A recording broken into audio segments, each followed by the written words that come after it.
left. Clear. Car on your left. Oh, he was aggressive. Oh my lord. There's an incident behind.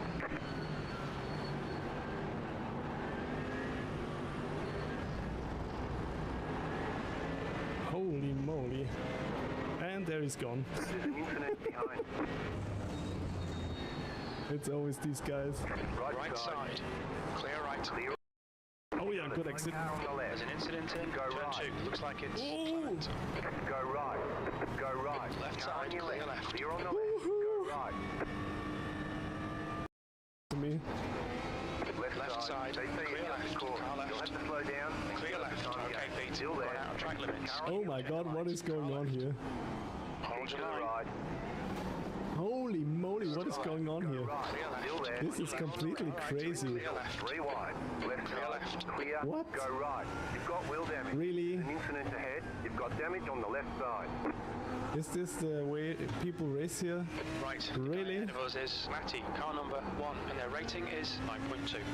I don't think they know they can be reported for this as well right now. Next car. The lead is fitting now. Thank The lead you. is fitting now. The lead is fitting now. Let's see. The lead is fitting now. The lead is fitting now. Yeah, we heard. Car on the left. The lead is fitting now. We heard The already. lead is fitting now. The lead is fitting now. The lead is fitting now. Come on, I already heard it the first time you said it. The lead is fitting now. Will you please be quiet?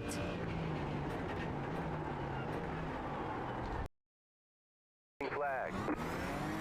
Oh, all had a good start so far. Let's see.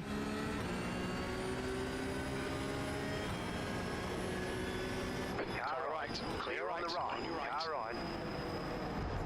Still Okay, there. on the left. There's an incident ahead. Go right. Incident in Tamburello. Keep to the Looks left. like it's Go right. Oh, what a start! Go right. How crazy is this? Other than that, I'm feeling okay.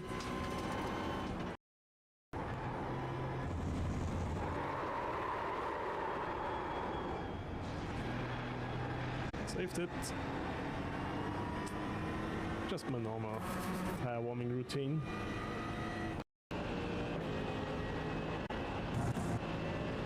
Car right. Car on your left. Clear. Thank you.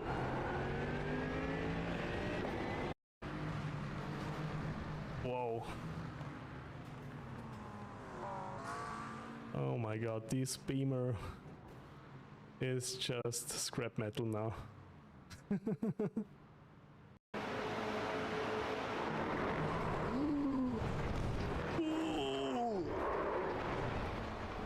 Oh god.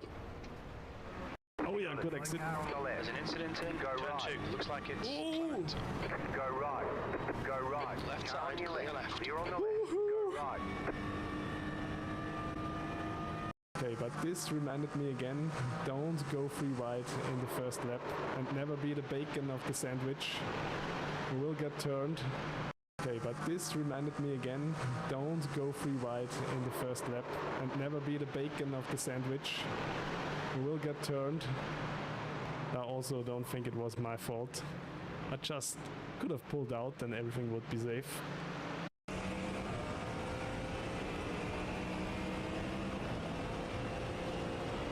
Okay, I'm on the outside. I don't want to be on the outside, to be Car fair. on your left. You got a slow car on the right. Left side. There's an incident ahead. Keep to the right. Go left.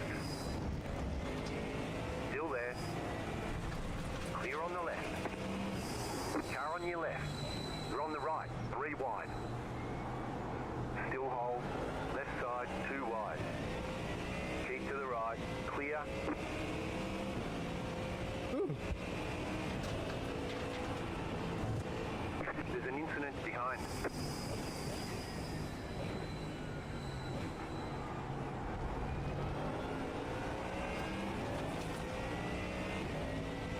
Another car in the grass. You got a slow car on the right. Slow car ahead. Left side. And even more freebies. What are you doing? Bro. What is this?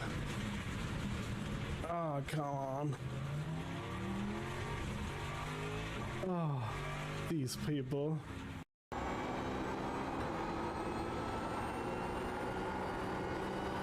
Oh!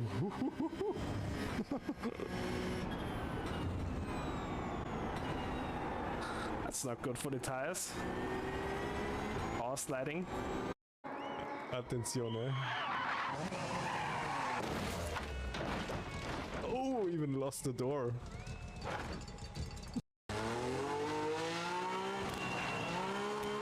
Oh, it sounds so nice. I'm so happy.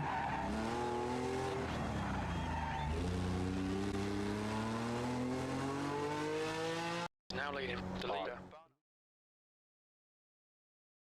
Hello, hello. Welcome back. Happy Monday.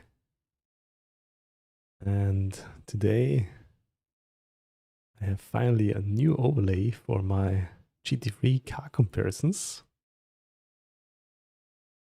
And yeah, I hope it helps to make things easier to see.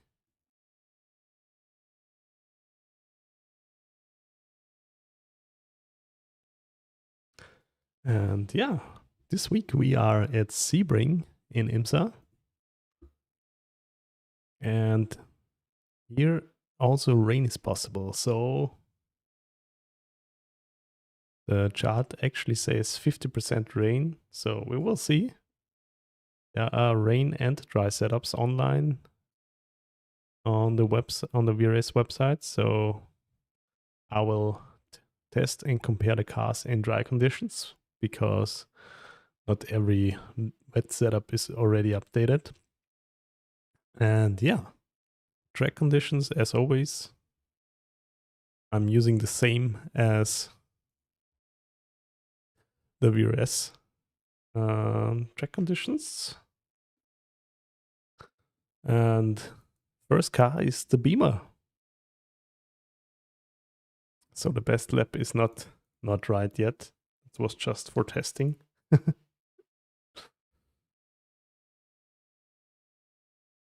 Yeah, we have 22 degrees temperature. And it's partly cloudy and track state as always 50%. There we go.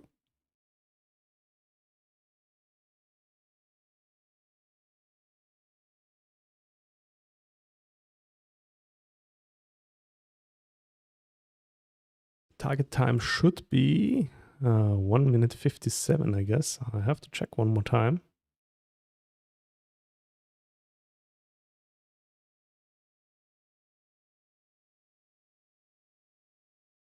158.5 should be all right. Add that.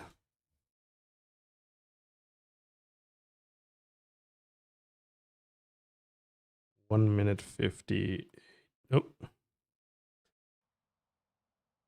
It's in the late afternoon. 58.5. Hi, Emil. Welcome back. Best track in the world. Oh, yes, it is. It's also my favorite track ever.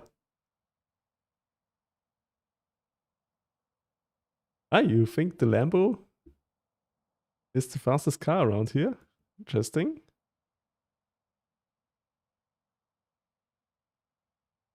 Let's find out. Oh, I have to turn on my blue light. Cannot reach it. I'll be right back. Ah, the Mustang is the fastest again. Give me a second. I have to turn on my background light.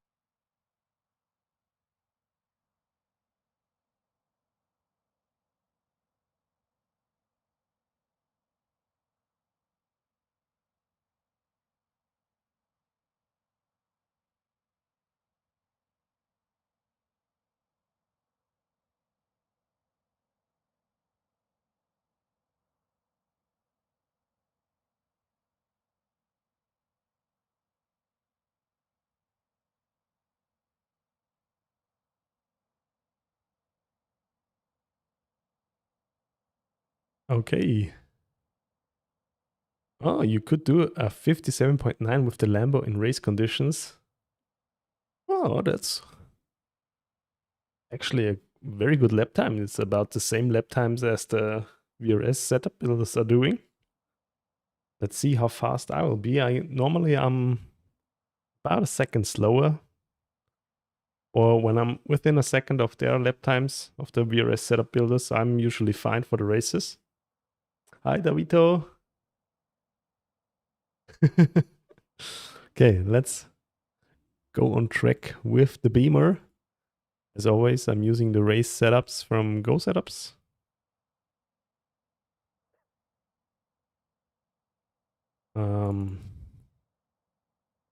Yeah, let's check out how the Beamer is feeling around here.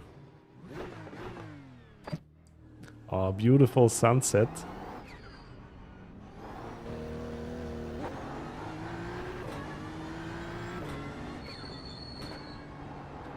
So when this race is starting in the late afternoon, we will be racing into the evening, I guess.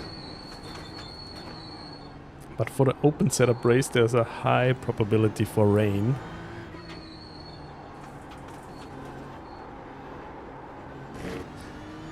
But there's no wet setup for every car out now. So for now, I compare them in the dry. I mean, for a wet race, I would have my secret weapon anyway. The Ferrari. Now let's see.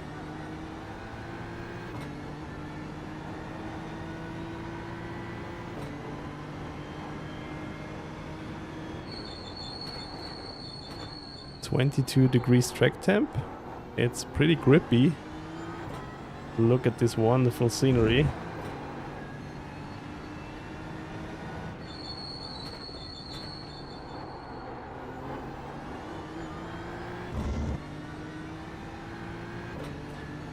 You go flat out at these corners. Which corners?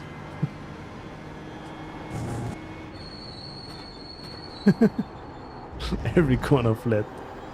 Trust.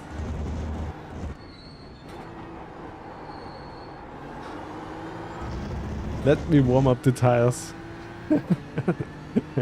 And then let's check. So, but good to know you did a 157.9. Hit the right line. Oh, that's why I cannot take every corner flat out.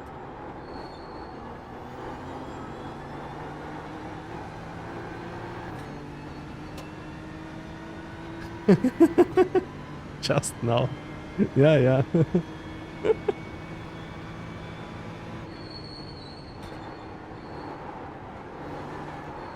Where is it? I'm looking for the grip.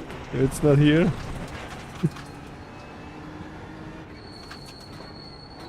It was like that a few years ago. I think 2 years ago, or like 2 tire models ago. You were the fastest in your like second or third lap, and after that the tires degraded pretty fast. Or not pretty fast, they degraded then like to a slower pace and then stayed relatively the same, but it was always the same for me. Like third lap I did the fastest lap ever, and then each lap after that was slower. Now with the new tire model that changed quite substantially.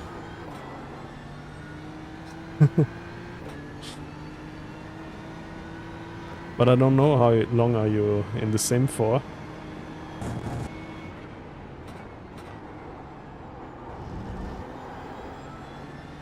But I think the GTE still use the tire model, where you're doing your fastest lap in your third lap, and then after that it's going down with the grip.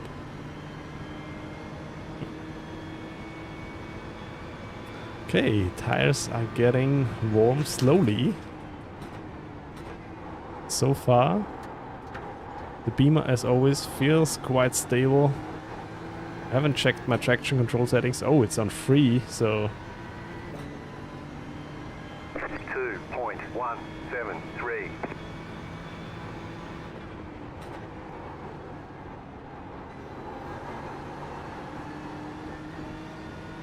oh, okay, only 3.5 months. It's your second season. Ah, then you won't remember the old tire models from the GT3 cars. But it's not something you like have to miss. The new ones are perfectly fine and way better.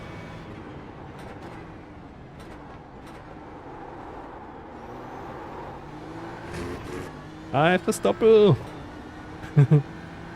Welcome back.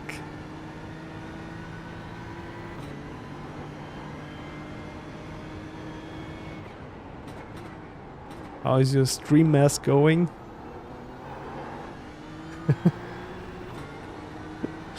Thank you for the follow, Pancho. Really appreciate that.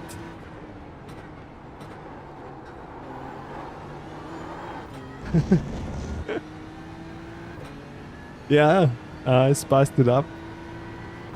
Today I had some free time and it was finally time to make it a little bit more appealing. Before that, it really was eye cancer.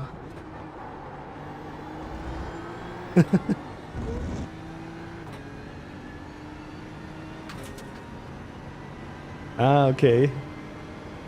Yeah, I will be streaming in the morning of Christmas Eve on the 24th.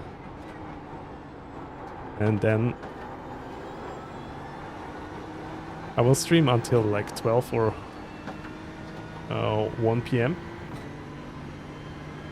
0.7.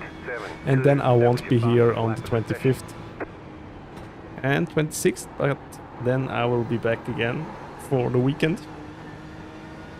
And this week will be all about IMSA and Porsche Cup.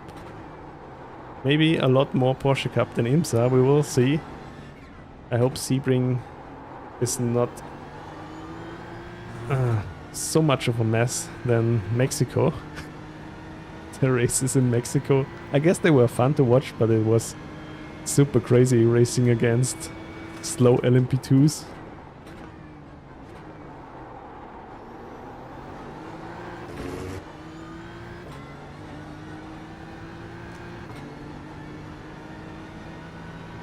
Okay, my first clocked lap was a 2 minute.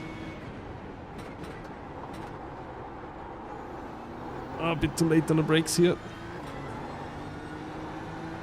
I'm not sure if I will get down to the 157s.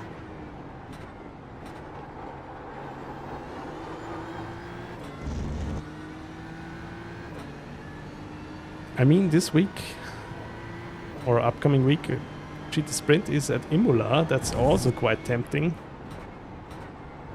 But I also already settled for IMSA this season, so I have to bite the bullet. Or maybe I can stay in third here.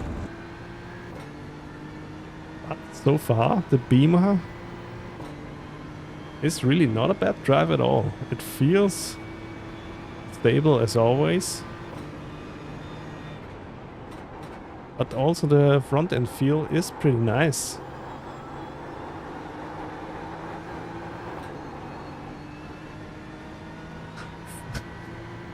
Thank you for the follow, Sune. 59.904. That was your fastest lap of the Welcome to the stream. Ah, third gear is a bit too slow for turn 1.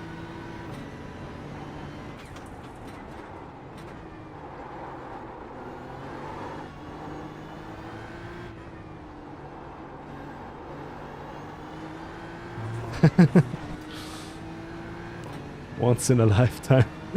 Yeah, it all also depends on which track, on the specific track conditions you're training on.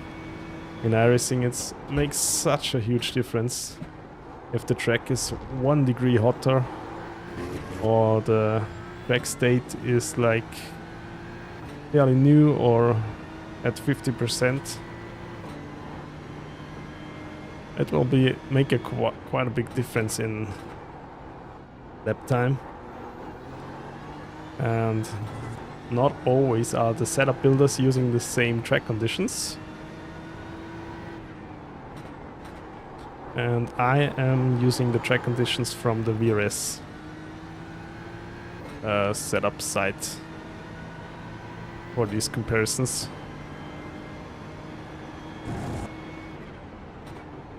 But as already mentioned, there is a high probability for rain this week.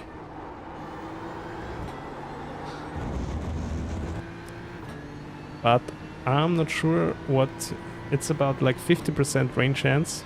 What this means now, because they changed something up with the rain probability.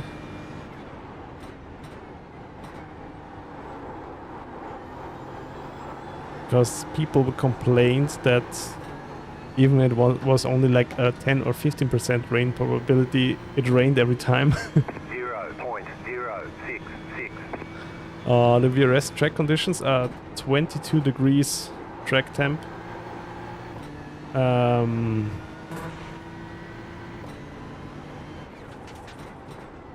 the track state is at 50% use.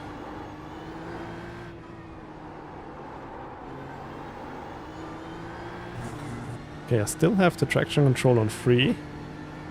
Car still fairly easy to accelerate out of corners.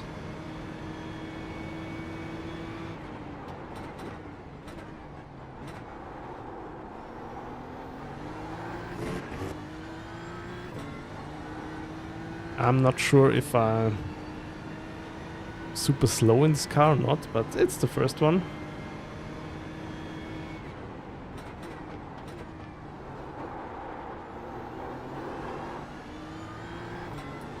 Yeah, exactly, Suna.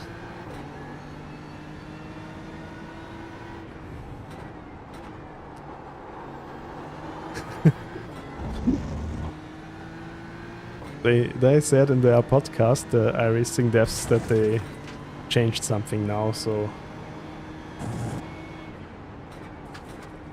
the percentage should be now more matching the conditions you have then in the race, and also the conditions in the race should be different every stint or every hour, so you won't or you shouldn't have the same conditions in every race where it like dries up every time. Sometimes it stays wet, sometimes it will maybe be a dry session, but we will find out this week. 59.932. Change the throttle setting in the black box. Hi Sebrex, welcome. Hope you had a nice weekend. It's too easy to exit. Oh, it's not so easy to exit.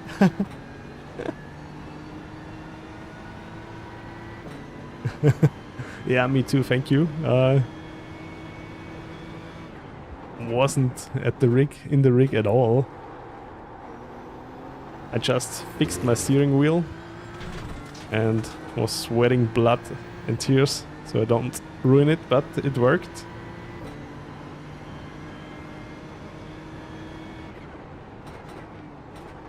And now finally the release is secured properly. That was weird. With the threads, the aluminium threads got messed up in this wheel. After a year of use, oh, I think it was the screws were just too short.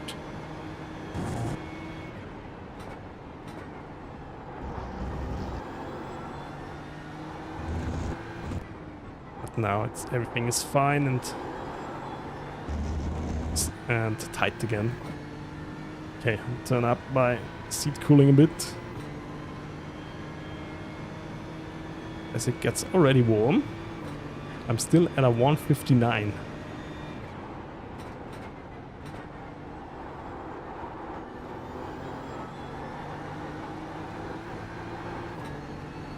And I have done 6 laps already.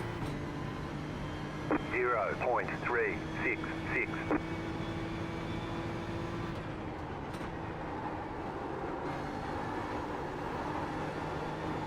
Ah, this was a better lap, better first turn.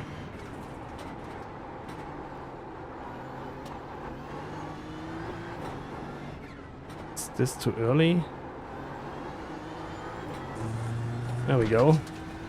Maybe I need to focus up a little bit, then it's easier.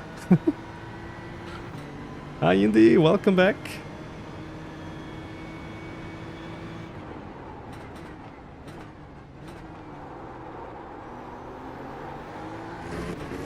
Hope you as well had a nice weekend and are ready for the new week in iRacing. I think I will do again some IMSA.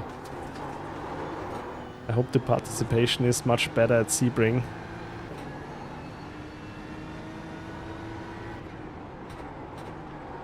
Compared to how it was at Mexico. Oh, that was too much.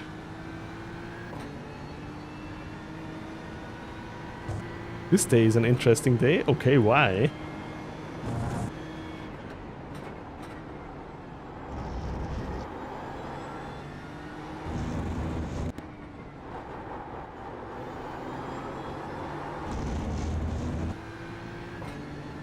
Oh, okay, you're looking for another flat.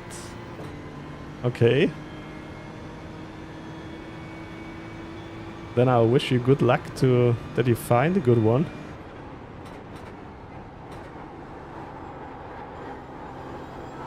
Here in Austria, for when we moved, it was like we searched for almost a year, but we also had no pressure at all to move. The old flat was just too small for Simrig.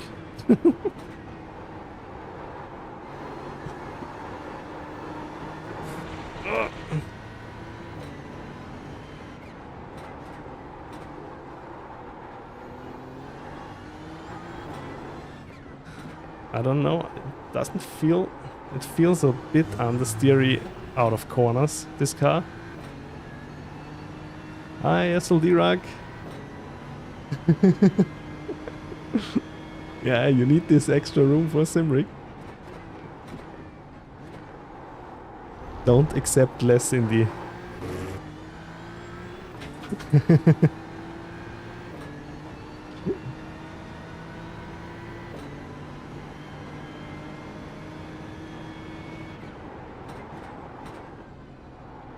I feel you, I know what you're going through.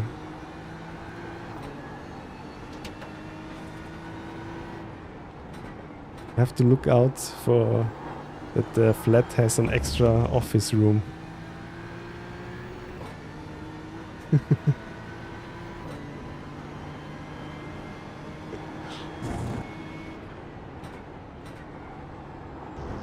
Ah, your Porsche is still waiting for the C rank.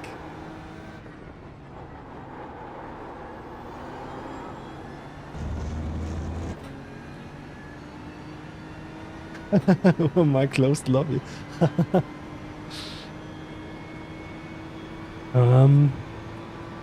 Yeah, I want to do a hosted session here when I compare cars, unfortunately.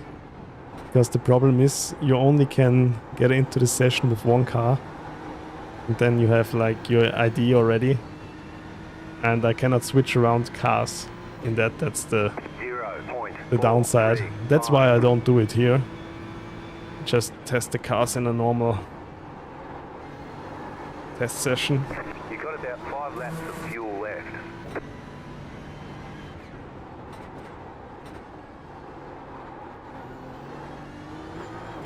The beam is a bit understeery, but when you're used to it, the force feedback of the front end feels actually much better than in Mexico last week.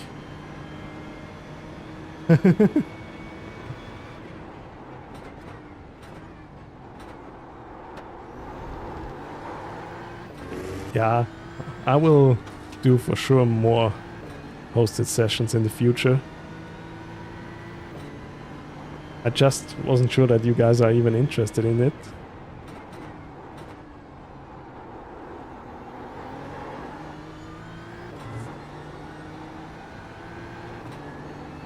Okay, I have about 4 laps of fuel left. And we will switch to the next car soon. Because right now I think that's all I can do in the Beamer for now.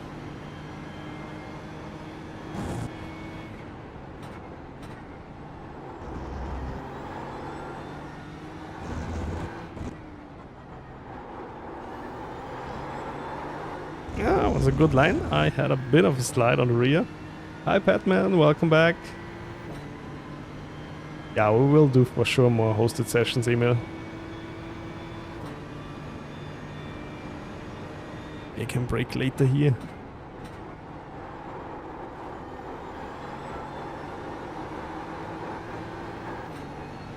Ah, that's gonna be an okay-ish lap. 159.4.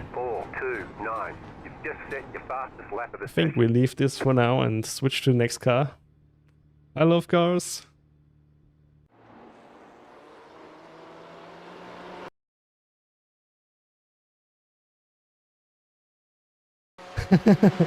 All good, you will get faster eventually. Okay, let's write this down into my new fresh sheet. 159.423. 429, sorry. Handling, stability wise, I give 5 points.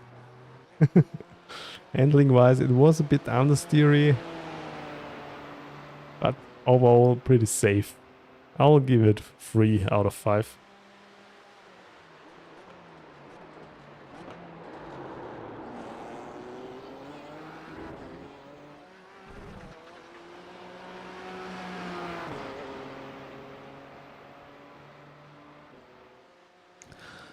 Ooh, that's actually a good question, Batman. Yeah, for me, in my range is like usually when I'm somewhere around a second slower than the VRS lap times, I'm good. When I'm doing the Lambo, I have to use at least 53% brake bias. Okay, thank you. I'll try. Okay, let's update it. That's the only thing, I have to update it manually now.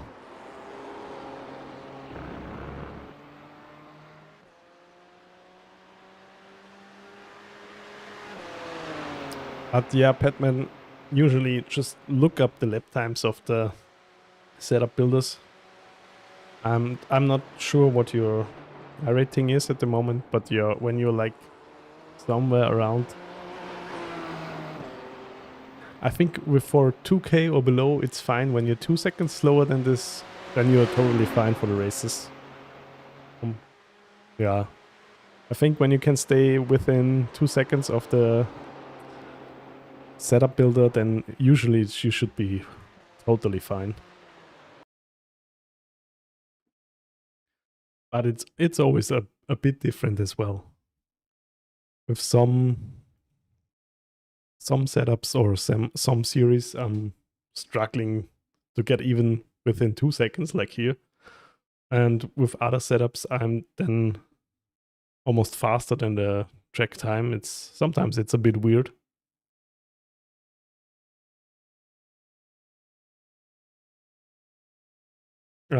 Yes, I'll change the force feedback strength from car to car. I have a rotary mapped on my wheel, so I will increase it with the dial and decrease it. Because all the front engined GT3 cars, I have to lower the strength a bit.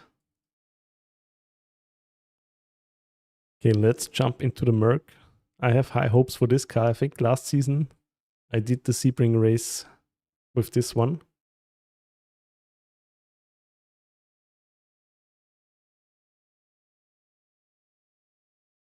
But yeah, if you have like still an unmapped button or rotary, you can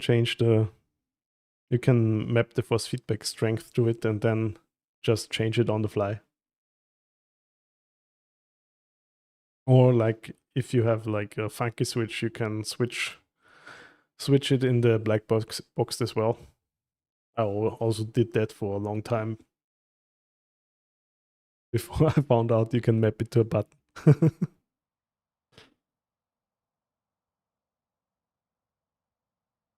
Okay, next car. The Merc. Usually I'm fast in this one, so we will have a competitive lap time right away. Race setup is in. Let's go.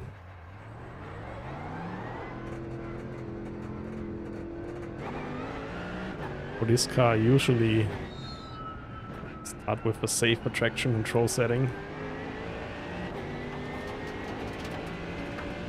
I guess the Mercedes will be also competitive again here.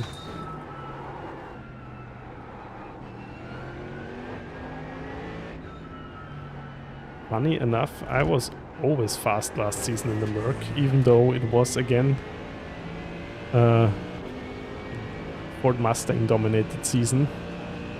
In the GT Sprint at least. I did know IMSA last season.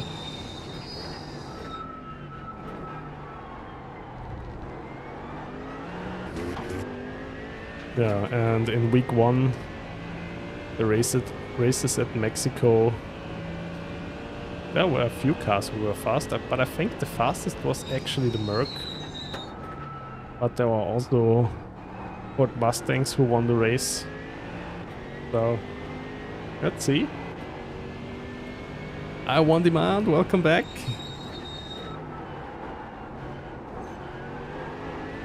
Hope you had a nice weekend as well. Yeah, finally a layout you won't get eye cancer from. I actually sat down this morning and invested some time to build a proper layout. What? Plus 500 iRating in one weekend? Oh yeah, that sounds like a great weekend actually.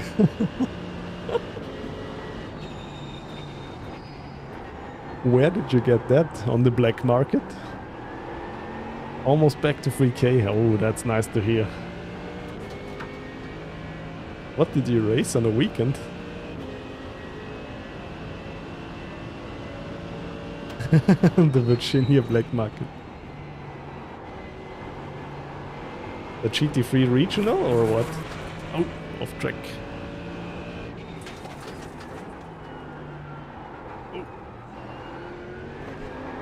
Yeah, still a bit understeery, but tires are of course still cold.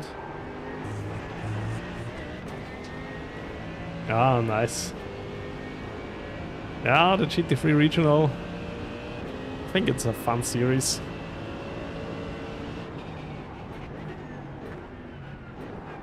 The only problem I have with it is I'm not the biggest fan of fixed setup races. I don't know why.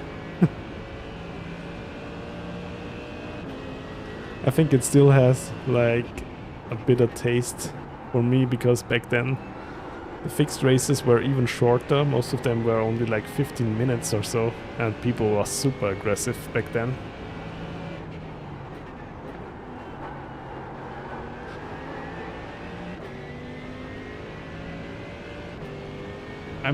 If I'm planning anything for the Daytona 24, not yet.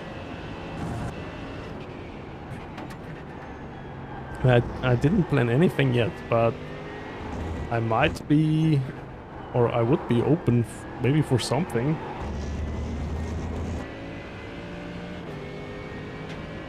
Maybe at least for the Raw. The last race you have done was in November, really? I still remember vividly Porsche Cup in Imola, Indy, where you were so fast. 0.354. Okay, tires are getting warm. Oh, the Merc rotates quite a bit better already.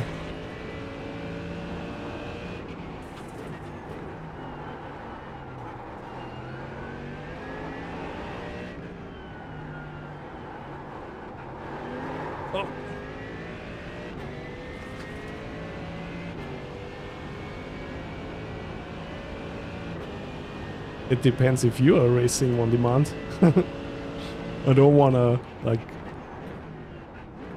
get into a team with people who like actually friends and I'm the one outsider who messes up the race.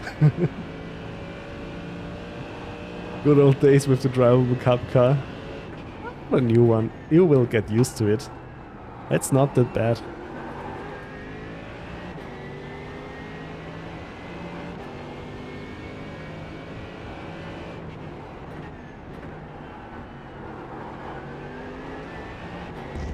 Thank you for the follow, Love Cars.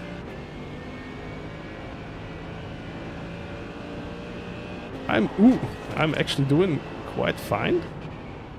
I'm still having trouble finding some pace here at Sebring, but we will get there eventually. I have high hopes.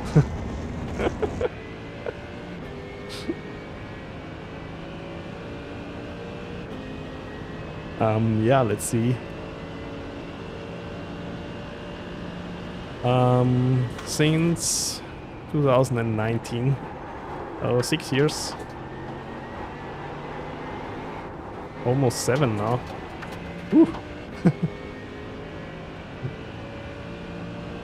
Yeah, started out with a Logitech G29 back then.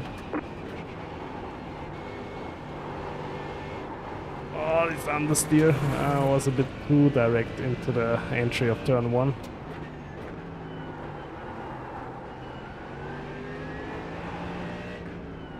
You're not in an iRacing mood? Yeah, it happens sometimes, Andy. I was looking at the AMS2 updates again, and I thought, oh, maybe AMS2 would be cool to try out again. I'm not sure. I have to test it. I really was waiting for like Project Motor Racing, if that would be like a good sim, but as it turned out, it was a complete dumpster fire again. Just like Project Cars. My favorite series? I really enjoy Porsche Cup and GT3 Sprint. I think GT3 Sprint was the most competitive series I raced ever in iRacing. I did a full season last season and it was a lot of fun. Oh, almost here.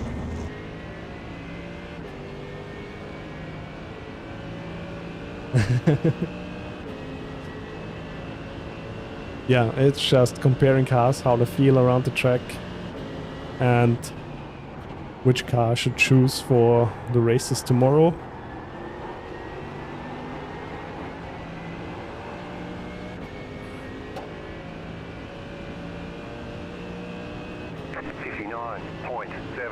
Okay. New fast flat for you.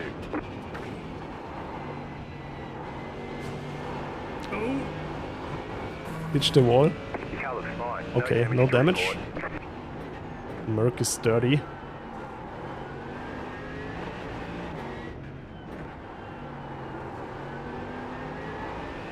Maybe I should stay in second gear here and shouldn't even bother to shift up to third. There's no Audi in IMSA.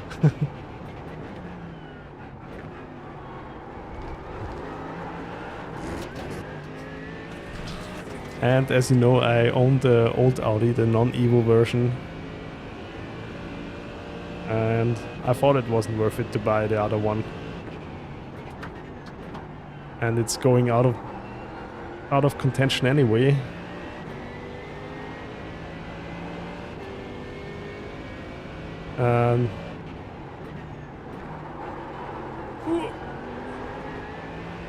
No, the R8 is it in? No, I think it's gone from IMSA, if I'm not mistaken. But it's still in GT Sprint, right? It's only in one of those two series. Now I'm also unsure in which one. But I don't have it anyway, so... But I think they removed it from IMSA and it's still staying in GT Sprint, if I'm not totally wrong.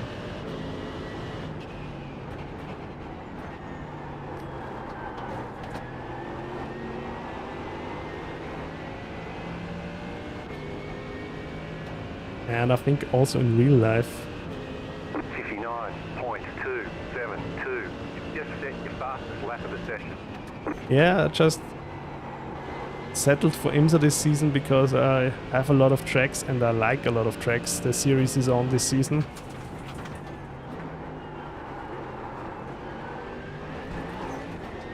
GT Sprint, I mean, I could compete, but there are a lot of tracks in GT Sprint that are not my favorite, and some of them I don't own at all. So I figured I'd just go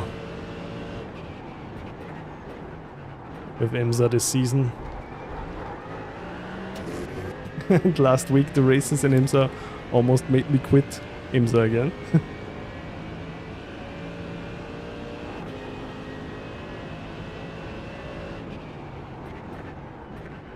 And finally I'm getting faster.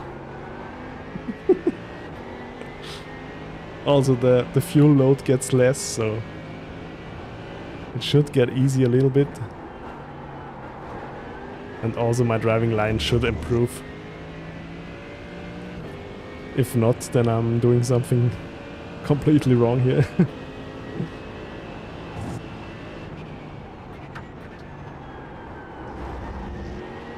Yeah, I have to say the Mercedes rotates quite a bit better than the Merc.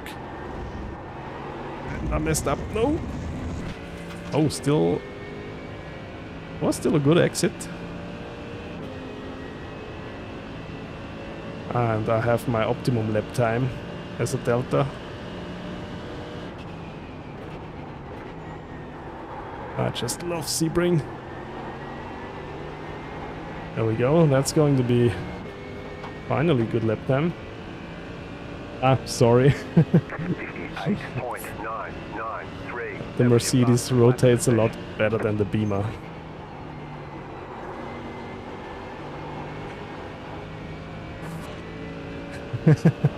But thank you for pointing that out. Okay, let's stay in second here. Ooh. Ah, a little bit up.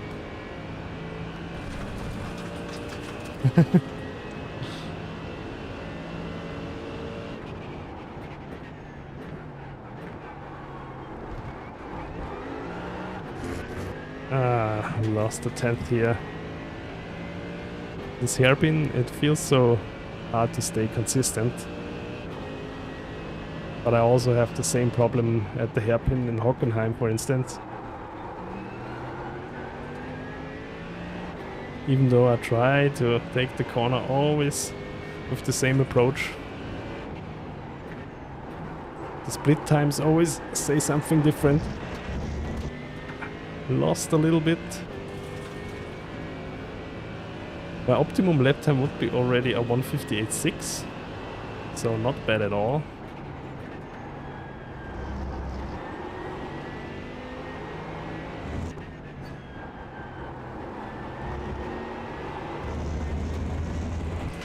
Maybe here it's a bit understeery out of the corner, but pretty much fine.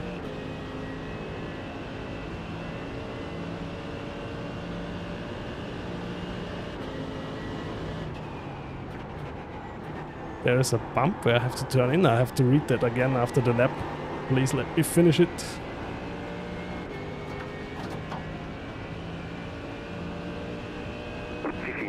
.02.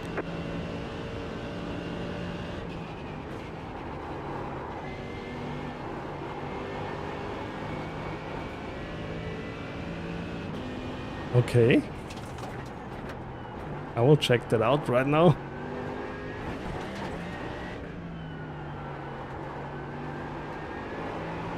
Ah, messed it up. Okay. Let's try the hairpin anyway.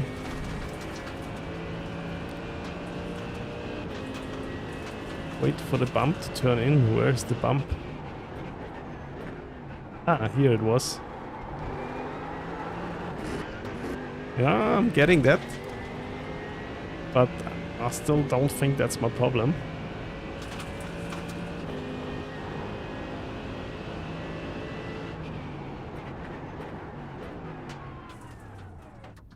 The setup may have dampers to handle the bump.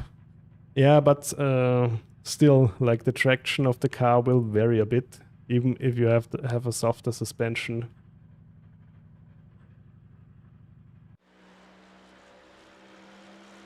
I think the 58.993 is already alright. It's already half a second faster than with the Beamer. Let's write that down. 158.993. But the Merc felt pretty good. And handling was actually pretty nice. I would give it a 4 out of 5 stars. Stability, it was also stable. I give it a 5 out of 5.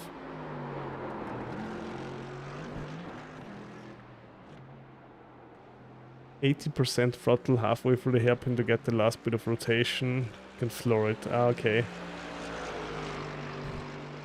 You like the new design? That's good to hear. So the work was worth it.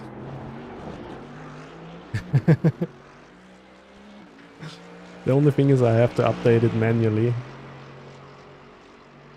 But I hope that's not a problem. Okay, let's go on then. What is next? Next we have the Ferrari. 3 R's there. There it is. And oh, track state is still the same. Static weather conditions, 22 degrees. Here we go. Some color on the given stars would be nice. Yeah, unfortunately, I haven't found out how to change the colors of these. It's called Smart chips in Google Sheets. If you know how to change the colors on these, I would be very thankful. I already looked to change it up, but nothing seems to work. Let me try. No. Even when I change the text color, it doesn't change a thing.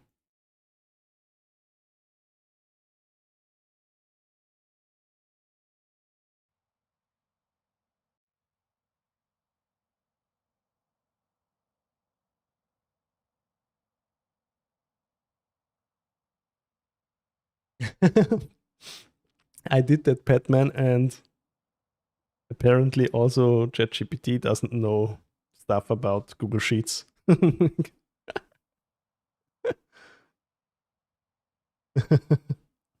Thank you, Sebrex. Have a good dinner and a nice evening.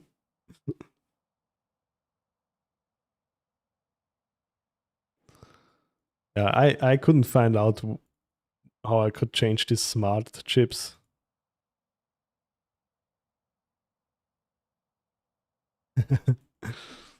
Okay. Let's see how the Ferrari performs.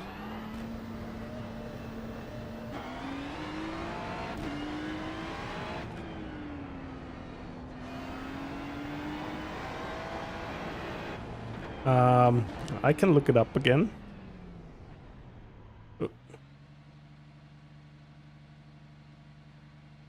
It is a smart chip. And it's a smart chip with rating. And yeah, I tried to figure out how to change it, but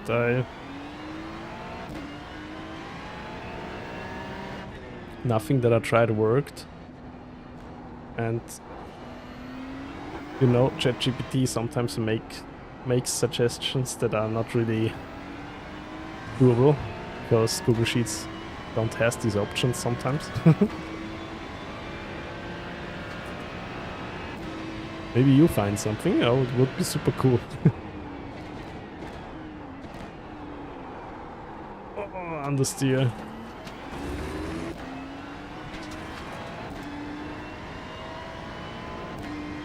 Format, smart chips, yeah.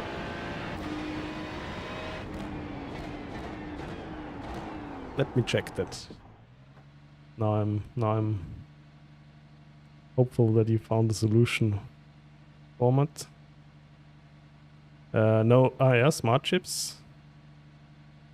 But there's only for the person. Smart chips standard. First name, surname? No, there's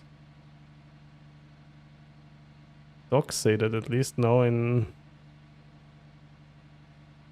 Sheets you only can format, and then smart chips, and then you only can change the stuff of the person smart chip, not the rating one.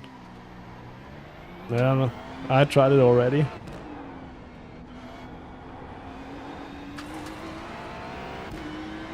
I tried it already, sadly.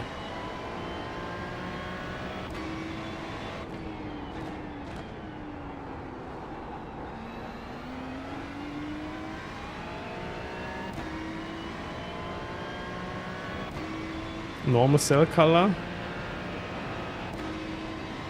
and that also didn't make a difference.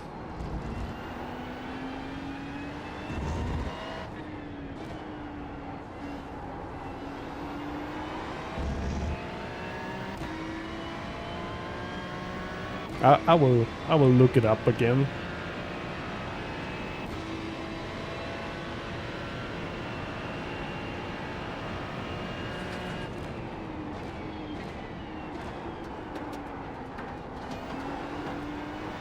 Yeah, that's from the docs.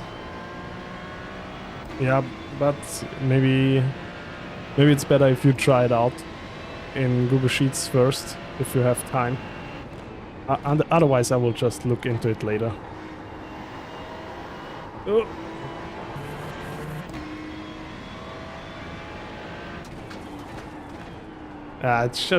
It's nothing too difficult, Indy. It's just the Google Sheets.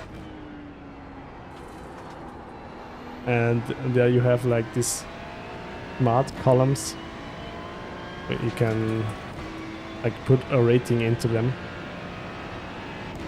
But I cannot change the appearance of them. I only can make them fat and like and stuff, but other than that, oh, okay. Here we go again. Maybe I have to increase the traction. Oh, maybe also look on the road. Traction control, let's put it on 6 for now.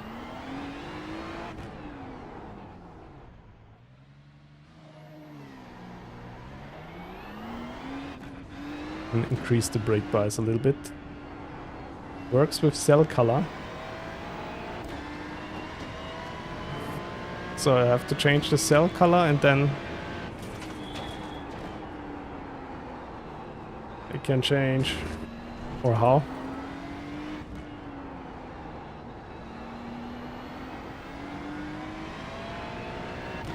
I will do a lap. Then the stars are that color. No, it wasn't true for me. I had the cell color at yellow. Stars still stayed black in my sheet. Oh, this hairpin. You tried? Okay.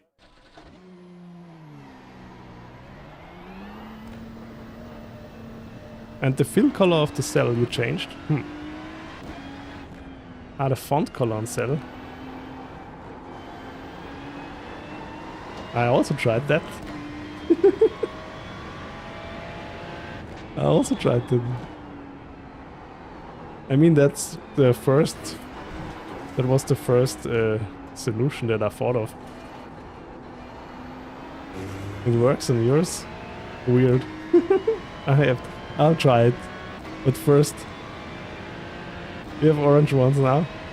Okay, let me try it, but first I'll try to set a lap in the Ferrari.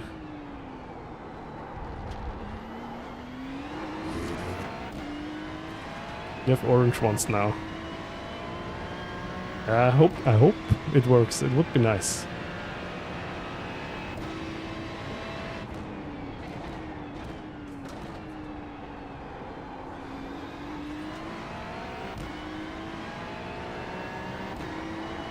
Not awarded ones, filled for awarded. Yeah, that should be okay.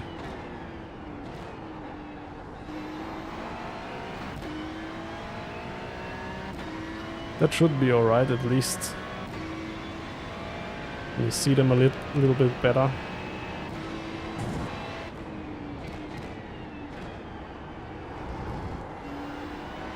So right from the start, Ferrari feels a bit understeery again with cold tires. And also normally this car has pretty strong front end feel in terms of force feedback. But here it's not that much more than in the Mercedes or the Beamer before that.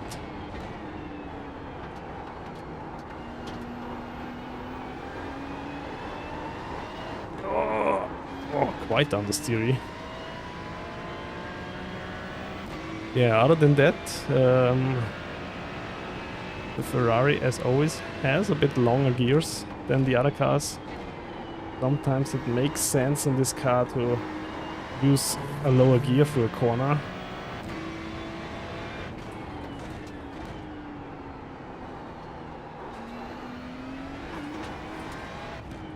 Like, except, no.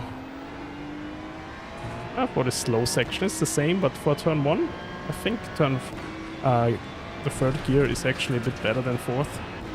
I still have to try that.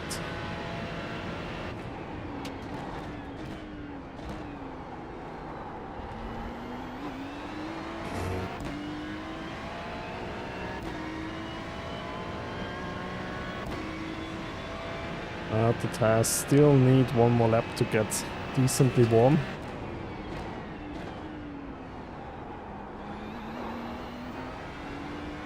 But as already mentioned, for a wet race, the Ferrari is usually my secret weapon. So even though I will maybe be not doing the fastest lap time in the dry here, if it rains in the race, I might be using it.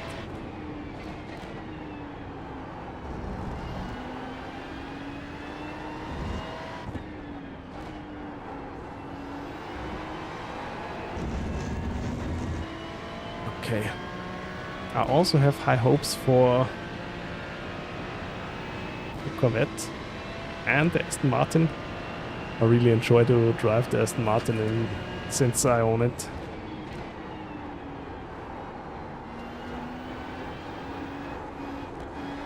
This last corner, the car feels so understeery. Maybe I have to shift to second.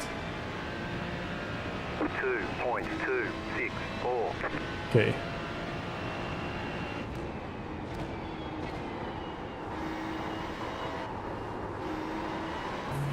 What is with this setup?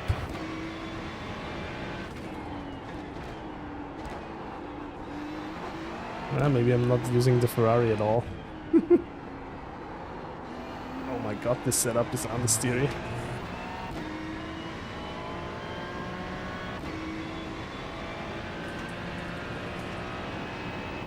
Hopefully it still gets better.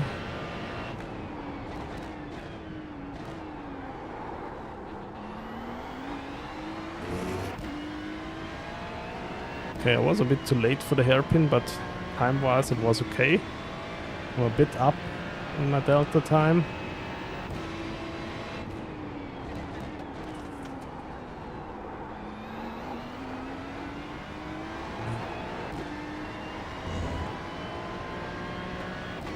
It starts to feel okay. Maybe the understeer is only a problem for the first 2-3 laps with cold tires.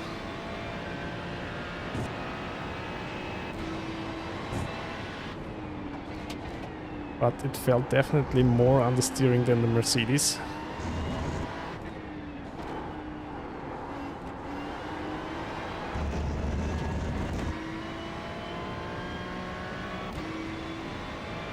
Still quite off. No, I'm not doing GT Sprint this season.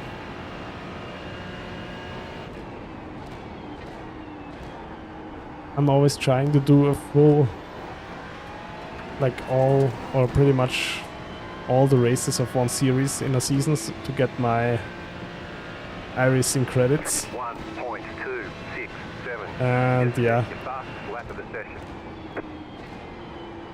GT Sprint this season has like only exactly 8 tracks that I own, and all the other ones I'm not really interested in buying them. And yeah, if I'm missing only 1 week, I won't get the iRacing credits at the end of the season for the 8 races you have to do to get them.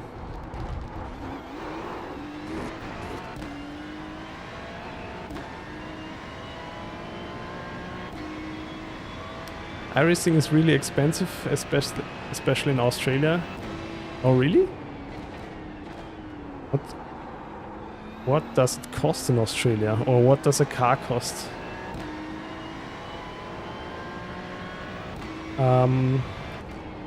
You can earn up to $10 per season. So basically you get 1 car for free then when you earn your 10 iRacing dollars. So over a year you can actually earn 40 iRacing dollars. You do all 4 seasons.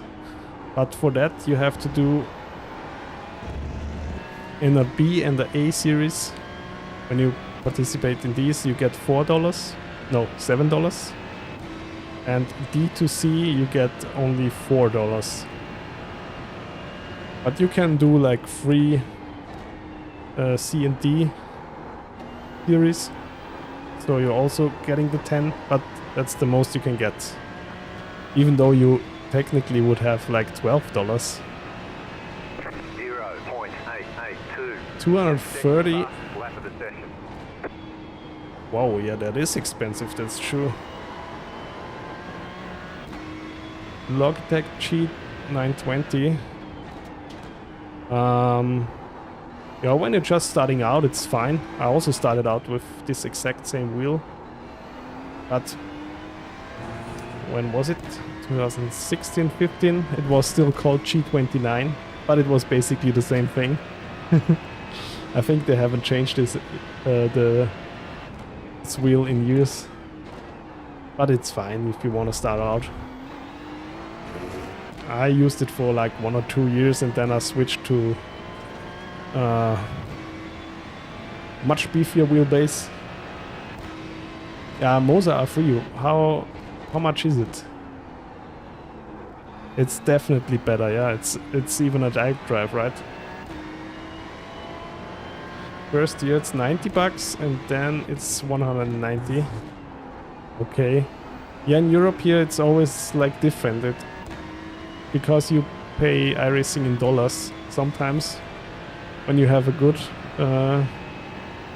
currency change course, it's okay, but when the euro was like pretty weak, it also was sometimes the same price as in dollars. So yeah.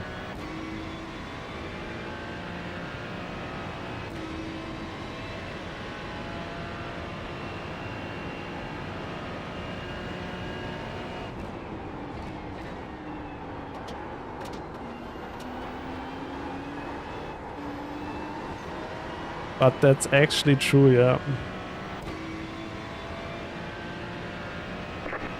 Wages in Australia are also higher. Just set your fastest lap of the session.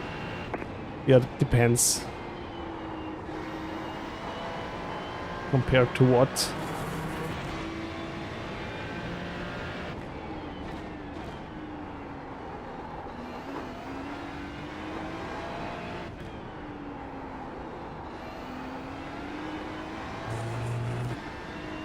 I mean, also the wages in Austria are not bad, but the IRS in Austria and the insurances, they really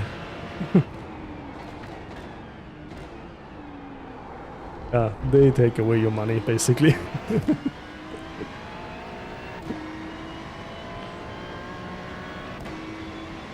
G920 is 300. Really, they increased the price so much? I still remember it. I think it was 2016 or 15. The G29 was quite new back then. 9 years ago already. Whew. And I think it was Black Friday. I ordered the bundle with the pedals and the shifter for 200 euros. But since then, of course, everything has gotten a lot more expensive.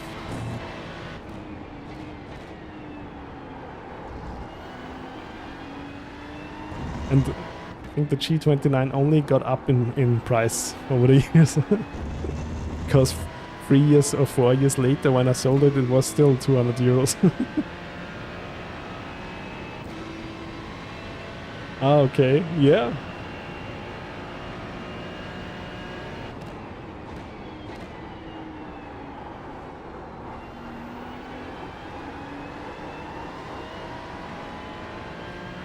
Yeah, I guess it really depends.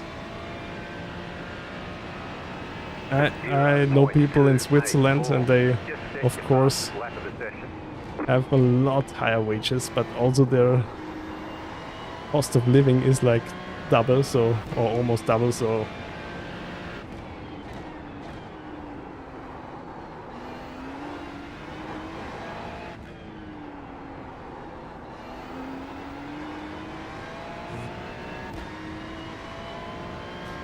.284.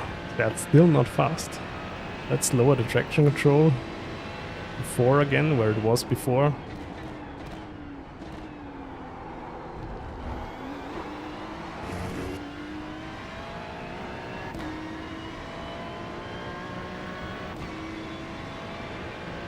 Very, very slow, yeah.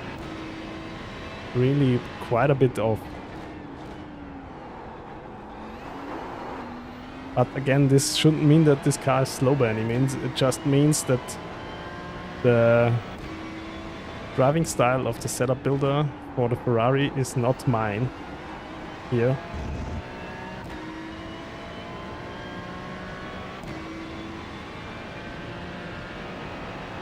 I'm pretty sure you can be fast with pretty much any car here if you know how to drive it. But I'm still not so good that I can drive every car how it's supposed to be and be fast in it, or reasonably fast in it.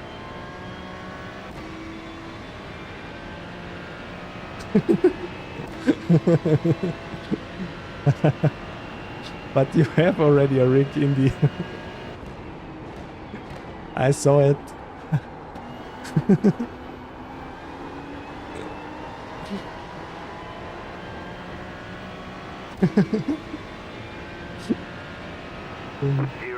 Someone who doesn't even have a rig would be better off.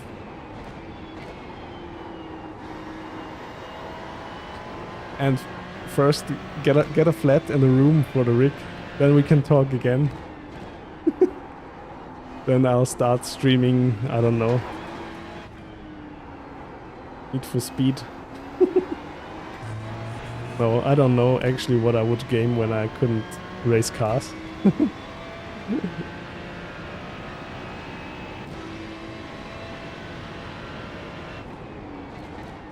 Nice walk, welcome back.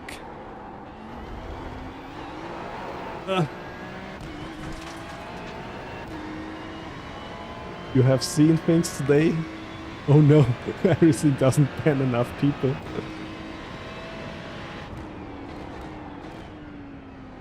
They ended up on iRacing. You really think this is a thing? Rocket League. I don't know if I can drive a car without a rig anymore. I even played Gran Turismo 4 with a wheel. When I did that, I really have to fire up Gran Turismo 4 again at some point. It was so fun. Dream this.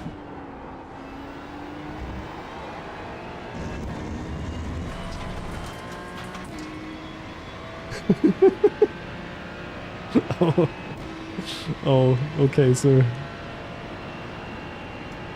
from your sentences I read that you had some bad races, Swag. Oh, sorry for that.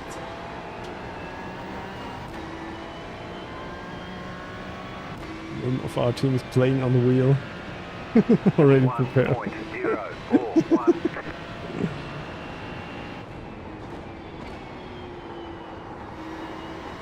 How is this in Rocket League anyway? How many players do you have in one team? Or is this variable? And does the size of the court increase when you are more, or how does it work? I've never tried Rocket League.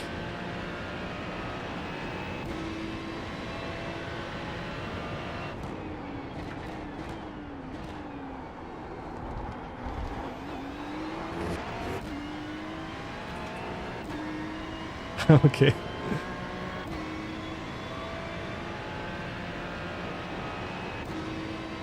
Oh yeah, that sounds...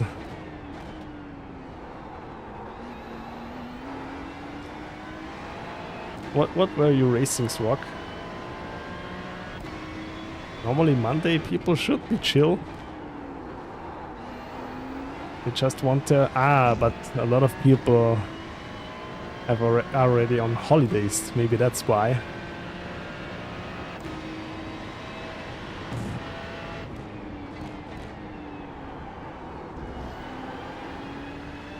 Yeah, I think you have seen my IMSA races. There's no need to do the same as me. Ringmeister MX5. Oh, that's good to hear. That you like Miami.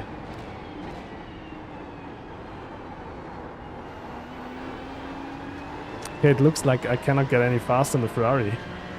Really weird. 0.3. Quite a bit off. Interesting. But yeah, that's why I'm doing this.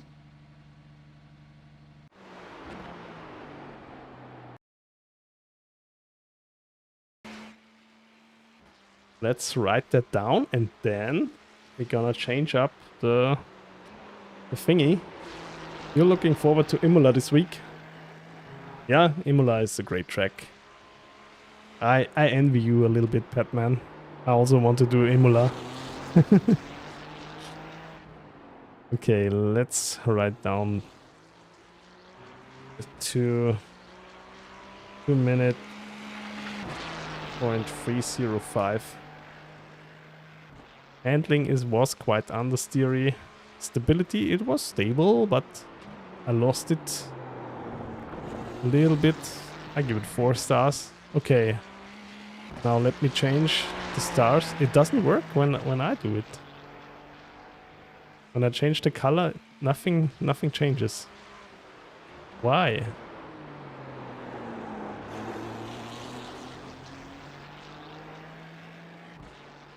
Weird. When I do it, it cannot change.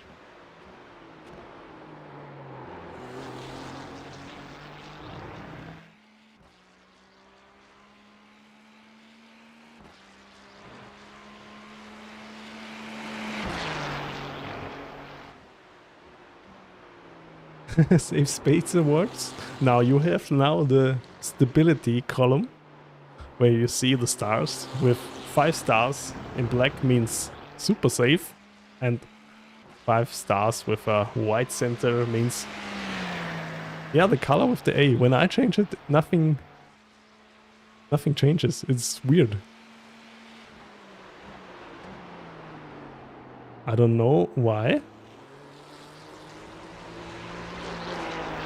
And it also changes automatically back when I go out of this column. It goes black again. Why is that? That's weird. What is when I reset it? Ah, yeah. It's a bug. It's a bug. We found the bug in Google Sheets. I'll show I'll show it to you right now. Oh my god. Thank you for looking that up. I already...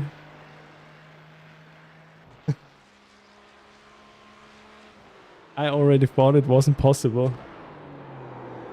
But you were completely right. Let's share the sheet here.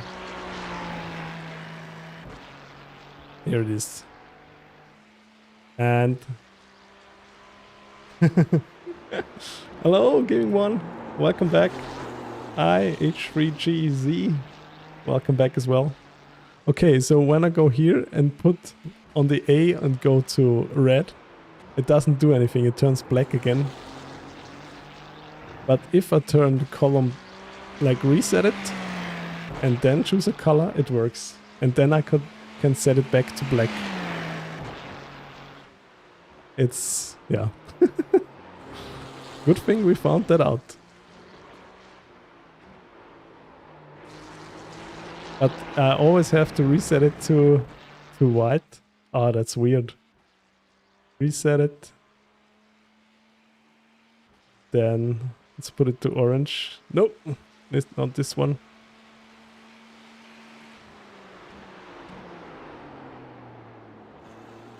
Yeah, maybe orange. Or yeah, no, yellow is too. Orange should be fine, and the background back to black. Is this better to read? I will see.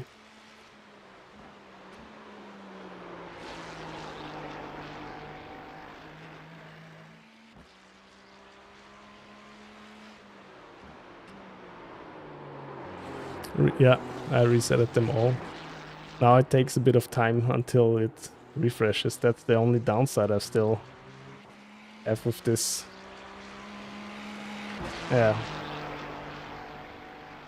Sometimes it don't want to update.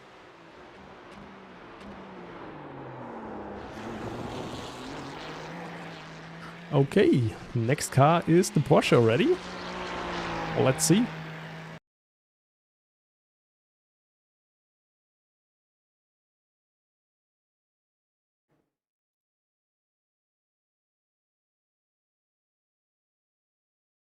It won't update. Give it a little bit of time. Okay, let's jump into the Porsche. Yeah, that would be much better if the outline at least stayed black, but yeah. Okay. Let's jump into the Porsche.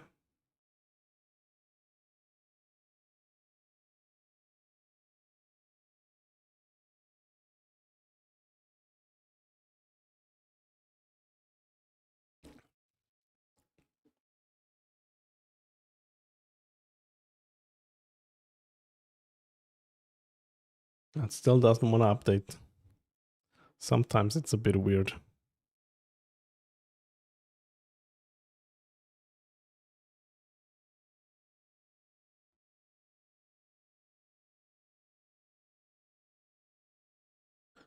Yeah, maybe something with HTML would be better, that auto updates.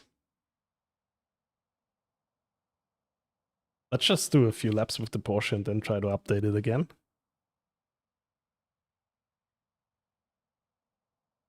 Again, let's use the race setup. Sebring. Here we go.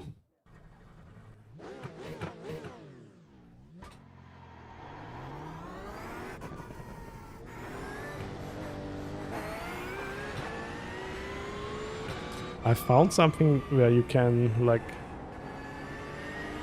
refresh your browser sources with a given time, but that's also not good, and it always flickers.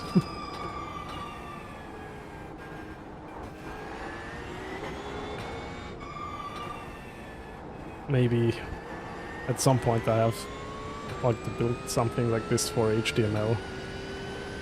Then it would be way easier. Or maybe race labs could get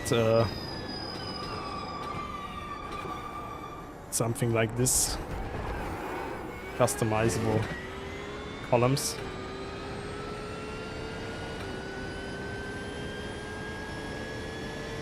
Yeah, totally.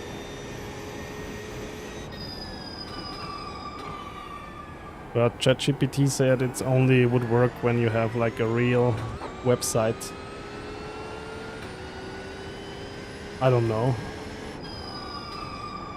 Or just make a window grab. Why don't I make maybe I'll just make a window recording. That would be the easiest. Yeah, still room for improvement, but it's getting better. Already 10 times better than the old sheet. Thank you for your help, Petman. I had already given up on the colors. But now we know Google made a mistake. But I won't report it. Okay, first lap. Front end of the Porsche feels quite good. I have a good feeling for the front tires. Let's see how it behaves here. Turn 1, sometimes it can be a bit sketchy with the Porsche to lose the rear, but so far it was fine, even though the tires are still cold.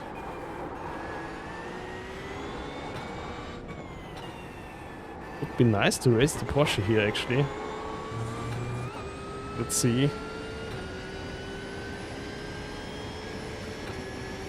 But for me, usually this car is not the fastest one.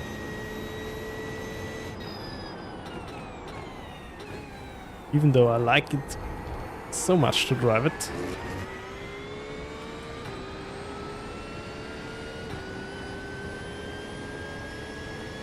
Porsche is one of the best cars on cold tires. I think it really depends on the setup, Kasama. I had already had a hard time sometimes with the Porsche on some tracks.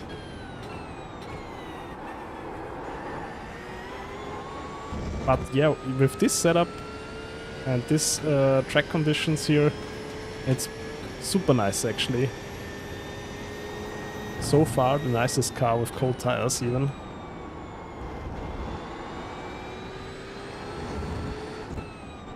Much better even than the front engine GT3 cars we tested so far.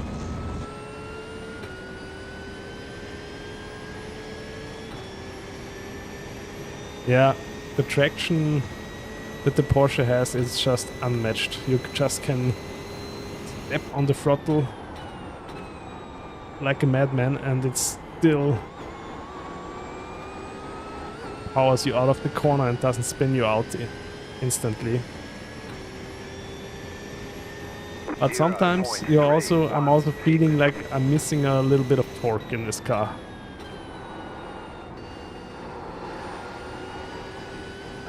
Have to correct a little bit.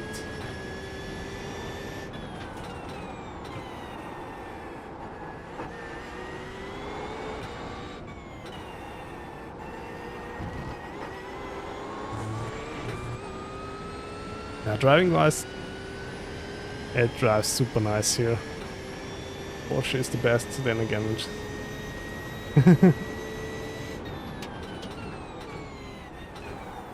The Porsche is pretty unique in its driving behaviors.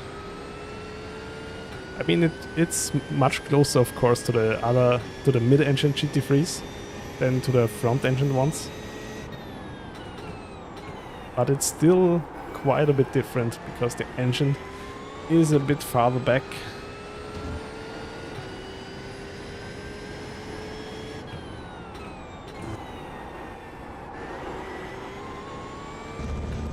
And the front end is always like, it has quite a big amount of body roll, but that's not negative by any means. I really like that about the car. You really can lean it into corners.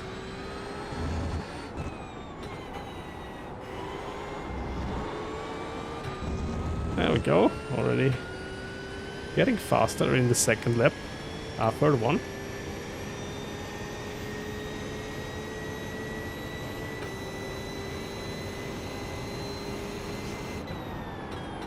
Have you tried any other GT3s yet, Batman, or in demo drive, or is the Porsche your one and only? Oh, yeah, already a 159. Hey, new fastest lap for you. Let's try a wider entry. Step on the throttle exactly on the cone. That is where your apex is here. I was a bit late. Also touched the grass on the braking zone.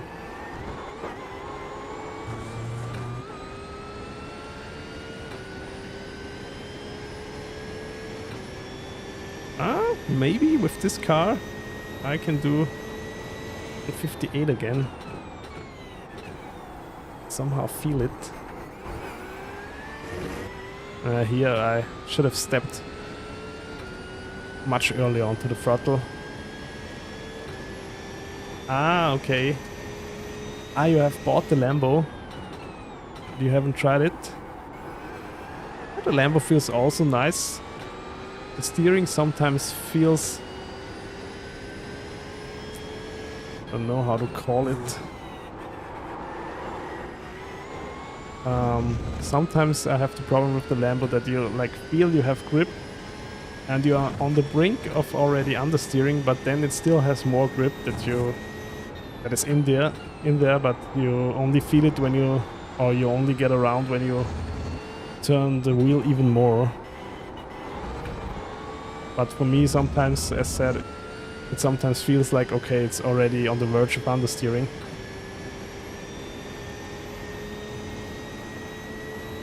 Only racing GT3 since last week, and you already bought your second car. Ah, that's good.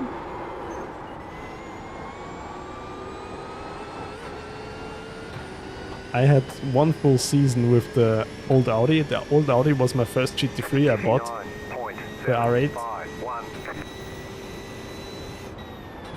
I did a full season in it, and yeah, after that I'm not sure what my second GT3 was, but the Audi was pretty tricky on downshifts.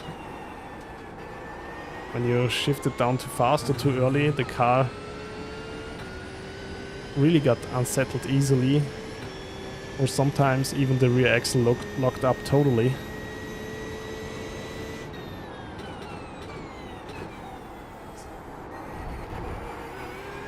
So I really had to get used to that, especially back then I didn't have the amount of experience I have now.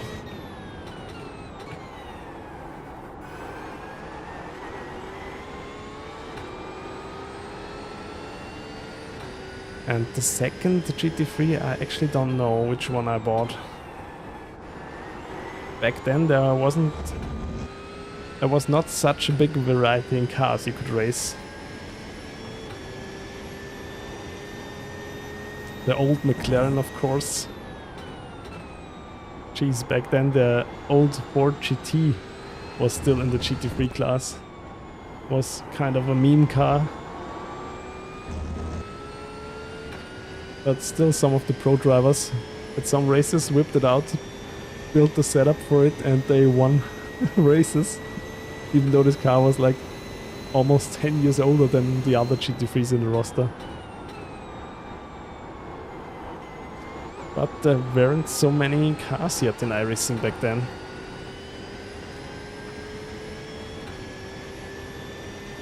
Okay, 159.2, we're getting there, we're getting there. Hey, just set your fastest lap of the session.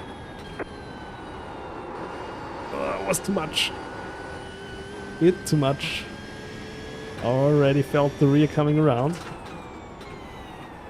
Luckily I could catch it.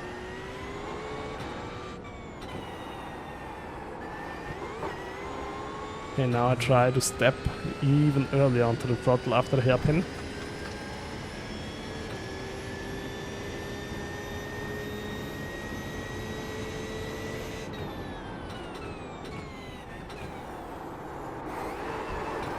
Oh, that was too early, that was too early.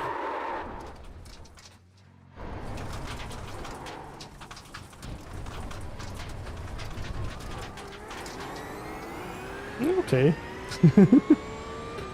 And let's keep it a bit safer. But it feels like there's definitely a 158 in this car for me.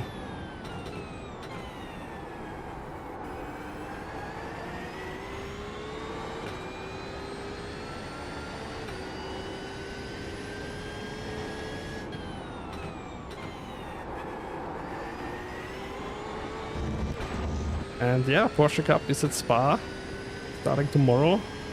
I'll also do some Porsche Cup races, maybe on Christmas Day.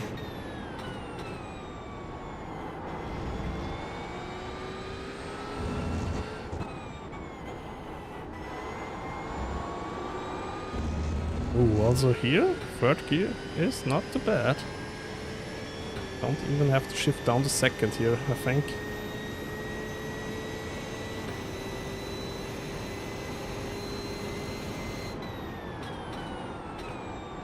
High to 18. Oof. Are you using open or fixed setup? 9.495. Because for a fixed setup, a 218 isn't that bad, I would say.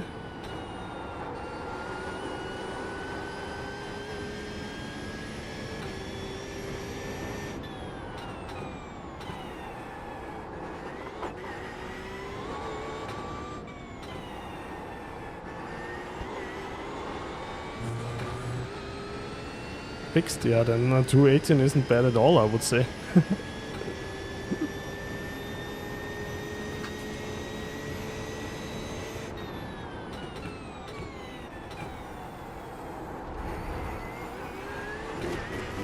Oh, off track, but it still will count.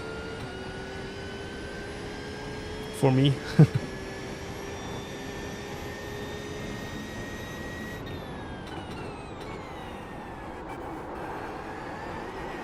Oh yeah, the Porsche feels nice around here. I've never tried this car in the rain though, so... Also might be that I just change up cars when it's raining. Everyone would be doing mid to minute 17s. I'm not sure about it. It really depends on the track conditions. And what, like... Of course, the strength of field will be. On Sebring, there is a high possibility of 52 or 54% that it will be raining here.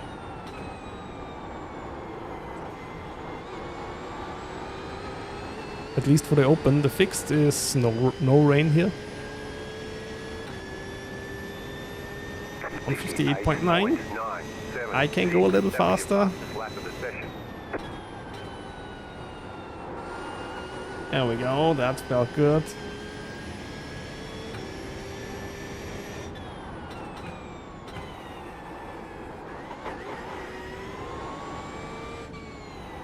But I'm not sure if it will like rain every race now or not, because they already said, or the iRacing devs already said they changed up the rain possibilities quite a bit.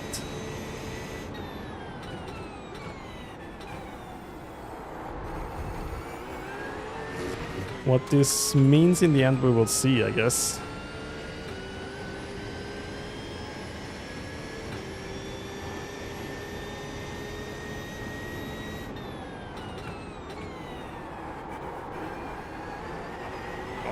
Porsche just feels so exact to trail brake into corners.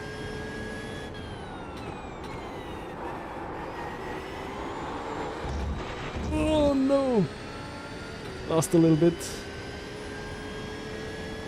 If it rains, you have to cross lines. When you're staying on the racing line, you will slide off the track. In iRacing, it makes such a big difference if you're going on the racing line or on the dry line. You really have to cross lines and avoid the curbs most of the time. some curbs you can like ride a little bit, but most of them you really have to avoid in the rain. They are super slippery.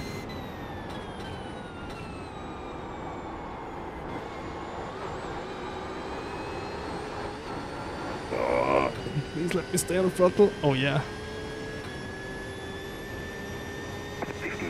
58.90. That was your fastest lap of the session. Come on, give me one more lap, Porsche.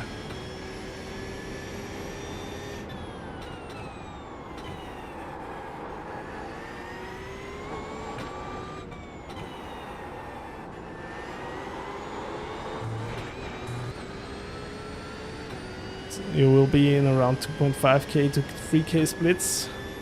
So top split most likely.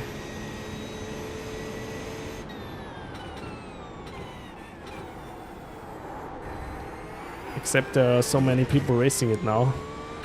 That can also be true. I guess it's in week 1 it was very, very popular, this car.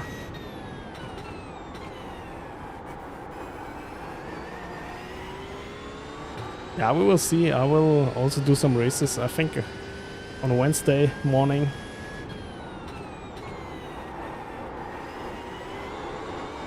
Then you also can check out what my pace is. Right now I'm also happy with 218s in the fixed setup. But again, it really depends on the track conditions. I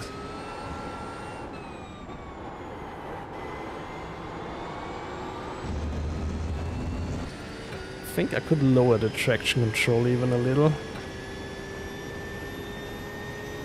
Also here my optimum lap time would be 58.6.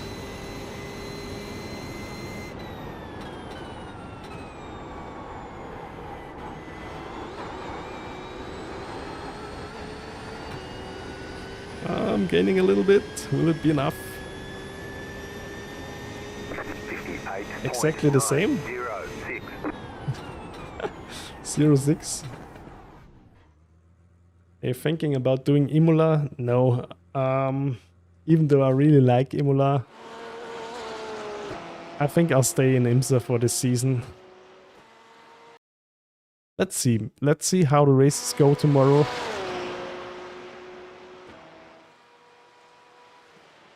But yeah, if they go fine, then I'll stay in IMSA. If not, I have to think of another series. Maybe GT Sprint again, but yeah, I don't have all the tracks for GT Sprint this season. 906.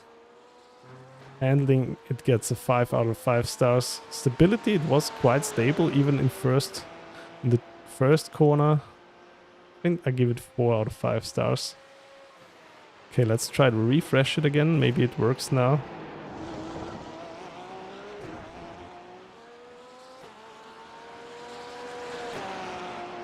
Okay, that's weird. We have the new number. And only the Porsche stars are gold at the moment. Weird.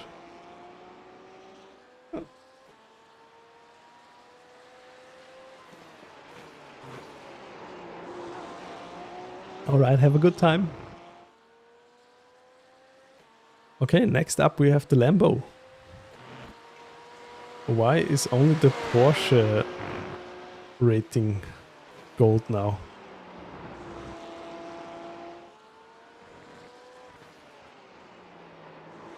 It is weird.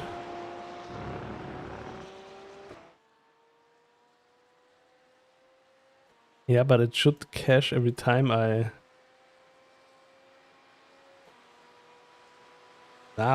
Now it's fine. Oh, but I think it's less visible than before. Hi Jens. Welcome back. Stößchen. Cheers. Hope you have a good Monday evening.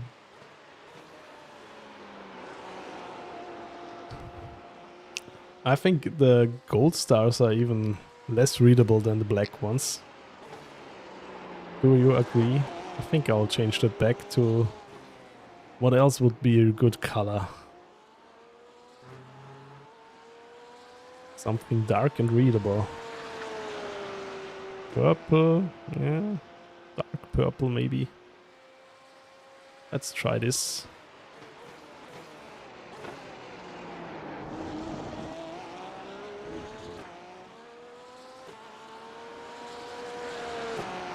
Ah, let's leave it like this for now.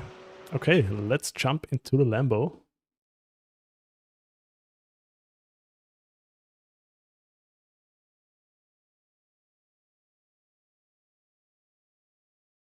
I'm quite interested how the Lamborghini will feel around here.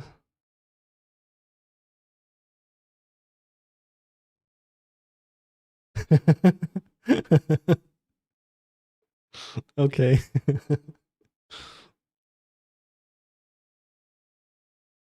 No, but it's just a glass. The drink is just sparkling water with lemon. So not a gin tonic at all, but maybe on Christmas Day we will see. I will stream in the morning a little bit, do a few races. I guess I will be doing Porsche Cup at Spa. But I still haven't given up on IMSA, that's why I'm comparing the GT3s here. I hope the races will be better than at Mexico. In Mexico it was just crazy at times.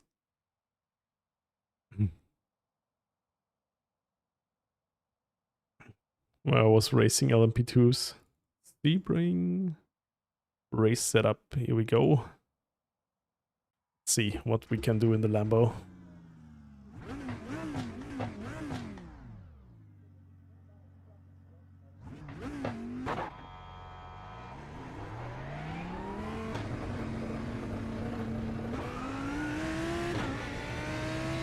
Sound-wise, this is definitely one of the nicest sounding GT3s.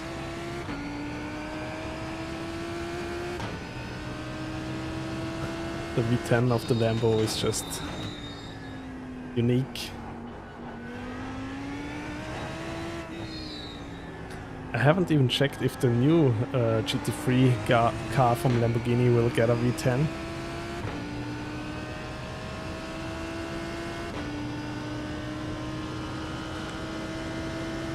But I don't have high hopes.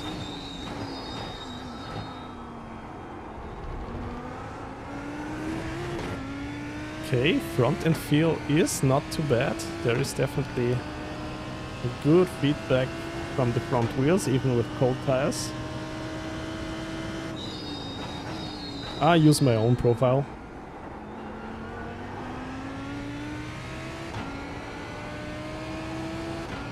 I have everything off.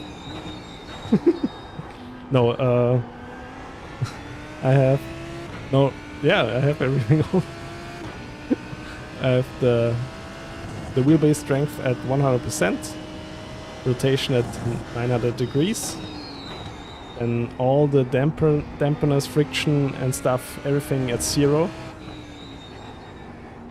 But I have the reconstruction filter at 10, or 8, between 8, 9 and 10 usually. I'm not a fan of this grindy feeling that that you get when you put down the recon filter to 4 or even lower. I know I'm pretty alone with that, but yeah, it's just... I don't think it's very realistic when you feel every small tone on the tarmac.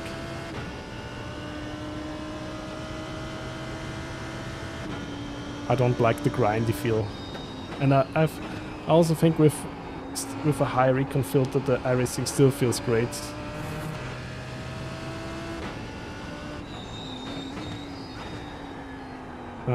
Yeah, and sometimes I have to... And you get a little bit of detail back with the... How is it called?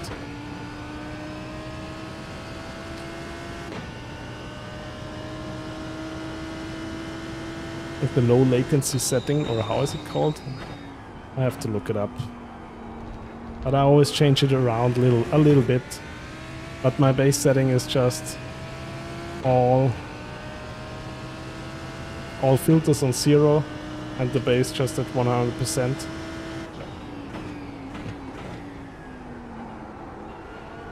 Sometimes I add some dampening, but most of the time I just leave it off.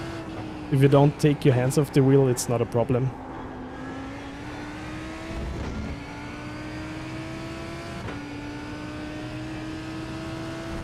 I know there's people who like to take off their hands off the wheels. I don't know why you should do that, but then you have to add some filtering to counter the oscillations, of course. Oh, out of here definitely second gear is better.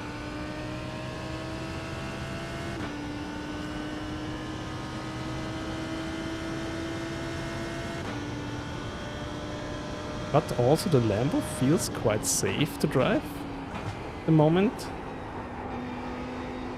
Cannot see the apex pretty good because of this screen in the windscreen. I haven't driven the Lambo here.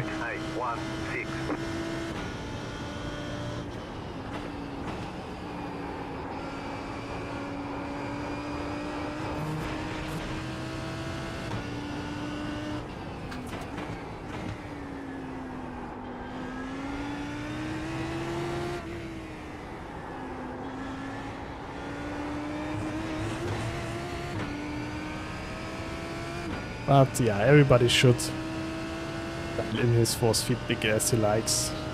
I just found out like a few seasons ago with the old Porsche Cup car, or now old one, that I feel the car better when I turn off all the filtering.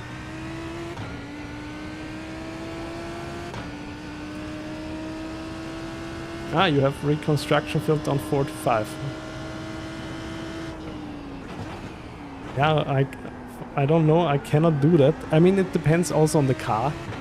With some cars, like the LMP3 car, I think I just need more recon filter because it is so direct and harsh.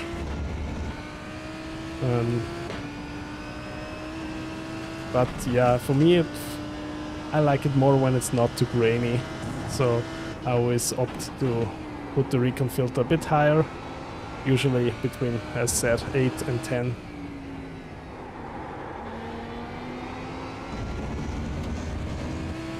With the new filter, or new filter that's out now for a year or so, I don't think you'll lose too much detail at 10 as well in iRacing. It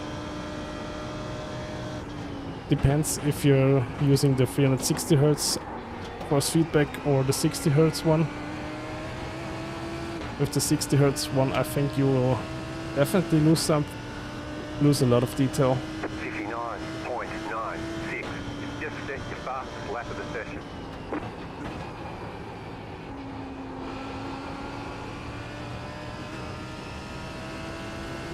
I've also like had like the filter settings almost like on Dan's Suzuki setup. Like damper on 12 or 15 and then friction and inertia on 8 to 10 or so. But yeah, it was in Porsche Cup that I found out that I feel the car a lot better when I turn everything off. Because the old Cup car was so much more understeery than the one we have now. I really wanted to have every bit of information that I could get.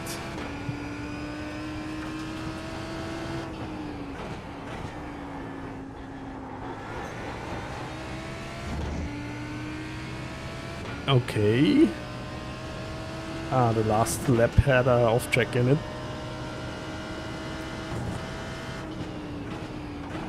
That's why the delta is so far in the green.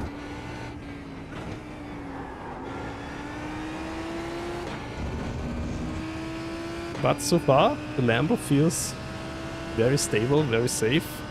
Wasn't expecting that.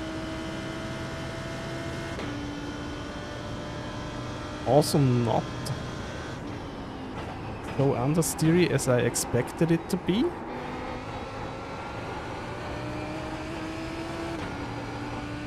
I think I had a much worse time with the Ferrari here. Okay, 159.7. 693. That was your fastest lap of the session. Okay, you even can be a bit late in turn 1, also still fine.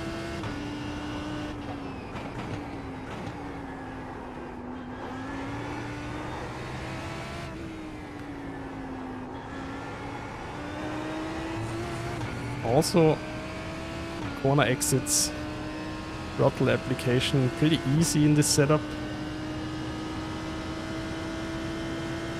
But I never really had a problem with the Lambo here anyway.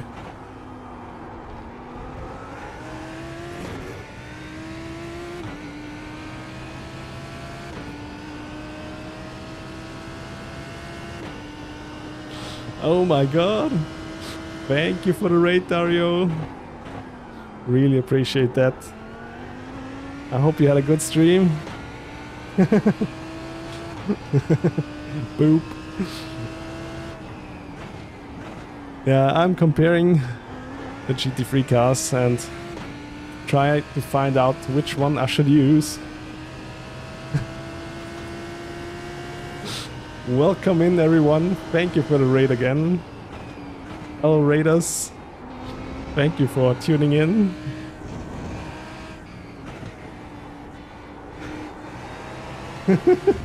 Thank you for the follows. Really appreciate that.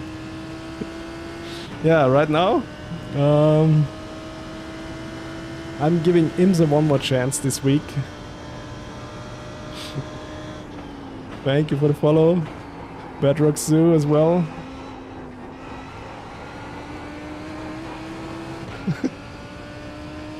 You settled on the Aston? Oh really? Okay. 59.807. Thank you for the follows to all of you. Really appreciate that. Oh, I haven't changed the brake bias. You're totally right. How are you feeling for the rain? Yeah, it says like 56 or 58% rain possibility, so we will see. But some rain setups were still missing on the VRS website, so I just compare the cars in the dry.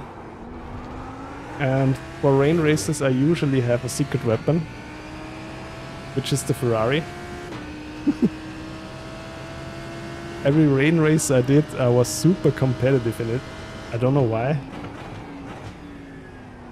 But I have to say, also in the dry, the Ferrari felt the worst so far. So, we will see.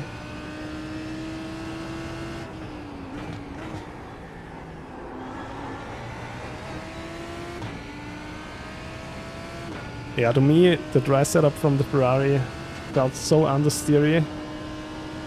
And normally that's not the case with the open setup. It is understeer in the fixed, but yeah.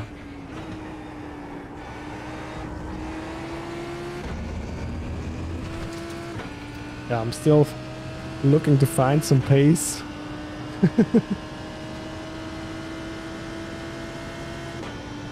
But usually I get faster during the week anyway. And when the races are bad here at Sebring, or I hope they are just a little bit better than at Mexico. The car hates bumps, the Ferrari. Yeah, that might also be the thing, I was so super slow in it. But most of the time the problem sits behind the wheel and is not in the setup or in the car. At least in my case, that's true most of the time. Sometimes I cannot adjust to a certain driving style or how a car wants to be driven to be fast.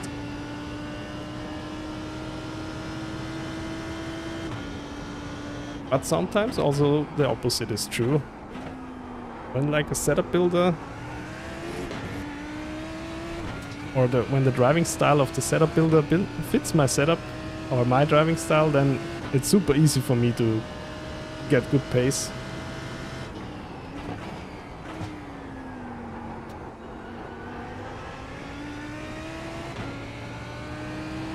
That is my best lap so far, 159.7.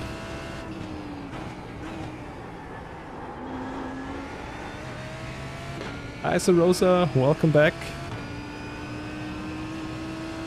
Are you also doing IMSA this week, or are you settling for GT Sprint?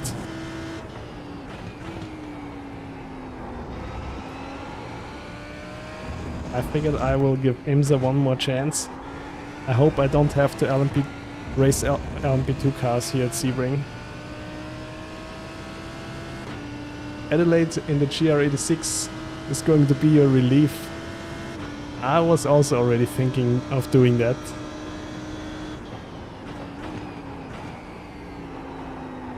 Yeah, my relief from IMSA will be Porsche Cup. I hope this works out. You're doing Imola this week, yeah. Yeah. Will be most likely the better choice. I just love Sebring. Okay, let's bring the brake bias back to the 53%.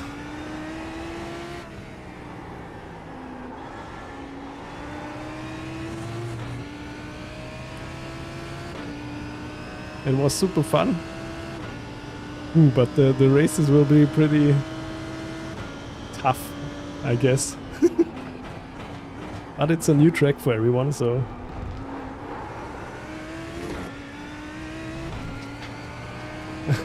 You're playing Euro Truck Simulator, but you cannot gain safety and iRacing in Euro Truck Simulator.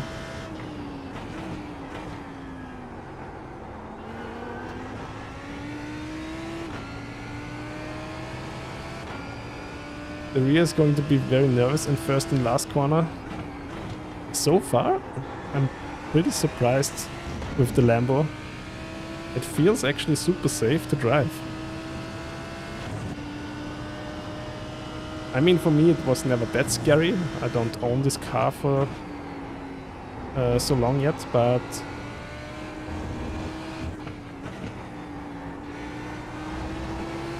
still, also out of corners, it's quite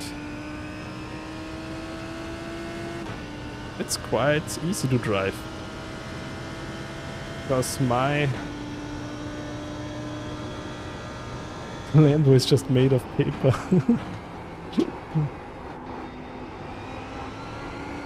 Okay, is it not the sturdiest car?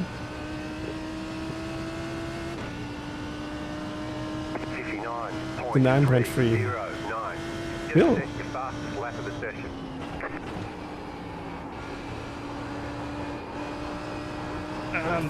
is a bit understeery maybe. I also was quite late on the entry here.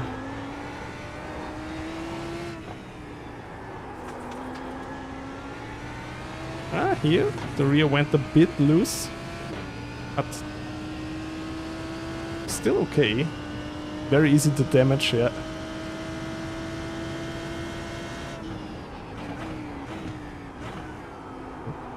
Yeah, some cars, also the front bumpers of the Mercedes, they also fall off when you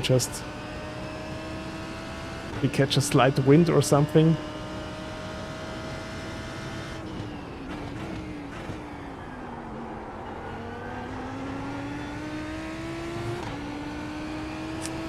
Oh yeah, I'm finally up to 10s.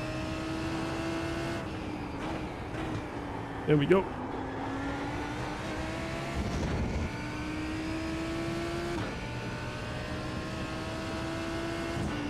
Uh, 158 should be definitely possible here for me.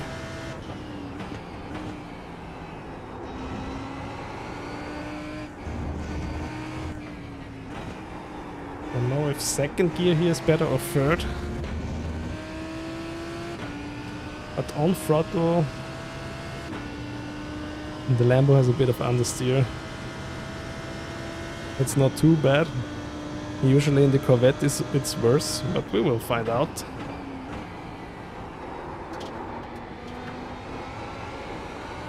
Oh. Lost almost everything in the last corner. 59.376.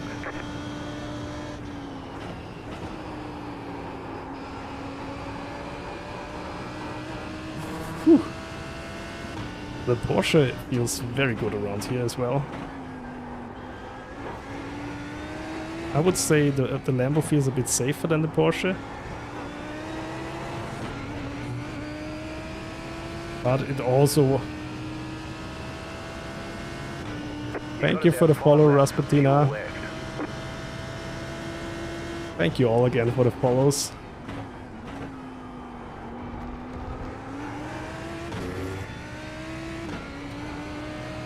Really nice of you.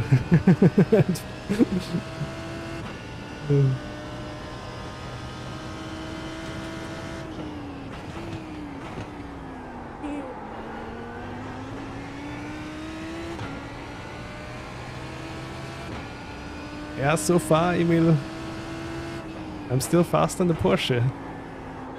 But this lap will be good.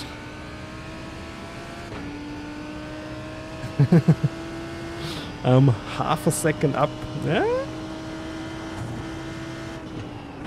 If I get the last corner right, maybe.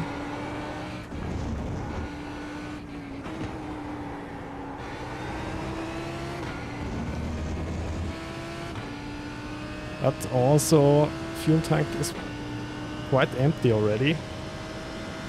What happened with the Ferrari? I don't know. I can't drive the setup. It feels so understeery in the Ferrari. Usually I'm not far off with the Ferrari. But yeah, around here it really felt pretty weird. Oh, oh yeah. 5, 6. You've just set your fastest lap of the session. You were right, Emil. I'm sorry. A 158.857. Well. Okay, then let's write this down into my sheet. 158.856. Handling, I give it 4 stars. It was fine, but a bit understeery. And stability was actually one time the rear wanted to step out, but that's it. So I give it 4 stars on both.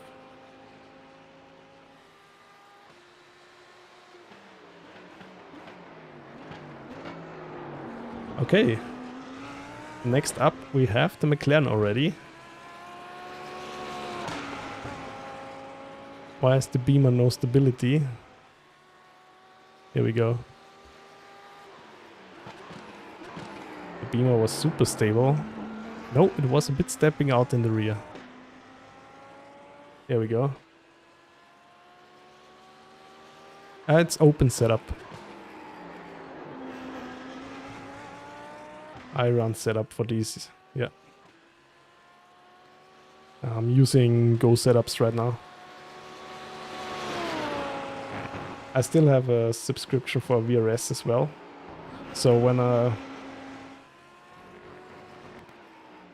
but I'm pretty much fine with the Go setups. They feel good. On most of the cars. Except for the Ferrari this week.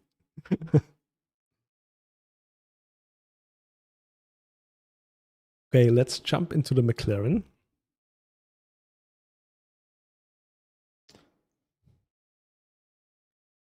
Usually a car that has a super duper nice feeling front end. But I'm also... can also be scary on corner exits. The Porsche to be terrible on the P1 dock setup. Yeah, it's so weird. As I already mentioned, it's like I think it really depends if the driving style of the setup builder suits your driving style. I also had the same experience, interestingly enough, with the Porsche, with the grid and go setups. most of the grid and go setups were totally fine for me. And normally I'm in the mix with the Porsche, but never really super fast.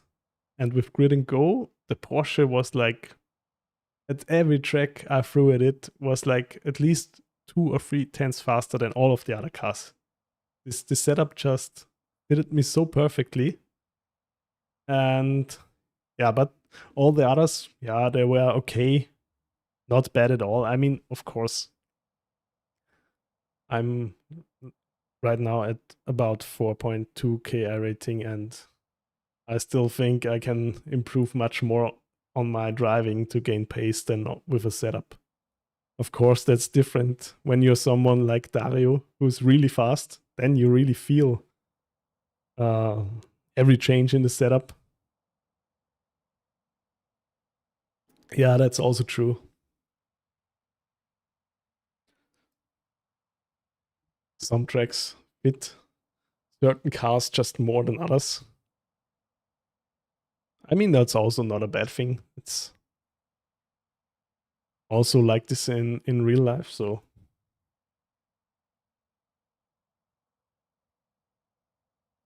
Okay, race setup is in. Let's try out the McLaren.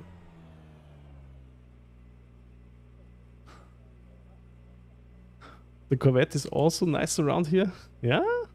Yeah, let's see. I would love to race the Corvette again. I haven't raced it quite some time. But since they revamped the cold tire behavior of the Corvette, it feels much nicer as well in the first laps. Sometimes I really have problems with cold tires, also with the Acura.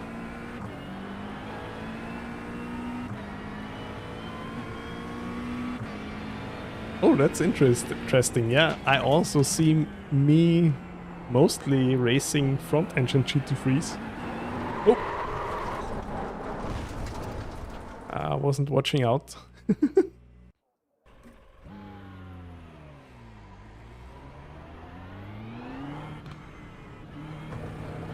I'm also, like last season, I did a whole season of GT Sprint.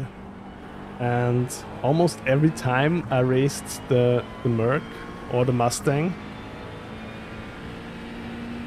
Most of the time I chose the Mercedes because I didn't want to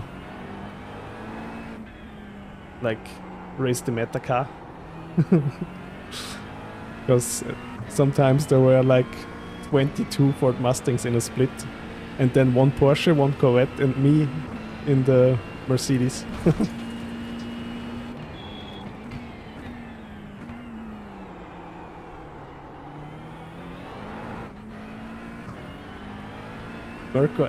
Yeah, the Aston, I have to say, just owning it now for 3 to 4 weeks. So before that I didn't have the Aston at all, but I really enjoyed to drive this car as well. I still don't understand it perfectly, especially with like corner exits. Sometimes it just wants to spin you out, and when I watch out with throttle application, it feels like I'm not getting out of the corner at all. I still have to, or I still need a lot more seat time in the Aston to understand it.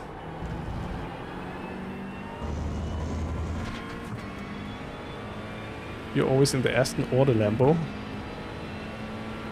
Those two are quite different. But I have to say, here at Sebring, also the mid-engine GT3s feel alright again. Let's see where the times will be when I'm at the Aston. I think the Aston is already the next car.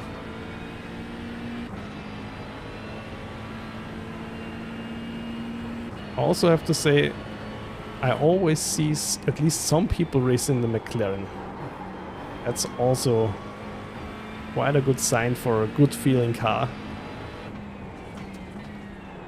I always enjoyed the direct steering of the McLaren. But as already mentioned, I'm struggling with throttle application in this car. My right foot is just made out of concrete or something. It's weird.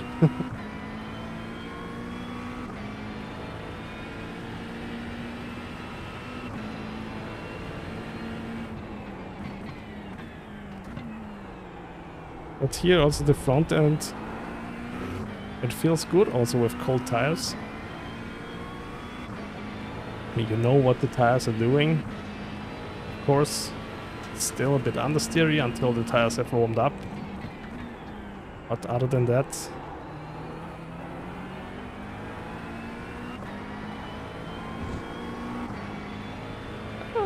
it feels good. Let's see if we can get some comparable lap times in it.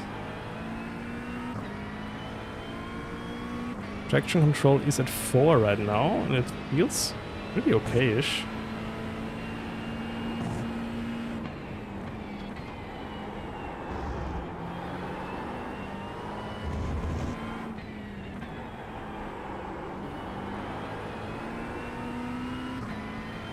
That is only my second lap, but tires already feel quite okay. Yeah, I will be online tomorrow morning and do my first IMSA races here. And we will see if it's a mess like last week or not. Hi, Jimslip, welcome back. 7.4. Hope you're doing well.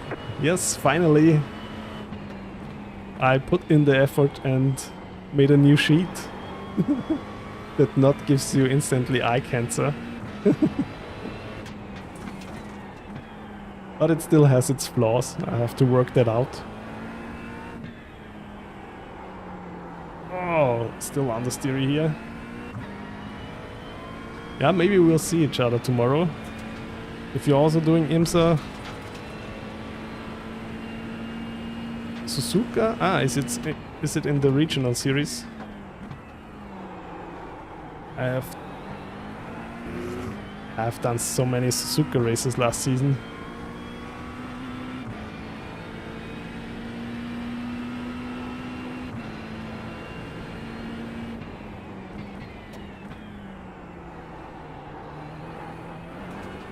Yeah, last week was a bit of a bummer for me in Mexico. Like, when you have to race LMP2s, which are already 5 laps down, but they still want to race you. And don't manage to overtake you in a GT3. I guess it was fun to watch, but not fun to drive. And every second lap, some GT3 gets put into the wall by a faster glass car. It was just weird.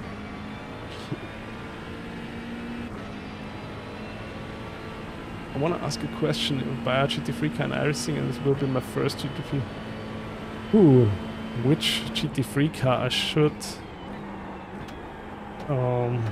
as a first GT3 car? I would really say it depends. As a first car, I mean, do you have any experience with other GT3 cars in other sims maybe?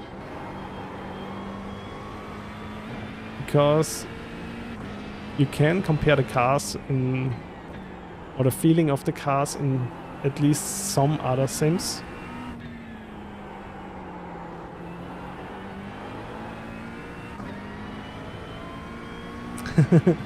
Yeah, that's also a thing. What feeling do you enjoy in a car? But when you haven't had any experience yet,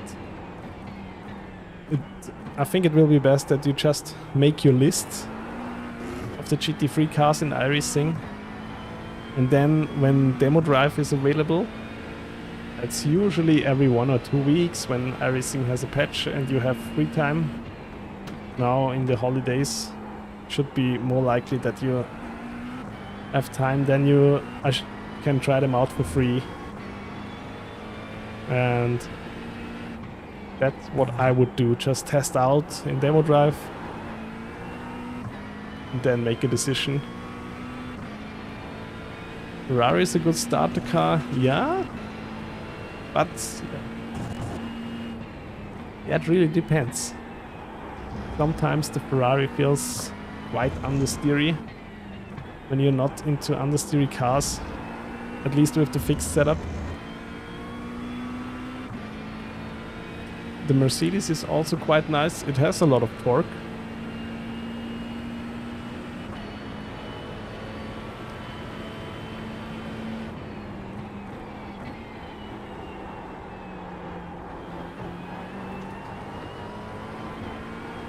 A lot of people also like the Ford Mustang. 0.162. Yeah, the Porsche. I also enjoy the feeling of the Porsche every time I drive it. Oh, hi Moneymaker! Welcome! I'm doing fine, I hope you're doing well. I'm just trying out which car I should choose tomorrow for the IMSA races. Oh yeah, it is.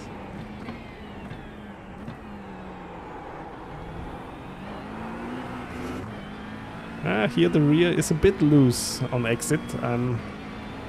Where was I before that? Ah yeah, Porsche. But I think the Porsche drives pretty uniquely compared to all the other GT3s. And even to the mid-engined cars. The Porsche has just like, is quite different. But I like it. And a lot of people like it, I think.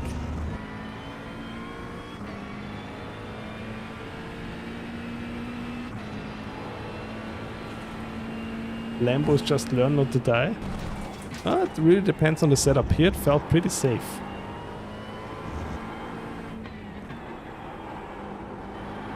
I wasn't struggling at all in the Lambo here, to be honest. So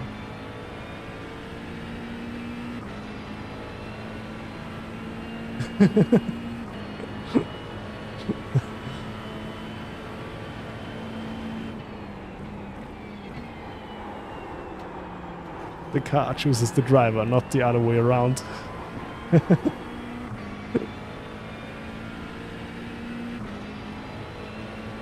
Okay, 159.6.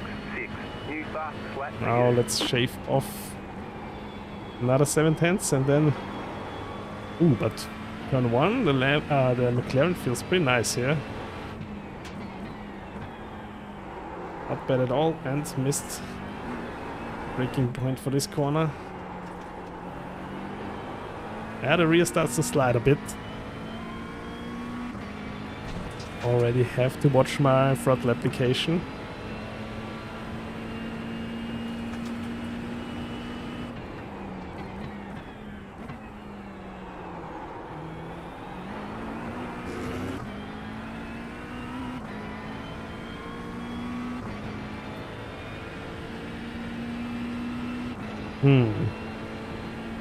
So far, the car doesn't feel bad, but also not super fast as well. And also already quite a bit tricky on throttle application.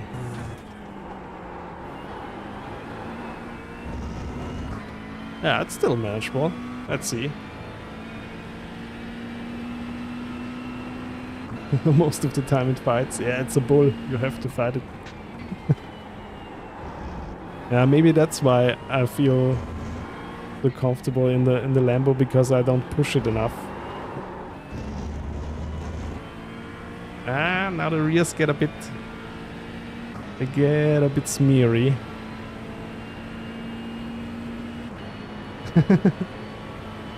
Oh, when you already have audio cues for a car, that helps you a lot. Yeah, that's true. That's why I also have turned up the tire noises quite a bit. What is up with me and the good songs? I always just choose the first song at every stream and the rest is playlist magic. So sometimes it can turn out like this. Sometimes it turns out more like rock or blues or pop.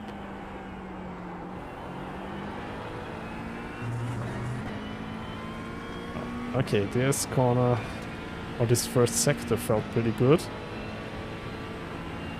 Oh yeah. I hope it will not rain in every race, so we can enjoy the sunset.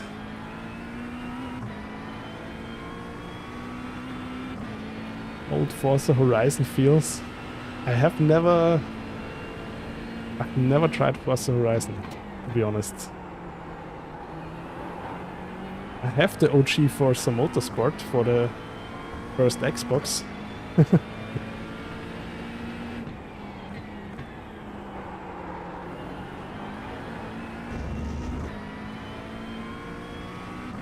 Too arcade-ish. Yeah, sometimes that's fine. I was already thinking about getting Horizon a few times, but now I think there should be a new one coming out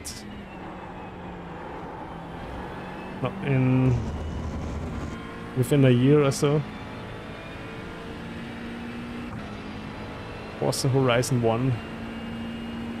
Yeah, I have Forza Motorsport 1 and Forza Motorsport 2.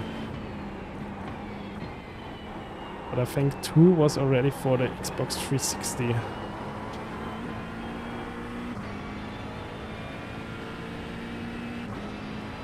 Now. 159.1. Just set your fastest lap of the session. Oh, we're getting somewhere. Oh, this car rotates so well in turn 1. Not understeery at all. Really love that.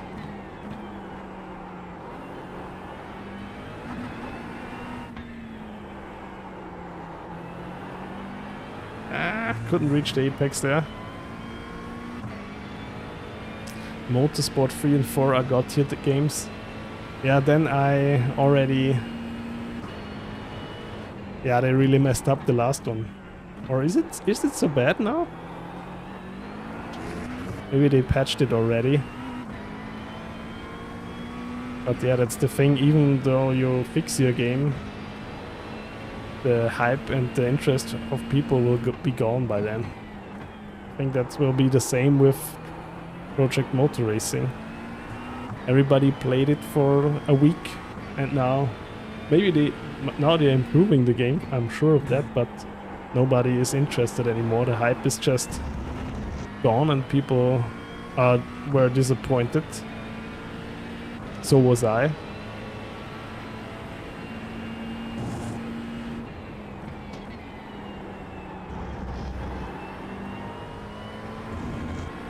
But yeah,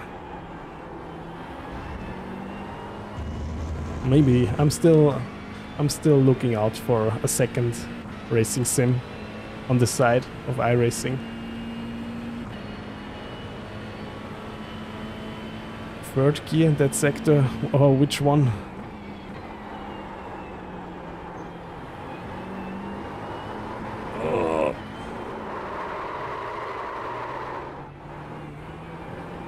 I'm not sure, Swok. That will depend on how fun Porsche Cup at Spa is and how fun Sebring is in IMSA.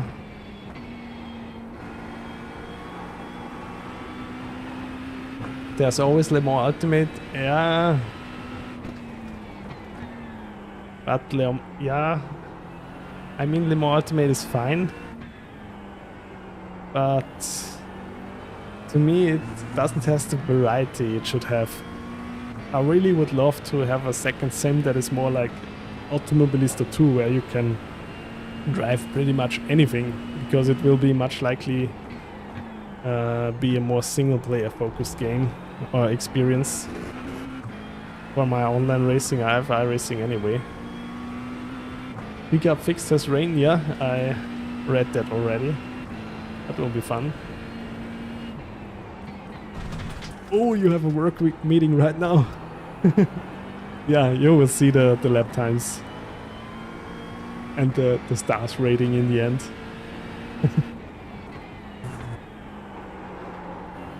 Okay, let's give the McLaren one more lap.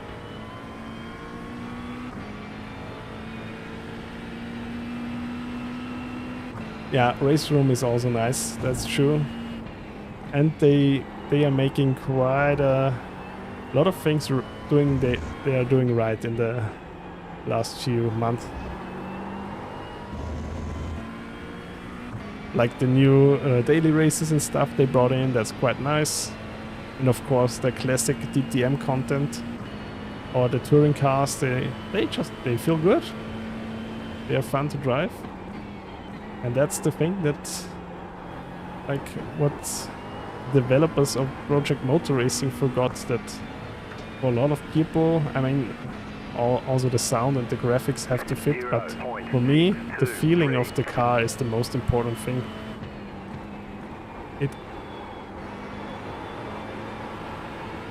Even iRacing would look even older, I wouldn't care, because I enjoy the force feedback here, because I know on what cues I have to listen and what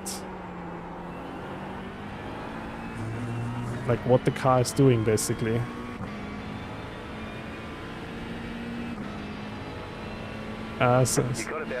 Sebring went out for dinner.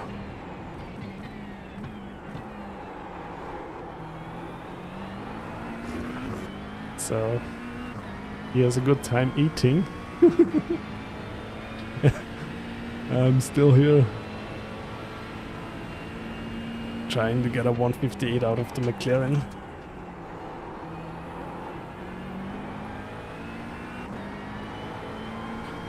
Quite a dinner for 2 hours. Yeah, maybe it's a fancy one.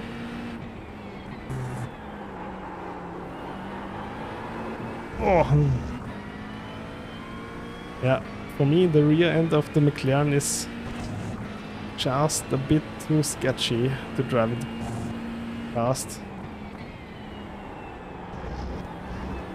But I think I already have a bit better control than a few seasons ago of this car.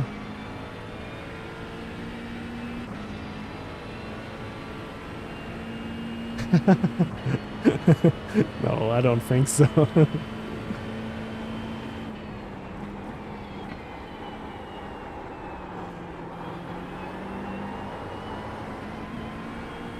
Oh, but if they went out for dinner, so... Oh, I cannot get any faster, so... The 159.1 will stay there for now.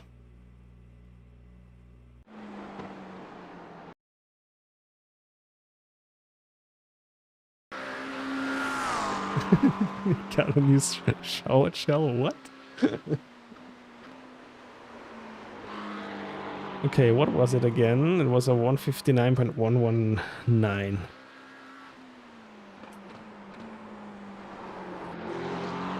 159.119. Handling. Yeah, it felt super good actually. 5 stars. Stability, I'll give it 3 out of 5. Let's update this.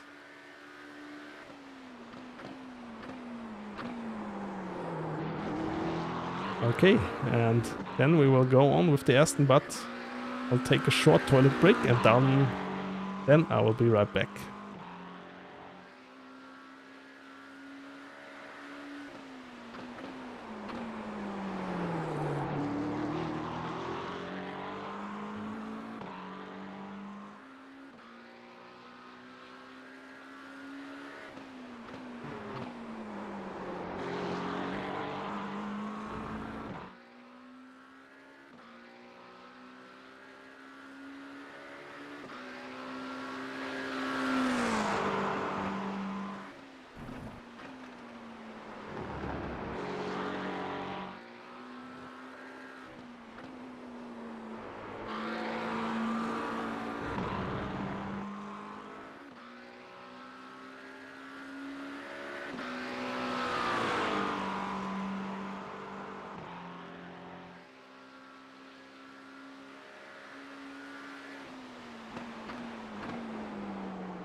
Okay, then let's go on with the Aston.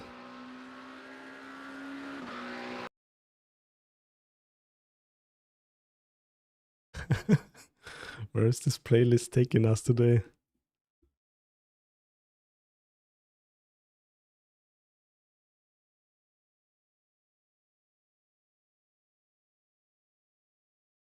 Okay. Where is it? I'm hoping for this car to be fast, because I really enjoy to drive the Aston Martin.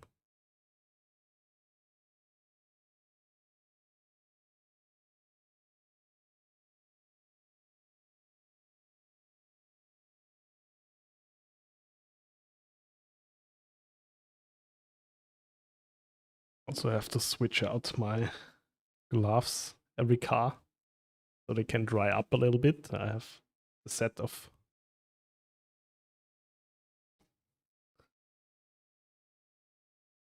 like 2 pairs of these. These are mechanics work gloves. They are super cheap, but actually very sturdy. Quite happy with them. Okay, let's put in the race setup.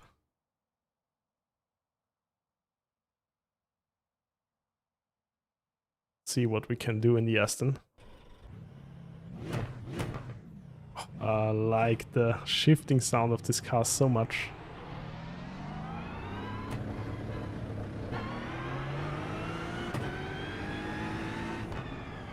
And it, oh, that's just a deep grunt, the engine.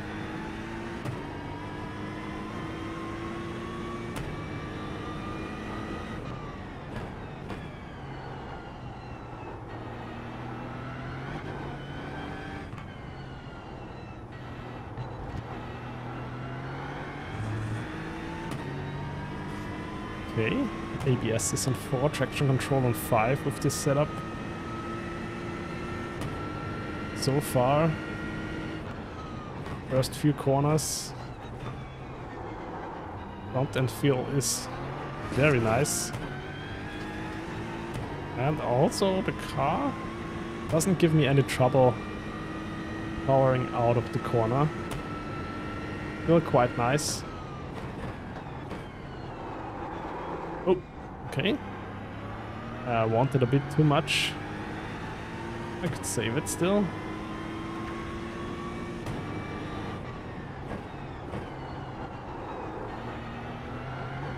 Thank you for the follow, Mr. Sion. Thanks a lot, really appreciate that.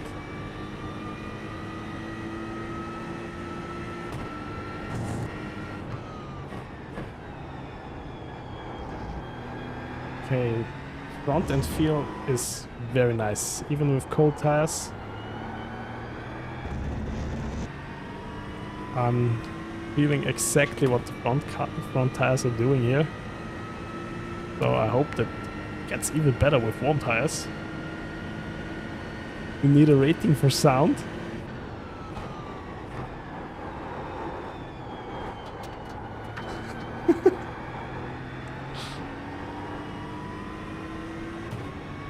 Thank you for the follow as well, Auxiliary. Really appreciate that. A rating for sound, but this won't change every week. Just put it once and then...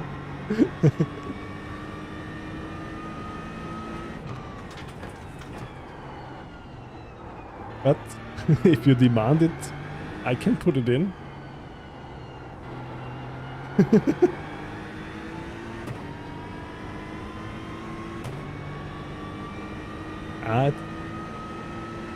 Now does it change per track? No.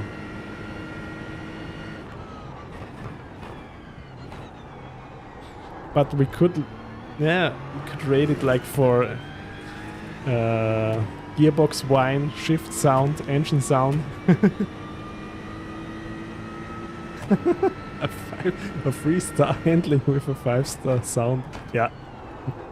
Good sounding car makes you faster. I'm also a strong believer of that theory. That's why I always raced the 911 RSR in the GTE series back then. Special one named Ruxette. Oh yeah. Ooh. It's time for some Ruxette music again. You're totally right, Indy.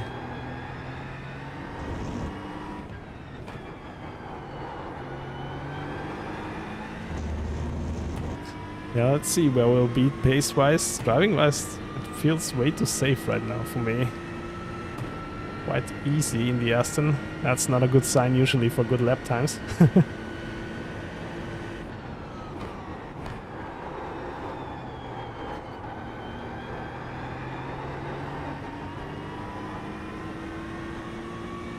But I really enjoy this car. Really would have missed out if I 0.956. haven't got this car. Even though it's quite similar to the other front engine GT3s, it's still distinctively different. Sorry for my pronunciation troubles. I'm still learning English. You got a visitor? Alright. Have a good evening, Indy. Thank you for tuning in again.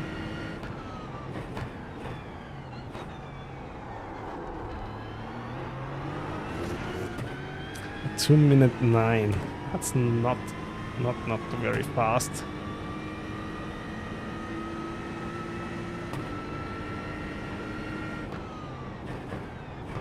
So far, I think the best feeling car around here was actually the Porsche for me. Even though I was a bit faster than the Lambo. 40 times in a row, you're a legend.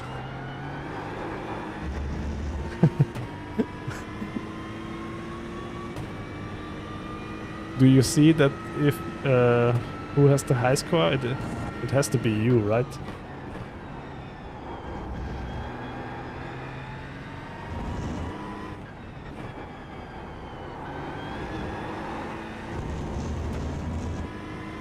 The Lambo has the sexy feel. Oh yes, it does. Also, the engine sound of the V10 in the Lambo is quite high up in the 4 to 5 star ratings. You're waiting for the Mustang. I hope I don't disappoint you in the Mustang. 0.217. New fast flat for you.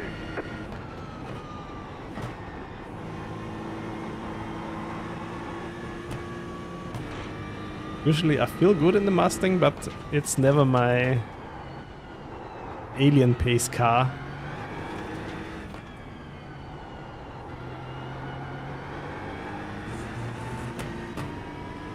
But we will see. I used it last week in the Mexico races. Loose end, okay.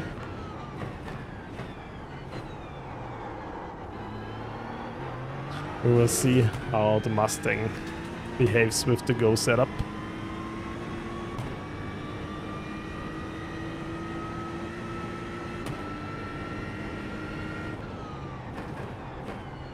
Also, the Aston Martin feels sometimes quite torquey out of corners, but here it's totally fine.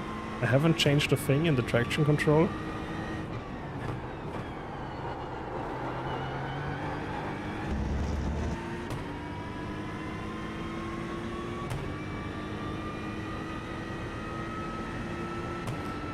I really enjoy the feel of this car. And also the Mustang feels quite nice. I still remember when the Mustang came out. And when it first came out, it was around like Daytona. And it had terrible lift-off oversteer. It was so scary to drive. But at some point they fixed it and then it was actually super nice to drive. The second gear was a bit too cautious here, I think. Let's see. Yeah, it's on 56.8 right now. In terms of brake bias.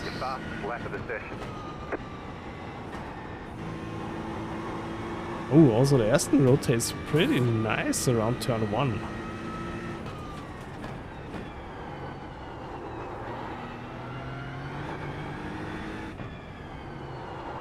Oh.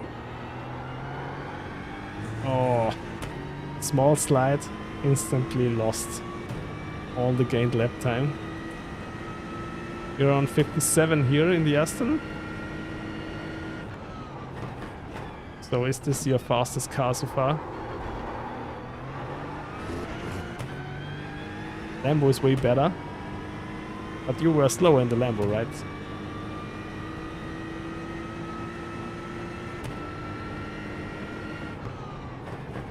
Hi Yul, welcome back. Oh, thank you for the feedback. Always good to hear some feedback. If you have some improvement thoughts, always welcome to come forward. Stonks. New chart is actually better than the old one. Woohoo!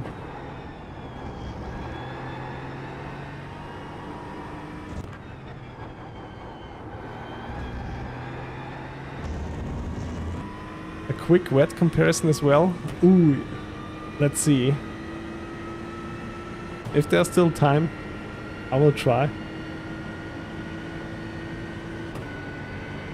But I doubt. I think I just take the. I could take a few of the fastest cars in the dry and then try them in the wet real quick. 0.0. Okay, let's try it again. There's definitely a 158 in this car.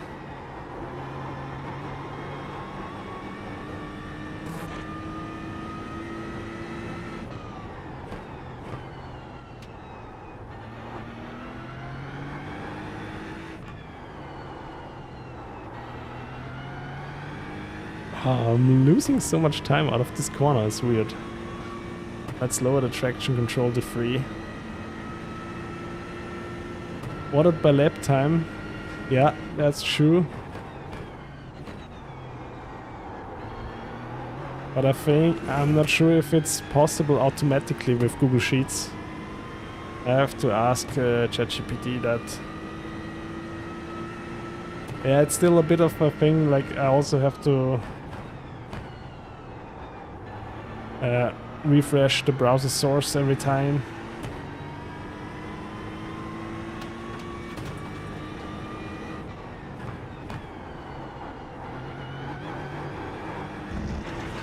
Maybe I'll just do a screen grab and do it in Excel. I'm not sure. Ah, it's possible.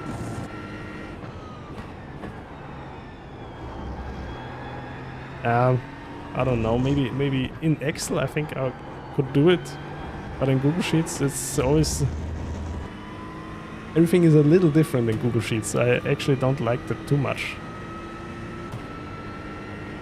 You can use N8N. What is N8N?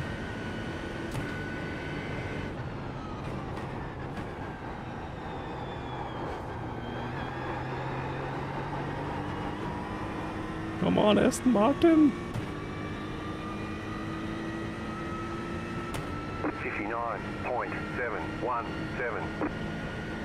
I know I can be faster.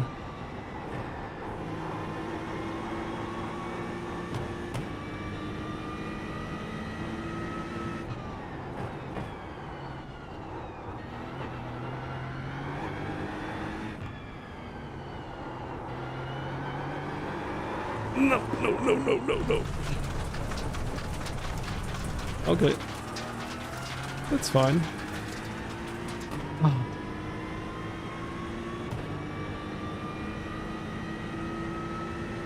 Oh, really? A 158.3?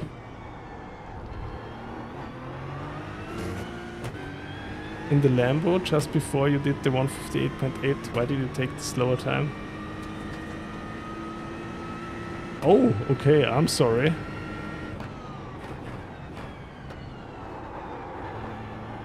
If that's true, then I'm sorry for that.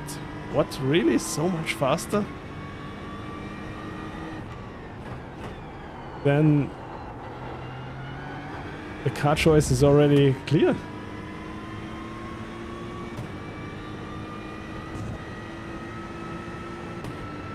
Okay, normally I don't make mistakes like this.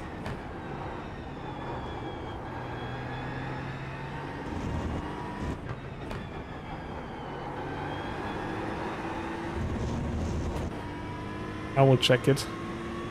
But thank you for pointing that out.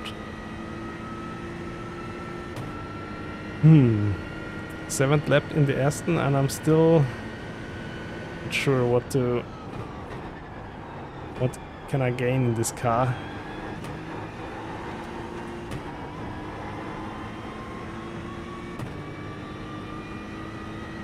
$158.3 for all time. Maybe it was. I have to check it in the actual practice sheet. Maybe the lap time shown was an old one.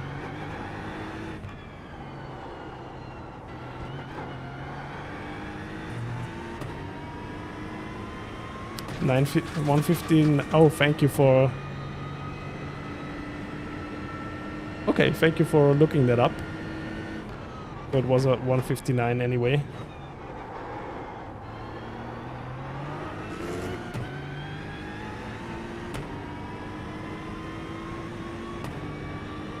All good, all good. So I didn't make a mistake. I already thought, okay, I have to double check my reading then. Come on.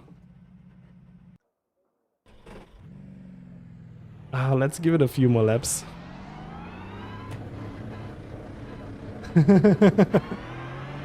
Yeah, Lamborghini lobby. Zappa is in the Lambo lobby. Nice try though, nice try. Almost had me changing the lap time.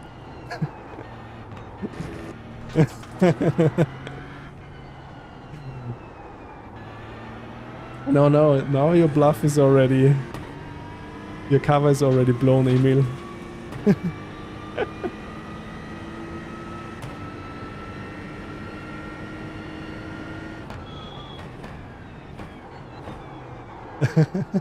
Looked in the wrong ward.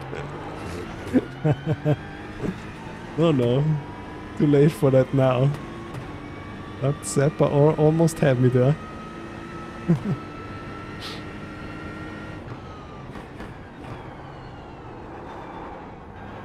Okay, so I really cannot lower the traction control too much in the Aston. I cannot control this car so well. Oh. No damage, car looks clean. Okay. Let's give it a few more laps to see if I can do some faster laps. In turn 1, this car really feels nice. Yeah, sadly... I mean, of course, again, it can be that the setup doesn't fit my driving style too well. But feeling-wise, I really enjoy to drive the Aston.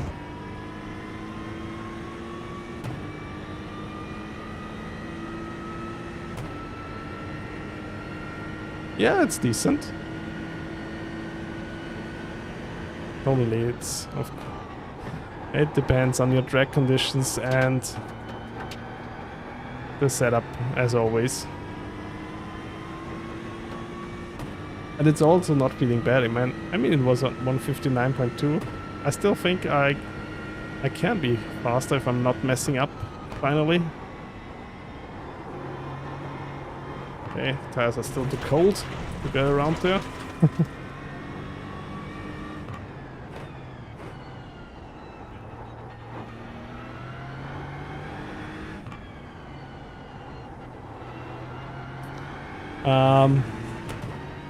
Yeah. I'm sorry. Sorry, actually. Only mods can post links. Just for safety, so my channel doesn't get banned instantly.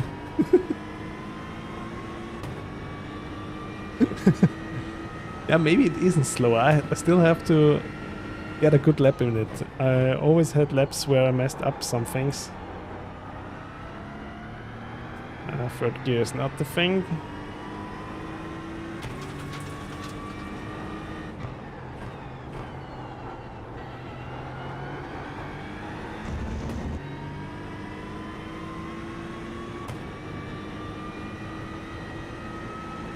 Yeah, it's not off pace again. I said it already, so so many times, but again, it really depends on the setups you're using and if the setups are suiting your driving style and the track conditions. So driving wise, I really enjoy the Aston here. I still would wait if I can get one proper lap together. But so far I always messed up a few corners, so 1.595. ah, okay. The Beamer is not garbage, but it's not the most fun GT3. Let's say it like this. Even though here at Sebring it felt pretty nice actually, not too bad. Sometimes, or most of the times, I'm not feeling the Beamer too much. Usually it's a safe choice because the Beamer is always pretty stable.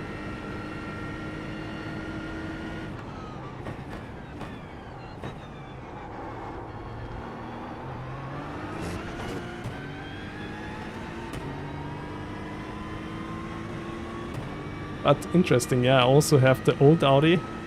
I've never bought the old Merc. And then the first of the new GT3s was also the Beamer for me. And with the old tire model it was nice, it was quite nice to drive, but never this exciting. It was always a bit bland. But with the BMW, when all the other cars are too tricky to drive, usually the Beamer is still stable. So that's still a used case today, I would say, for the Beamer.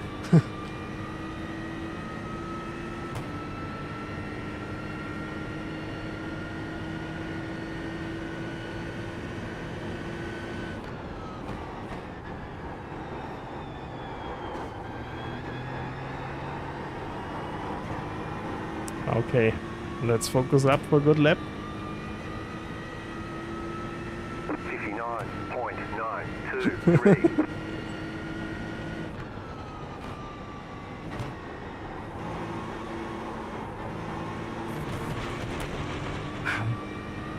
Still not enough.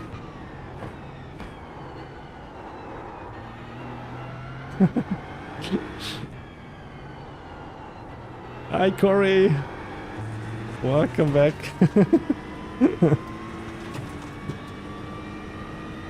Exactly. How to create the BMW.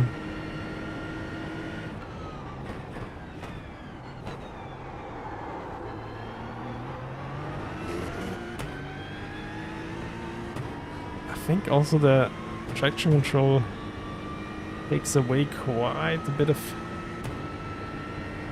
corner exit speed here in this car.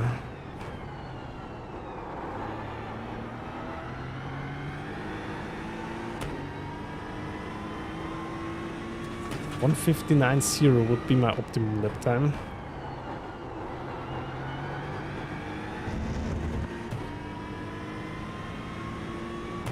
But this time I messed up turn 1.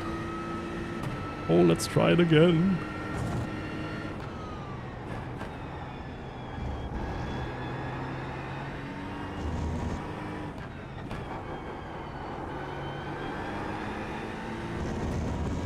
This exit wasn't also far from perfect.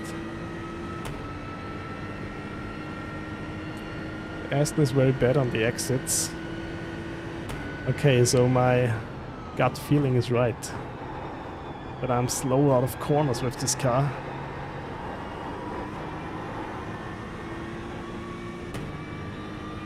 Doesn't have the torque, but it also feels like it wants to spin you when you lower the traction control. And that's the weird thing.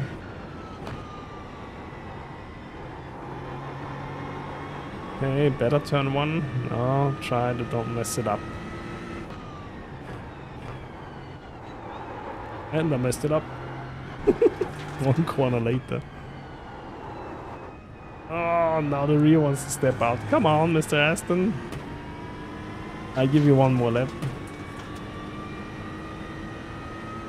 But exit, nope. Yeah.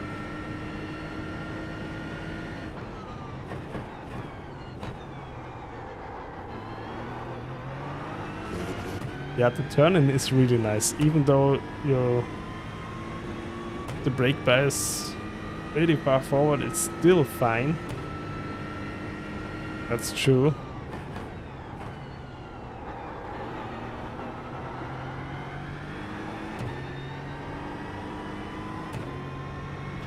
I use the standard iRacing force feedback, 360 Hz force feedback. I'm just so used to it right now. I really don't need like stuff like IRFFB. I think since the update, the iRacing force feedback is fine.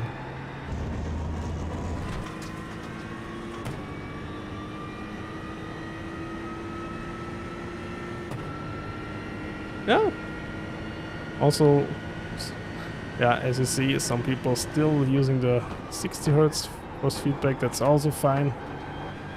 In fact, with some cars, I also still want to use it. For instance, the Indy car. I don't know if they have fixed this car for the 360 Hz force feedback.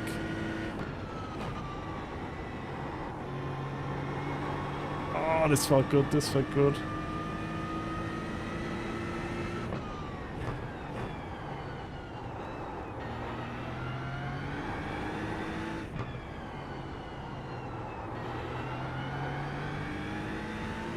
Oh, corner exit. Ah, you're back from the track. Welcome back, Patman. I'm still in the Aston. Trying to satisfy the Aston lovers. This lap could be the one, if I don't mess it up. Yeah, it's just preference. I also enjoyed iRacing with the 60 Hz force feedback.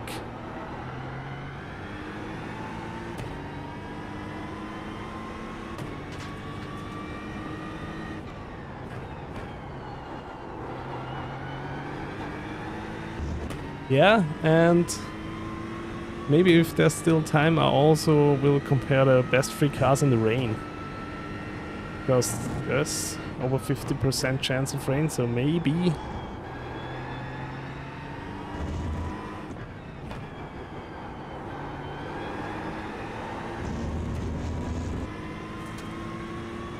Imola evening session is so nice. Is it nicer than evening in Sebring?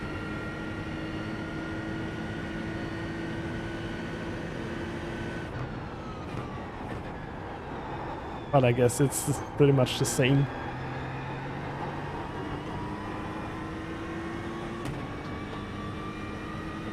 Or is this a morning session? I haven't checked. 59.0. Come on, one more good lap.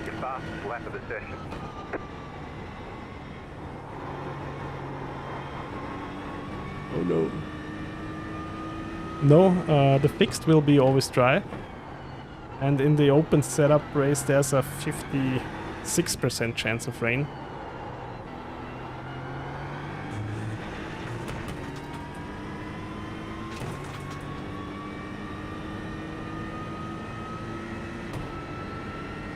So if you wanna avoid the rain at all, you can race the fixed.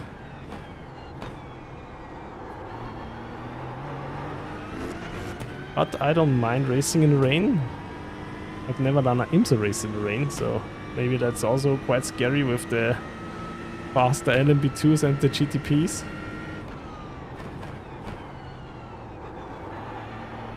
Maybe nobody will race it anyway. We will see.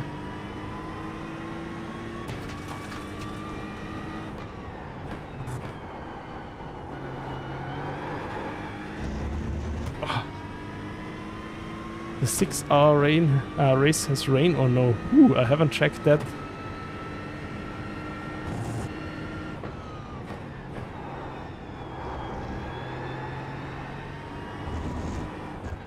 Okay, let's stay in third gear. Ah, didn't help me.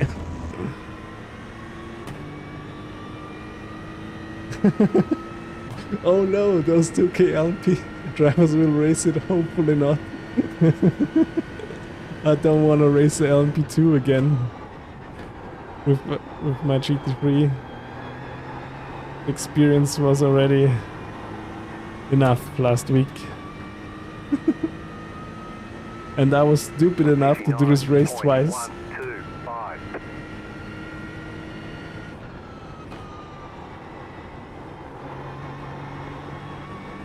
Yeah, I think that's pretty much it for the Aston 159.0 for me. I have to get used to this car. It's the car with the least amount of seat time. So you can be definitely fast in this.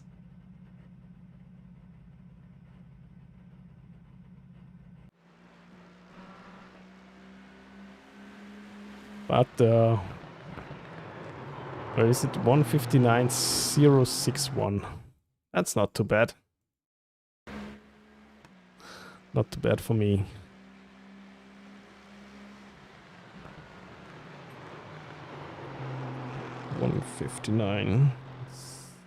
.061. Handling wise, great. Stability, I give it 4 out of 5 stars. Next up we have the Mustang already. Interesting. Merc was fast. Mustang is coming up. Porsche, Lambo. Woo! Let's see.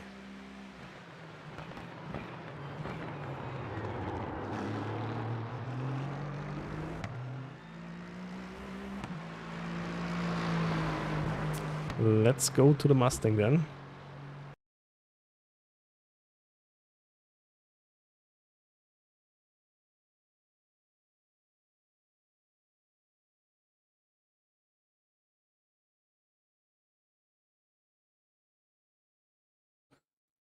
Now it's time for some different music, I guess.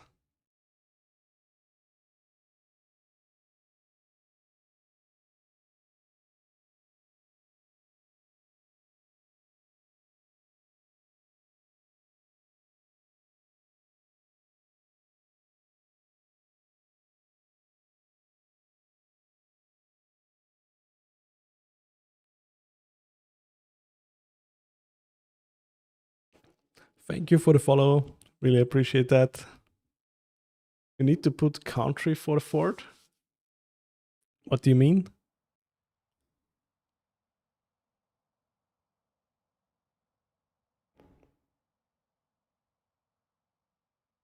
Ah, you mean a different song, you mean? For the Ford?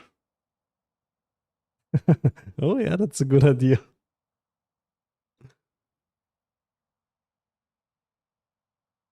Here is a perfect Ford song.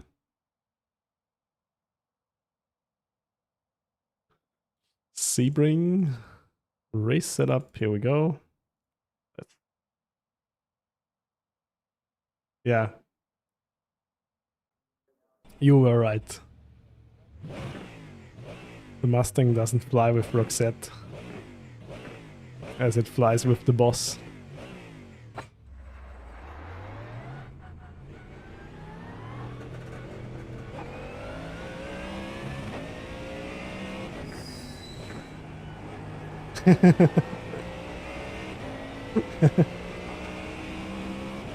Yes, yes.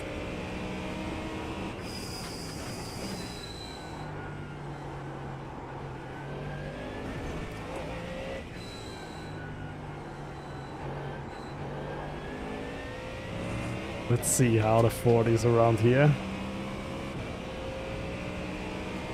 Usually the Mustang, the fastest in every race since the last 2 seasons.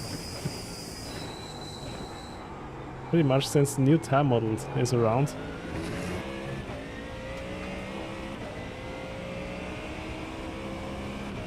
But yeah, I also think you have to learn it quite a bit. I'm not super fast normally in the Ford, for instance. Feels a bit understeery with cold tires.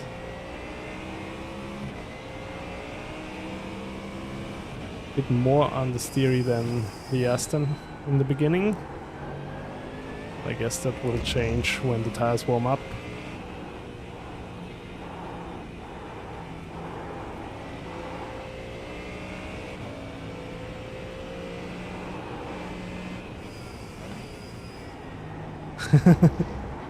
It's alright, Seppa.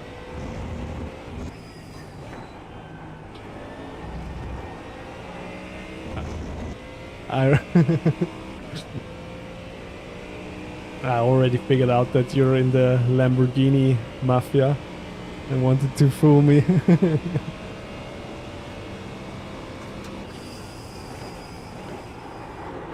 Oh, okay. Okay, brake bias a bit more to the front for me in the beginning. Let's try this again. Let's put it on 53.5%.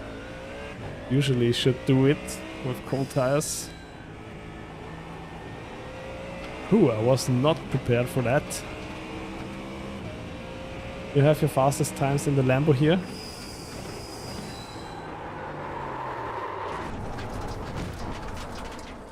Okay, Pete.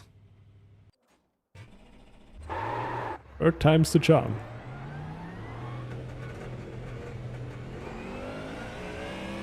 I think last season I used the Merc for this race in the GT Sprint series. Even though I love Sebring dearly, it's always quite difficult because everybody is super fast here.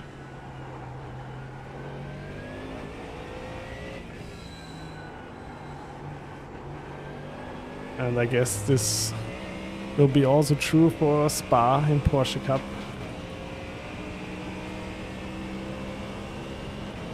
But we will see.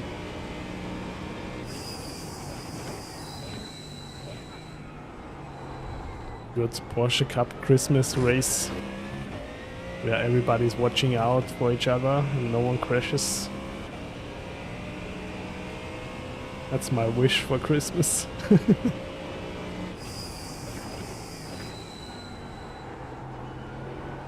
Oh. Again this corner.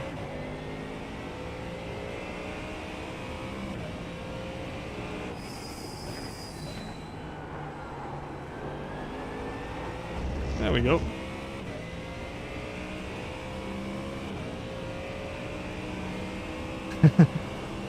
Everybody gifting positions. No, just driving clean without crashing and don't...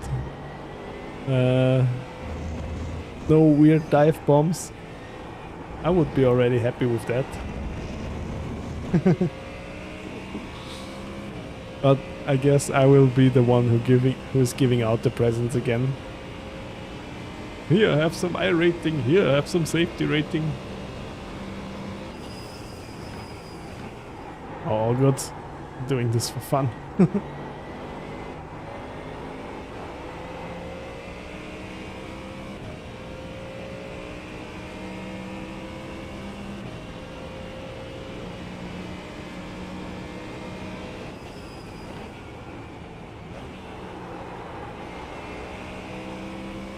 Okay. Beginning of lap 2, the car rotates already quite a bit better.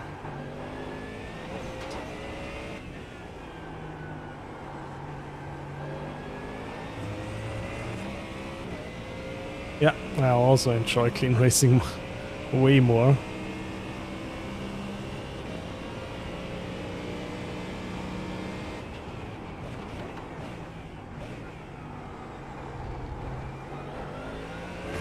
Super hard racing, it's stream rip? What do you mean?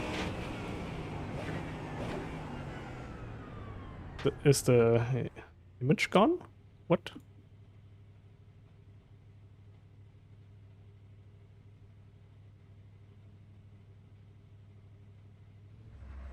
No, you, you jinxed me there. No, everything is fine with the stream. Should be. I have 0 dropped frames.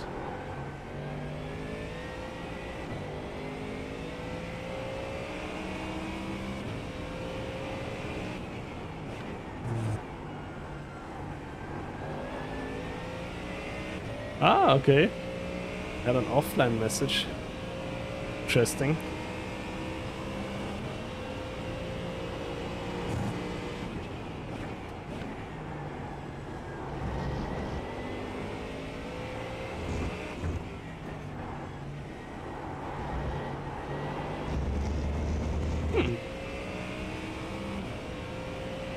Went out for 10 to 20 seconds, really? Okay.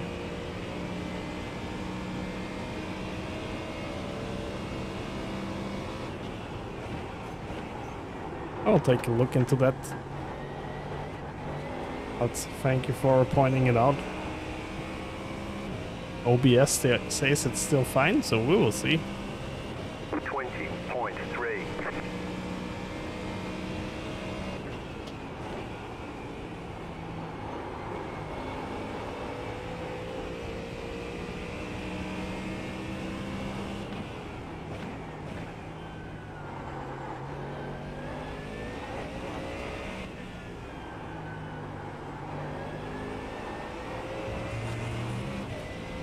Oh yeah, feeling already quite comfortable in the Ford Mustang.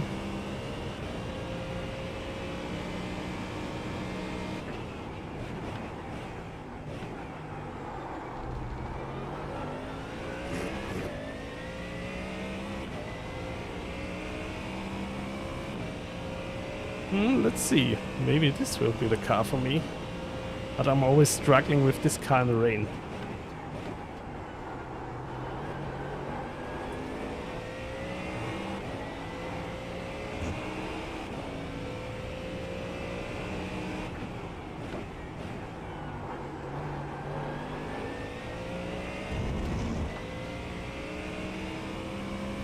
I think I can also lower the traction control already a bit.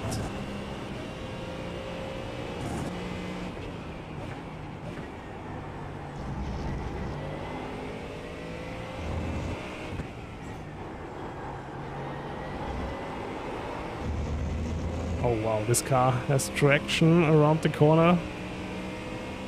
Feels quite a bit better than the Aston already. Let's see where the lap time is.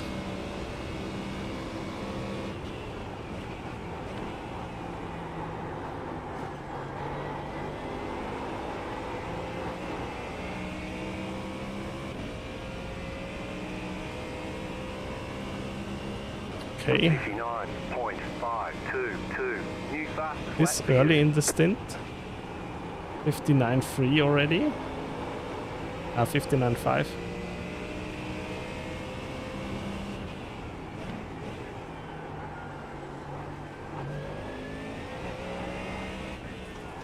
Ah, I was too fast here. Ah. Stayed a tad too long onto the throttle. But already now 159.5, so maybe there is something possible in the Mustang.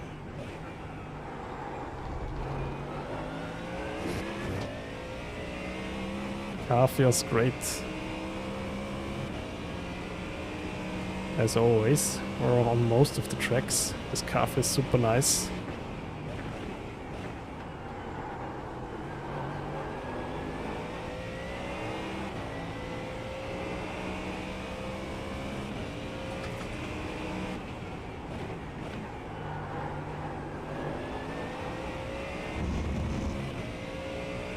Yeah, totally. It feels so easy getting through these bumpy corners with this car because it sticks so well.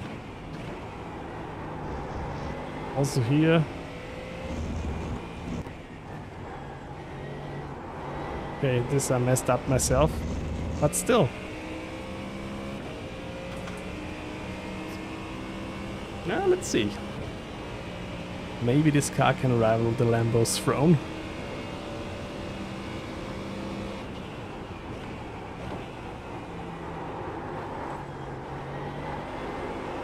No, slide.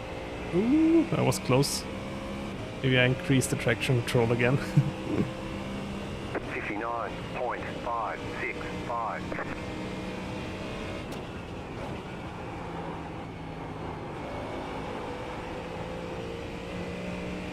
Oh, it rotates so well. I was quite late on the brake here.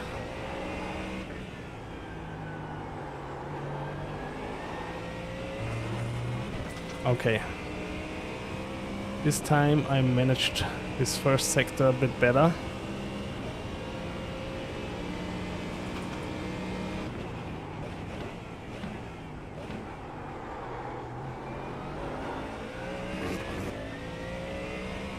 Lost a little bit again here on the exit. But still...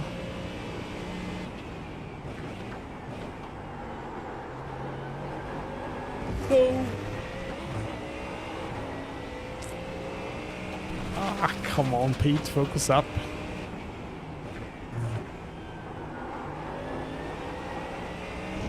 It's super good around this corner. This is usually pretty tricky.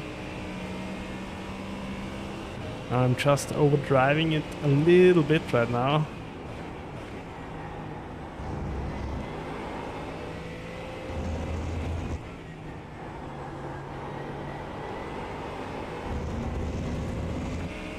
I just can keep it smooth. I think a 158 should be maybe possible.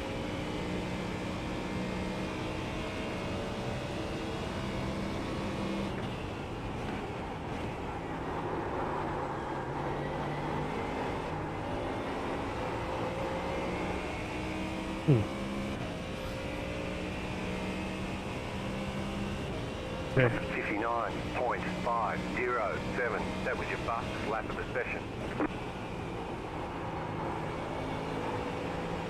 Let's try this again.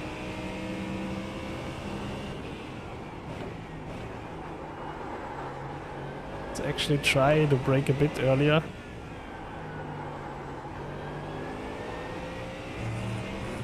Ah, still okay. First sector was pretty good back then. Great song, oh yeah.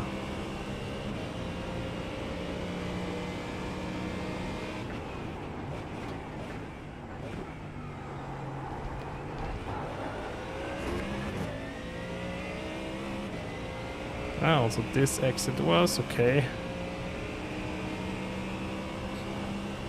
I think from here on I messed up.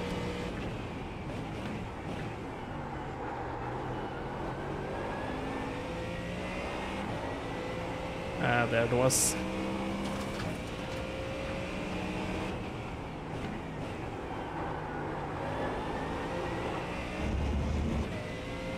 Three tenths up.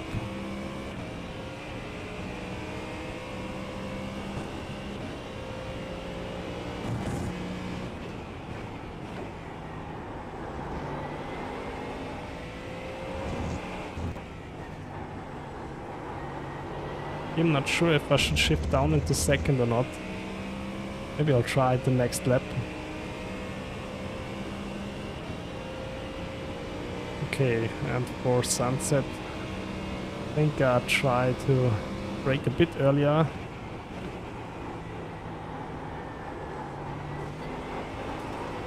Oh yeah, that's helped quite a bit. Was just too late on the brakes. Here we go. There it is. Let's go.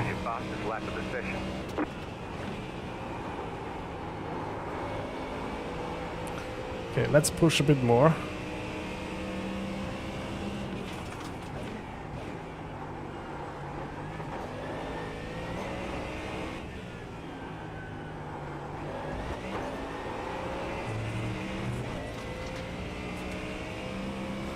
Let's go now. The Mustang has awakened.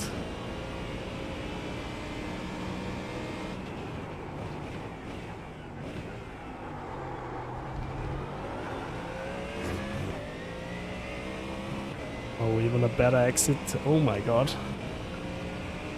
If I can keep this up, this car will obliterate the lap times of the other cars. No, this corner.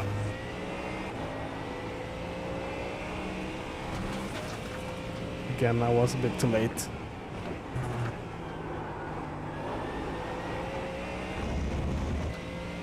I'll give it one more.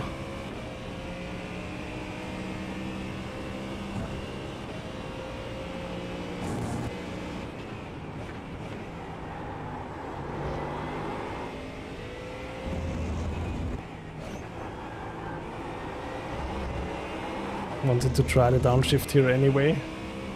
I wasn't really faster.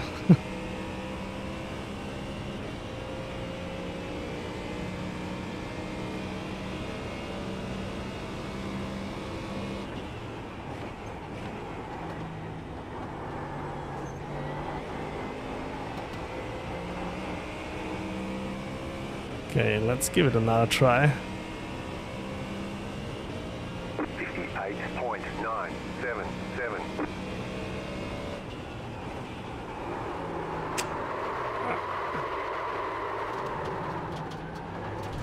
Oh no! Ah. No active reset point as well.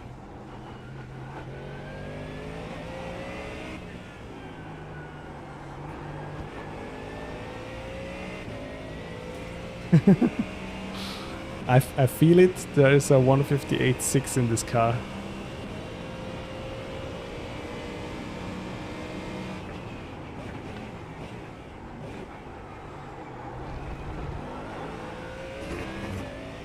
I'll still try one more lap, even though I've overheated the tires now for sure.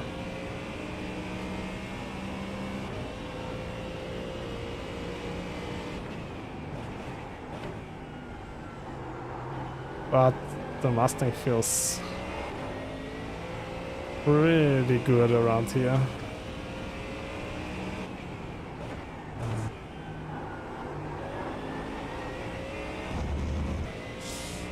Now, let's see.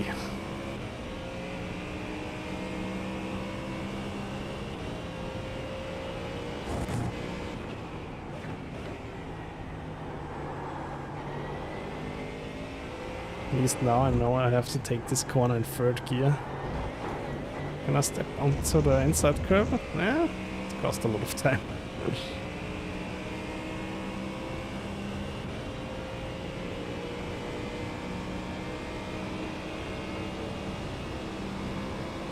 You bite it. No, don't make buying decisions because of me, please. But if you're into front engine GT3 cars, the Mustang, you can.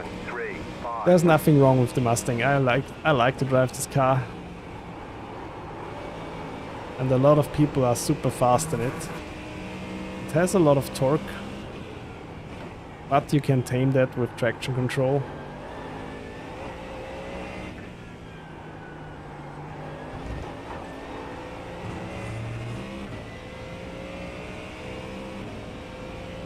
Ah, you're owning this one? Yeah, the Mustang, it performs well since the last 2 seasons.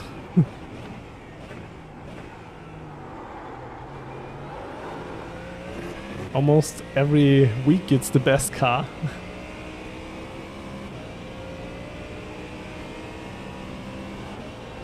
Ah, okay, yeah, I've never owned the old Merc, but the new Mercedes and the Ford Mustang, they have their similarities and both feel nice to drive. I would say the Merc is a bit more, it feels a bit shorter overall. They both can be nimble.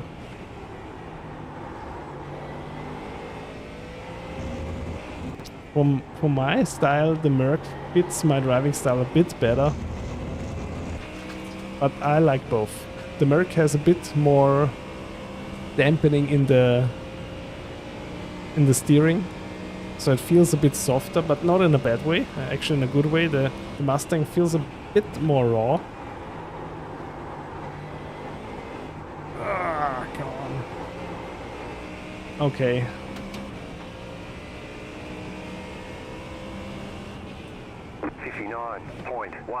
There's definitely a better lap time in this car, but for now, let's put in the 158.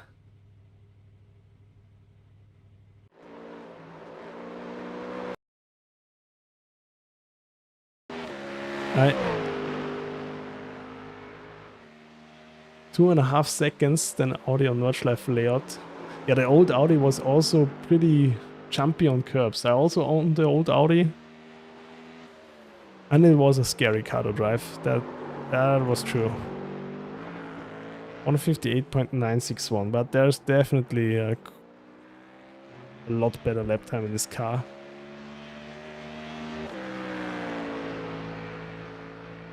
And 58. 961. Handling felt great. Stability, I would give it a 4 out of 5.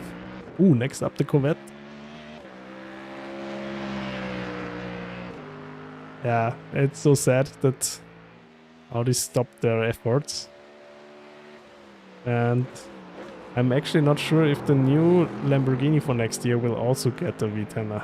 It might not.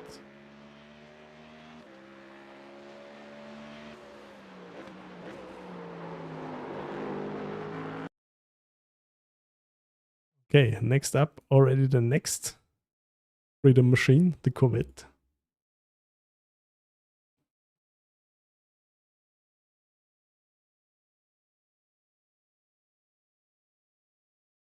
Oh, okay. Yeah, when everyone else in the team wants to race it, I also had this problem already. Corvette. Kinda hoping for this car. Since the tire update, the Corvette feels super nice. Ah, thank you, Moneymaker. The Temerario Lambo is a V8 twin turbo, so V10 is gone.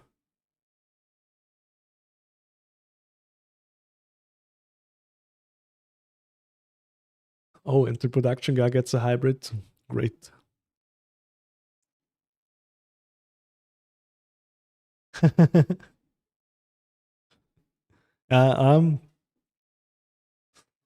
I'm kind of into like 80s songs. I listen to pretty much to quite a broad field of music.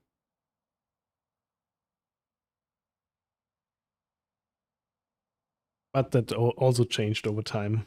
When I started out back then, when I was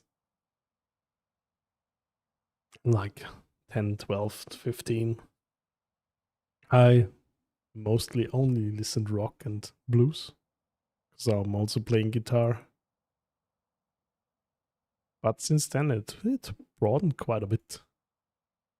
And of course, GTA Vice City back then was like a mind opener for this 80s pop music greatness.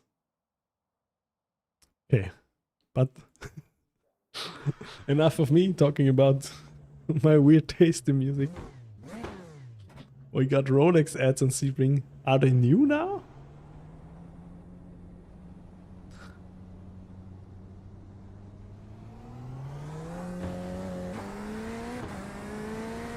But I heard something a few weeks ago, Swag, that like Rolex is pulling out, or is it Tag Heuer? Some watch company is pulling out of a race series. Yeah, Vice City, back then it blew my mind.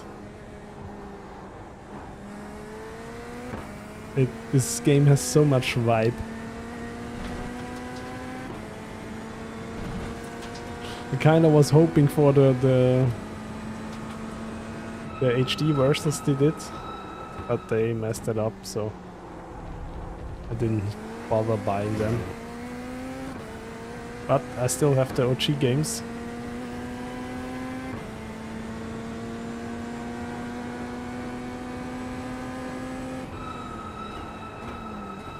But I have it for Xbox, for the OG Xbox. A friend of mine had it on PS2.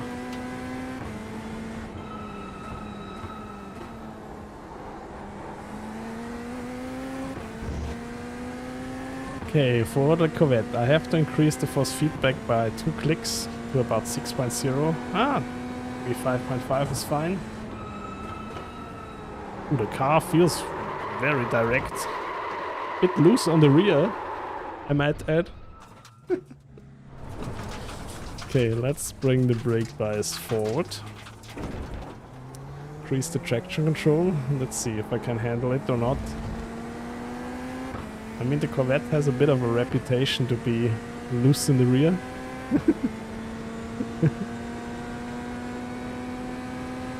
But the last few tracks in the last GT Sprint season, it was fine to drive.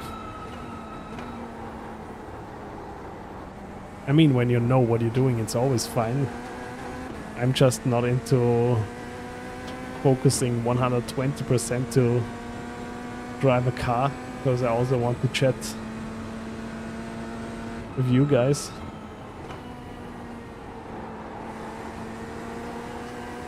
Okay, maybe it was just... Maybe it was just an outlier. I think the Corvette has the shortest gears. With this car, it feels like I have to shift the most.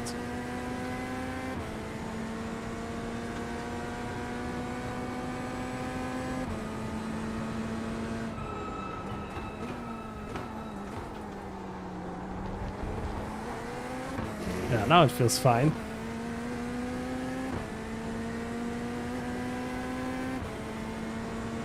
I've never tried the Corvette in the rain though.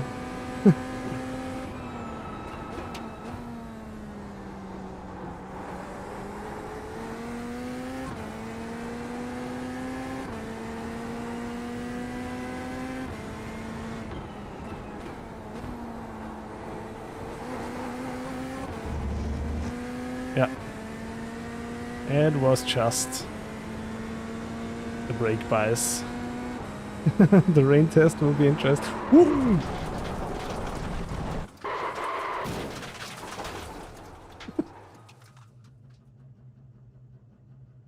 Oh my god. What was that? It just killed me on the kink. Let's check this again.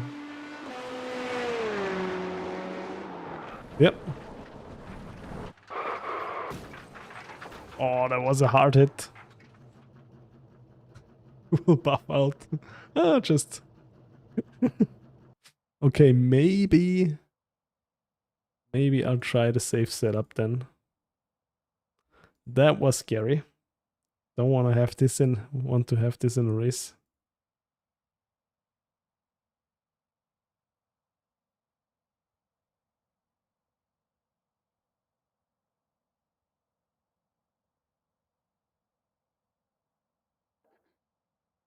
There we go. Some duct tape, good to go.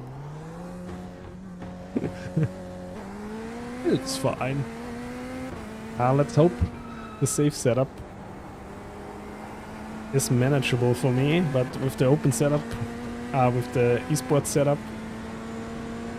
I won't have a good time.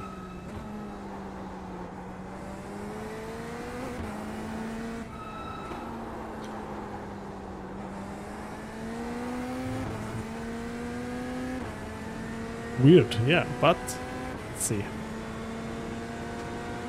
Driving wise, other than the rear just flies, wants to overtake you once in a while. Front end is really feeling a lot better. They have updated this car and the cold tire feel in week 13 or before that. And since then, it really feels okay even with cold tires. Before that, I was struggling sometimes. The first 2 laps were pretty mushy feeling. But I also had this problem with the Acura.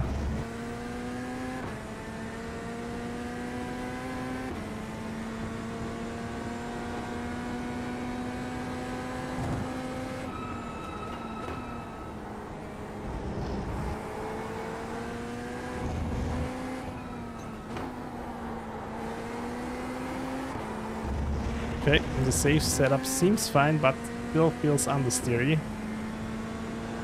Let's hope that goes away with warm tires.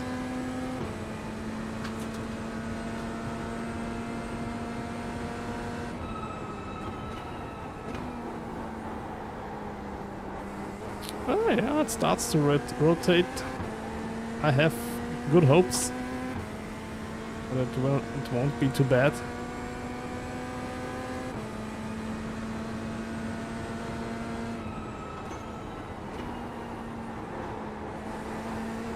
Good rotation. Yeah, the safe setup should be alright.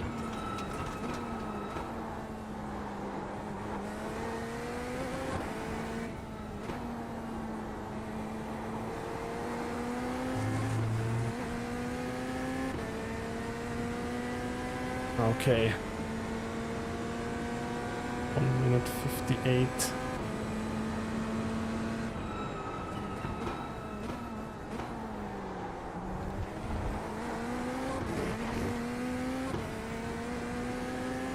Yeah, we will see what it will mean with their 56% or 52% rain chance in the open setup race.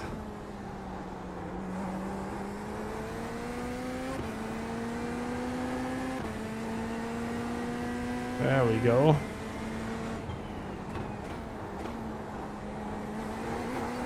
I always admire people that race the Corvette. I know that there was always one guy in the GT3's top split who raced the Corvette, and he was fast in it. I mean, not alien fast, but he could keep up with them. There we go. Maybe half a second faster.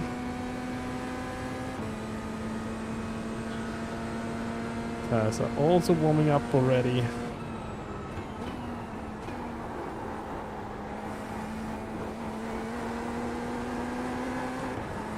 Oh, bit of understeer on the throttle here. 0.255. 2 minute flat 0.2.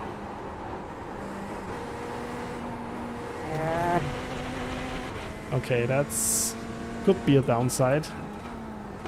On throttle understeer.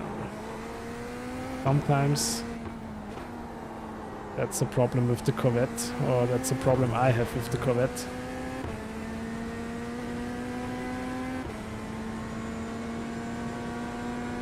Maybe that's because of the safe setup.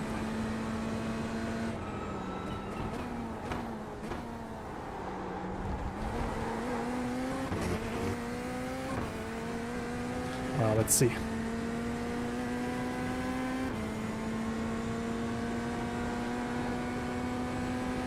Maybe I really have to use the Lambo. Would be nice. Would be the first time to race the Lamborghini, actually. I think I've never raced it.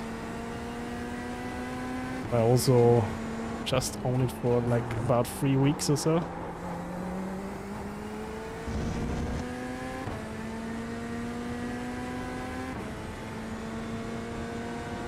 But I enjoy them both. Both the Lambo and the Aston. The newest edition. My GT3 roster. Both are nice to drive.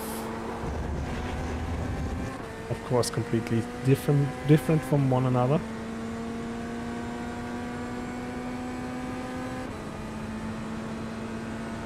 Three passes in the Lambo.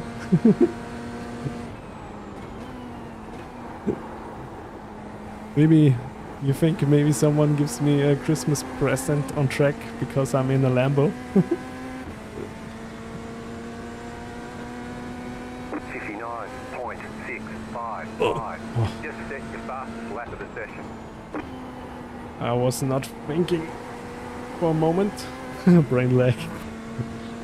Okay, now we start to fly. Hello.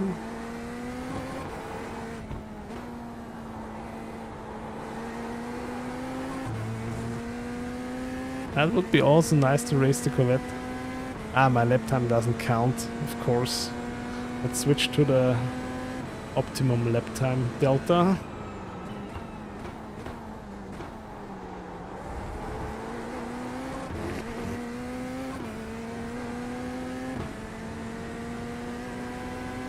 On 59.2 right now. Let's see.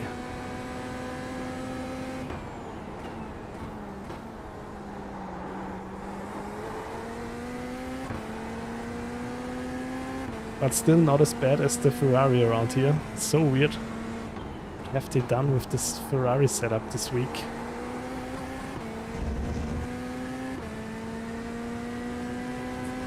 I'm almost sure if I tried the VRS setup for the Ferrari, it would be totally fine.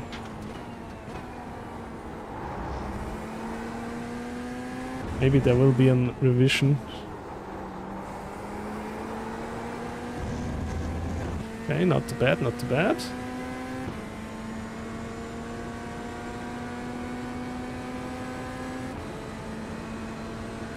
This lap time delta is a bit misleading, I think. I'm almost a second up. It cannot be true. That would be nuts. 58.895. Whoa. New fast flat for you. Okay, it wasn't misleading at all. The Corvette is just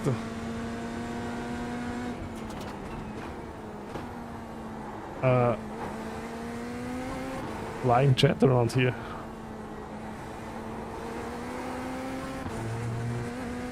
Holy moly! I wasn't expecting that. 5th lap.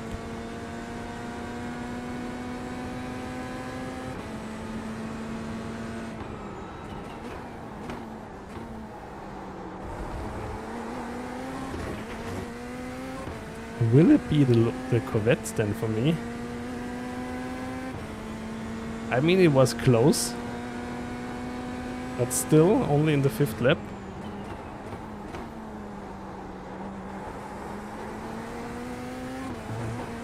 What is the Lambo lap time? It's also on 58.8, right?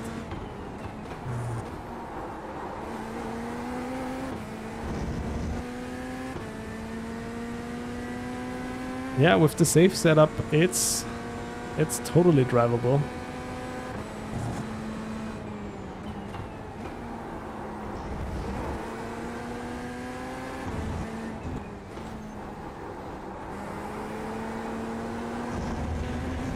A bit too wide here. Oh, it was still faster. Yeah, okay. But I know that I did the Lambo lap pretty late in the stint. But here we are still quite early. I think I can lower the traction control even more. Let's try it. 58.885. Let's go, Corvette. We can do it.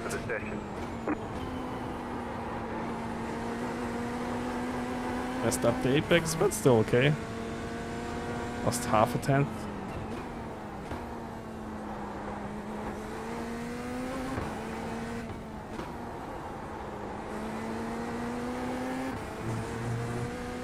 Oh, it feels nice out of corners. I'm always fearing a bit that it's understeery on throttle, but it's fine actually. It's okay-ish.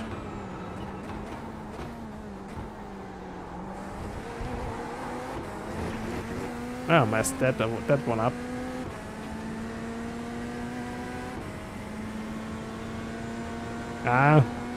I'm not sure if I would be any faster.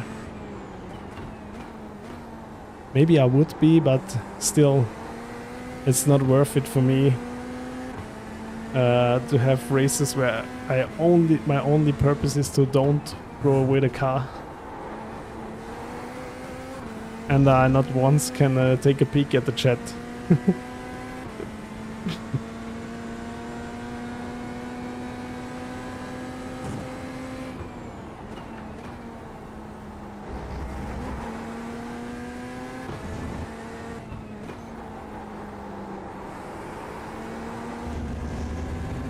Let's give it one more lap. Corvette is feeling good. Quite surprised with this one. Usually the car feels okay.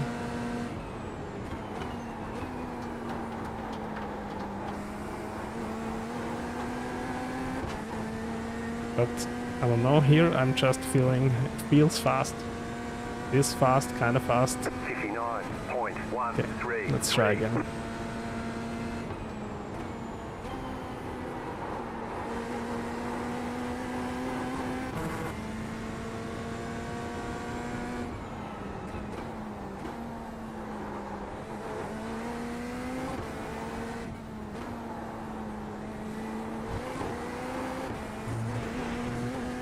Well, messed up a little bit, but still okay. It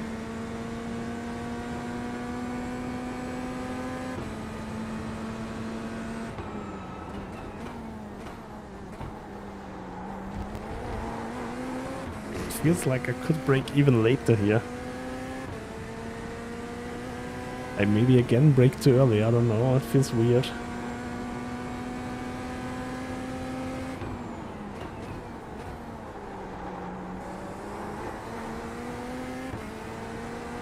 Boy, but this setup, it feels so good to turn into corners.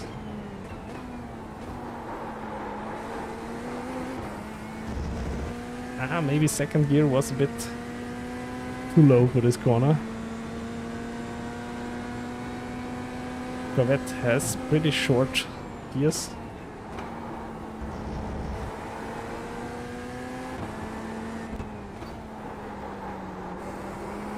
This time I messed it up. I'll try one more lap with it. Hi Pope! Welcome back. Hope you've had a good start into the week. And I guess you are already on holidays as well.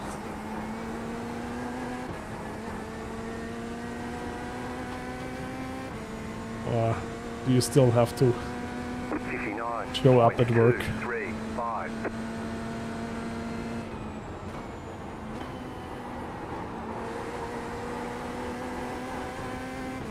Perfect. Especially through this first sector, the Corvette feels super nice.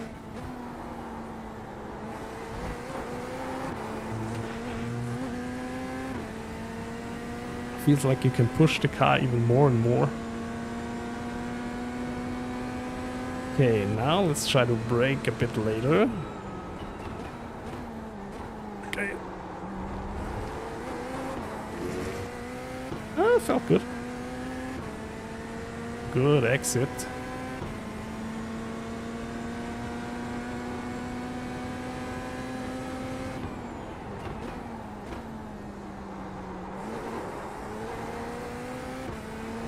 Also this corner, turn in feel. Okay, now I try to stay in third gear through here.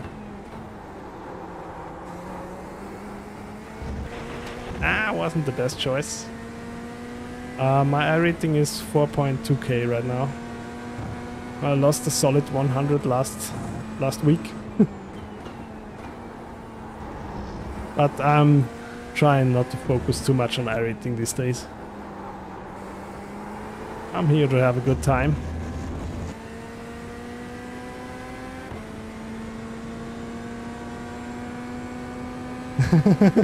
Yeah, now it's already pretty fine with the safe setup. With the esports setups, it was nervous, yes.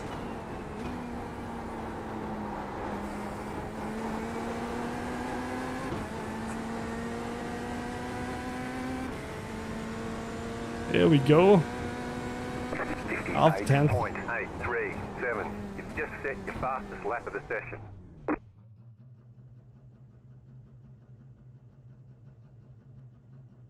4.6k back in 2017. Now it's more like 3.1k.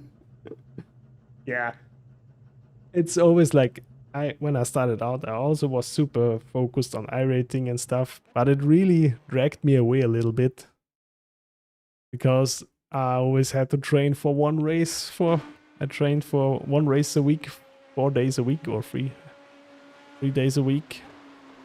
then I did this one race, and when it went bad, yeah, your desire to race was pretty much gone. And now, since I started streaming, it really, like, just try to race more, have fun, and not care too much about iRacing.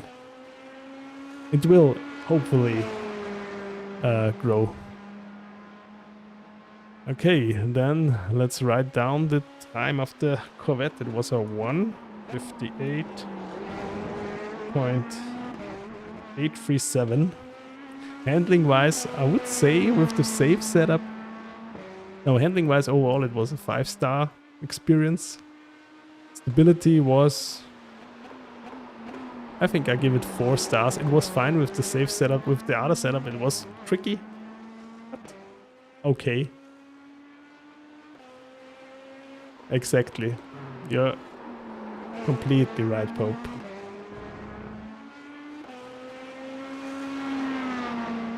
That should be my premise. Ooh, I've rated every car pretty high. Except for the McLaren instability. It was a bit tricky. Now we still have the Acura to go. So far, our leaders are the Lambo and the Corvette. I like both of them. I'm pretty sure you can be fast in every car. Except with the... Thank you for the follow. Really appreciate that. Cheers.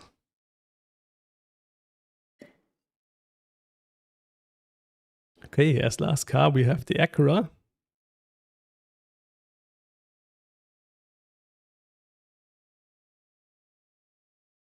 The Acura for me always a bit of a mixed bag. Sometimes it feels good, sometimes I'm struggling with it. I do this every Monday. Every Monday evening I'm online and I'm usually doing comparing GT3 cars. I'm comparing the cars that's my main series for the season. So last season it was GT3 Sprint. And I also had a season where I did GT4 before. All good, all good.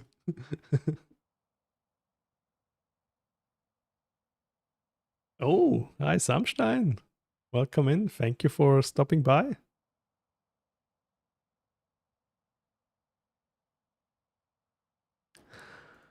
Okay, let's check in the race setup here as well and see how the Acura is holding up.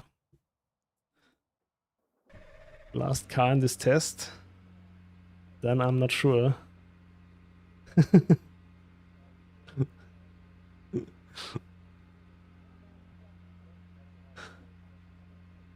Thank you for the follow, Fear No Evil. Really appreciate that. Thank you. Okay, usually, since the last season, I'm struggling a bit with the Acura, especially on cold tires. The car, or the front end feeling of the car is not really there for me. Let's see. Oh! Yeah, a bit understeery. You cut that corner and got a slow down penalty. You're welcome. But on... just to make sure, like, I'm not focusing too much on lap times. For me, it's more about like how the car is feeling actually, and if it's fun and safe to drive. Thank you for the follow, Drain Life. Hi Nacho, welcome to the stream. You're between the Aston and the Mustang, so you own both cars. At least with the setup I'm using, I think I'm faster in the Mustang over a stint. But again, I'm only owning the Aston for 3 weeks now, so I still need more time to understand the car.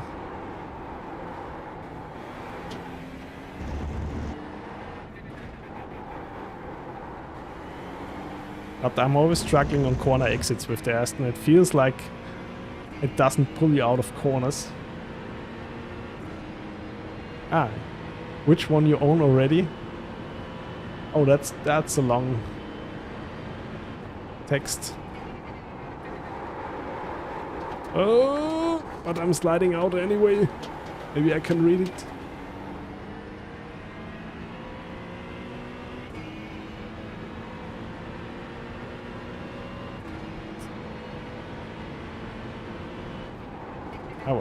I will stop here real quick and read this message. Just Forza with a wheel. There we go.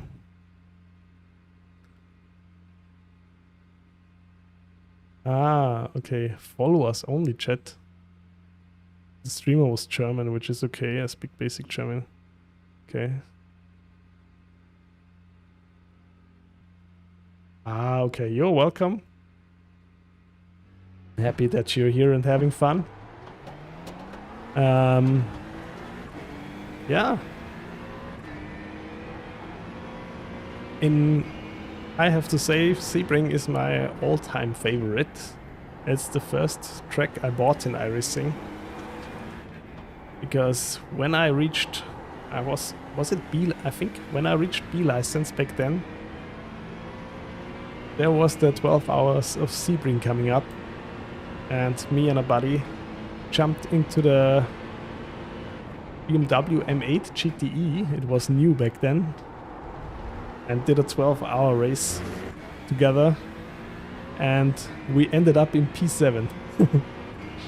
That was actually a super nice experience, and since then I think Sebring is the track that I have the most laps on.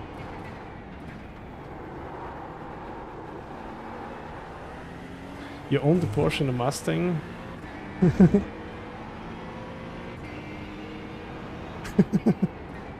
Yeah, exactly, Pope. That's why I also stream in English, because my German is also not quite proper, to call it German.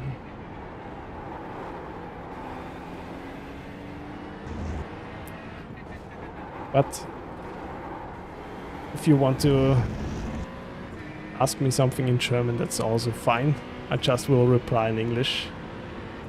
Thank you for the sub, Living Gold.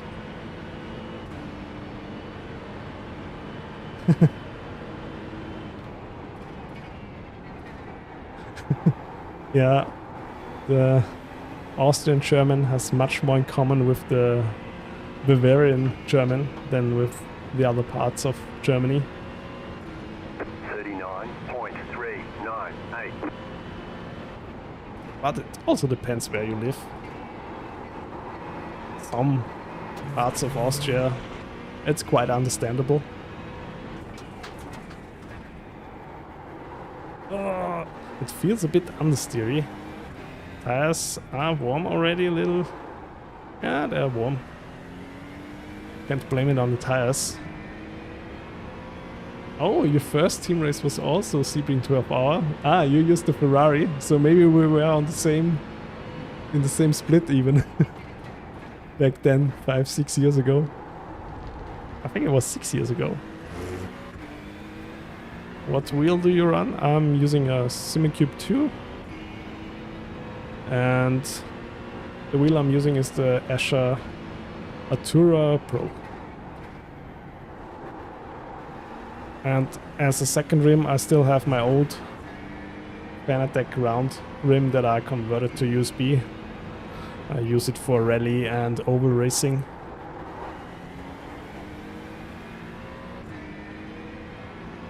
Ah, okay. So the Beamer wasn't out yet. Okay. Then probably not. I mean, my first car I ever bought, basically I did it like this. I was like a complete cheap out in iRacing until I reached C-Class 4.0. I've never spent any extra money except the subscription. I've started out with the Mazdas, And then I raced the Advanced Master Series all the time when a free track was coming up in the schedule. And then when I reached C class 4.0, then you can start in B class races. And then I bought the Porsche 911 RSR and Sebring. And then, yeah. So the Porsche was actually the first car I bought.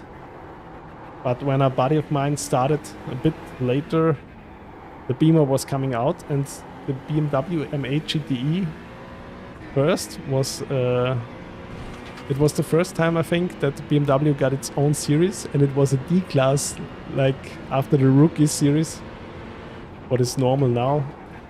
But back then they put a GTE car into D class, and he bought it, and then we raced the Beamer for the endurance.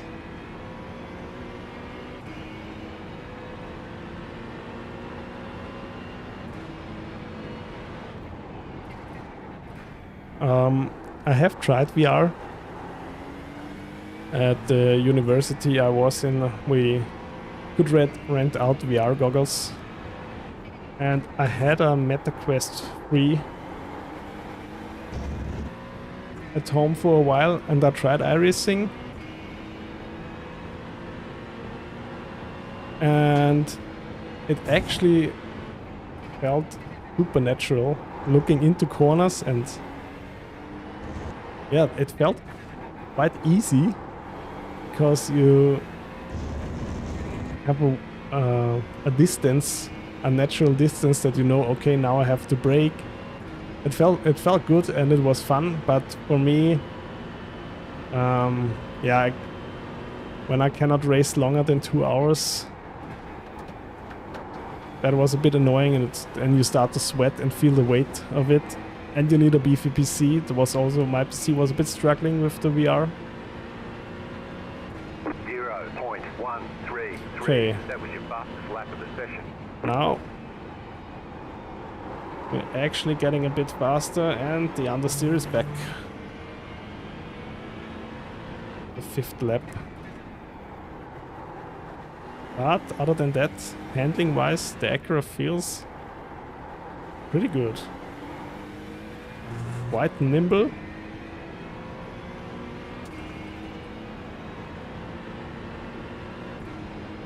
Ah, PSVR. Ah, does the PS4 Pro has VR support? I didn't know that. But I guess that's quite fun with Gran Turismo. I envy people who have GT7. This would be my perfect second racing sim to just chill out and enjoy cars. I hope Assetto Corsa Evo is going in this direction. Again, really either have to brake earlier, maybe it's the brake bias. Let's put it farther back. 58.6, 48.6%.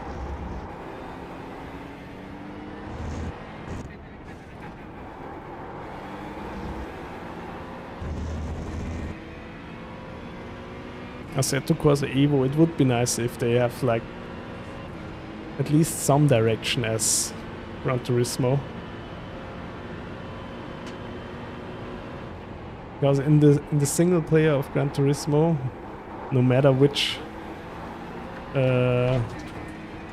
one of the series, you always felt like they have a love for cars. 59.845. You've just set your fastest lap of the session.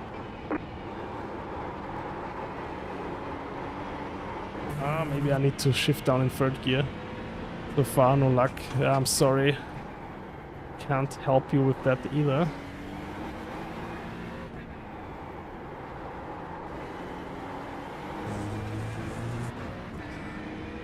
The last PlayStation I had was a PS3. The OG PS3, the big boy one.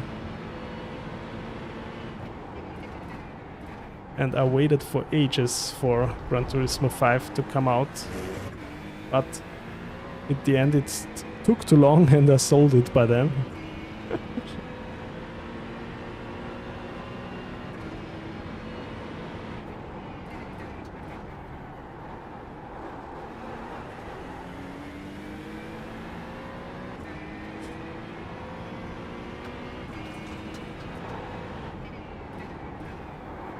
I'm pretty... The Acura is a bit understeery, that's a bit weird. Normally this car is very neutral or even a bit oversteery at times. I guess if you dial in the setup a bit more, it'd be perfect for here. This setup is a bit understeering. But let's see. We can get close to the 158s.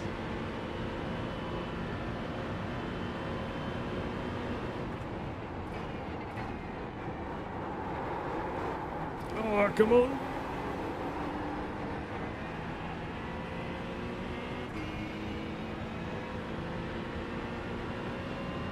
On 59.5, okay. That was your fastest lap of the session.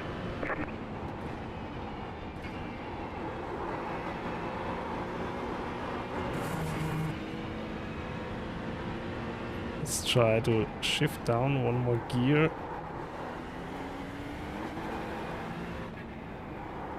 Ah, too late. Messed that up. Still okay.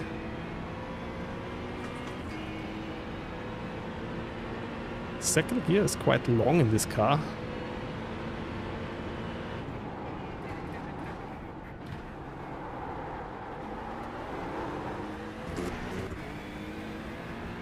Also lost a bit of traction here.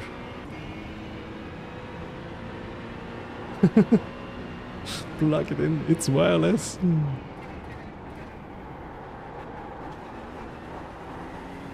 Was there a PS... Yeah, I guess for the PS4 Pro there was a VR.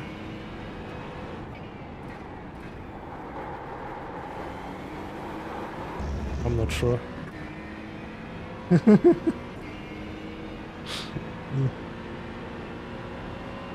Yeah, for me I think racing on a monitor,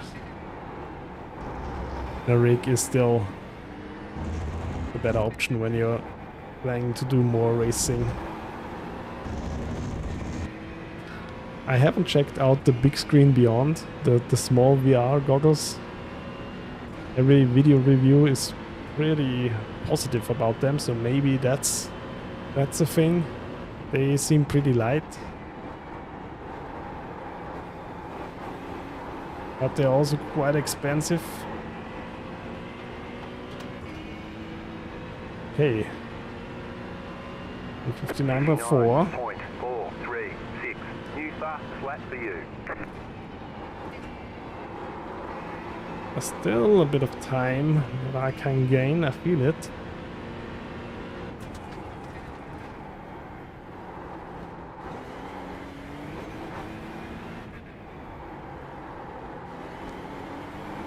Yeah, exactly. This corner I messed up so bad the last time.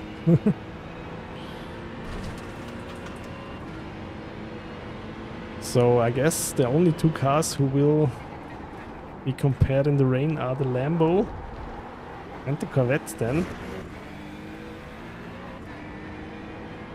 Or should I compare them today? Ah, maybe it's not time anymore.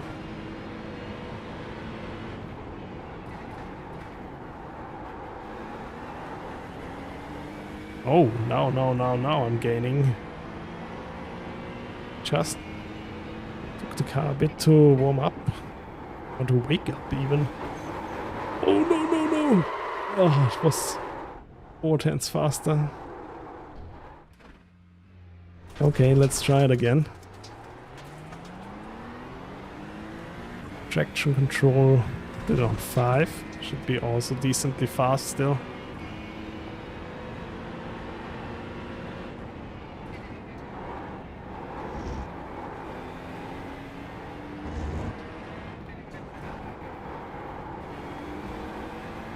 Let's try this again without a slide.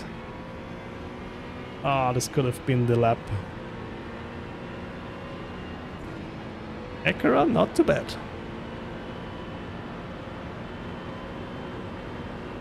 Hold the line. Don't miss the apex all the time.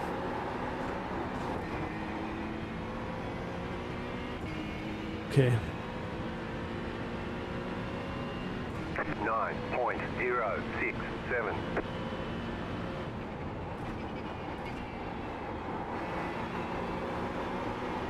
Okay, first sector I got pretty much dialed in with this car, so it should be fine.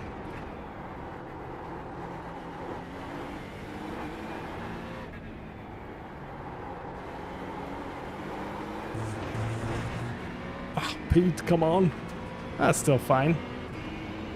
Not perfect, but I just lost a little bit.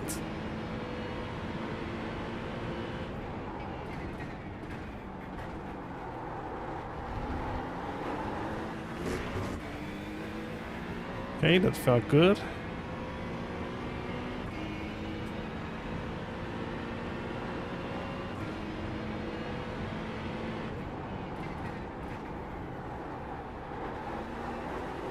So, will this be tomorrow a Lambo or Acura or Corvette Fest?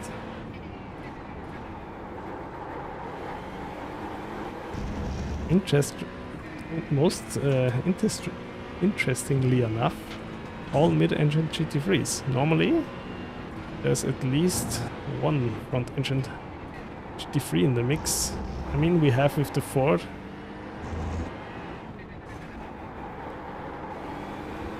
One contender, but I won't be racing the Ford. Ford is getting overused. It's super fun to drive, but I much rather lose out in a car that's not meta.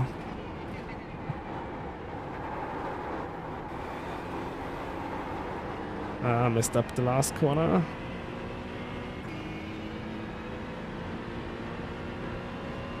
Okay, 49.0, 59.0.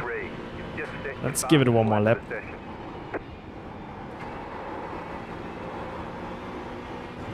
I can do a bit better.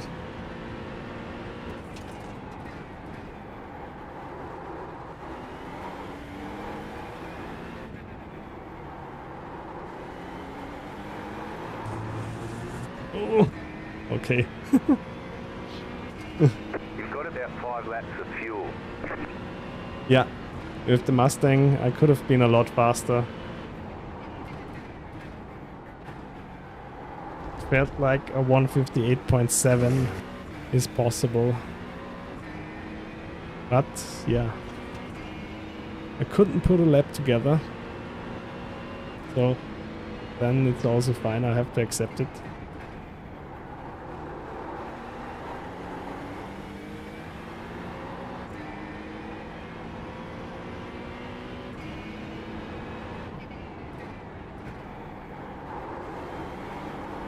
Oh, a bit wide again.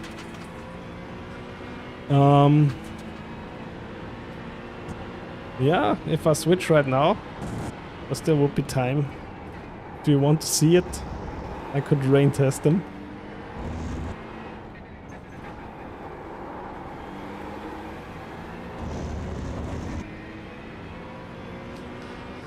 Yeah, the Acura feels a bit understeer at times. Mid corner it's a bit weird. It turns in well, then it's understeer. Out of the corner it's actually fine again.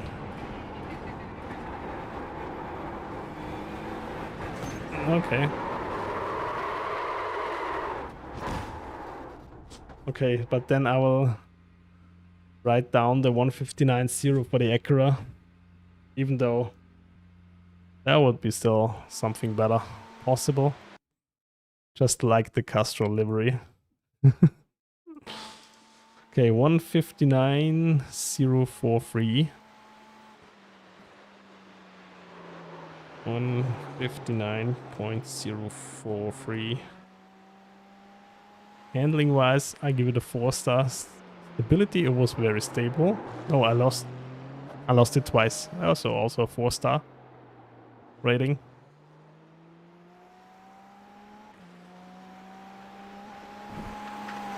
Okay, I'll take a short toilet break and then we're gonna try at least the Lambo and the Corvette and maybe one more car in the rain, because there is a high possibility for rain this week. So be right back.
Okay. Lambo Vet Merc. Okay, that sounds good. Let's try these three in the rain.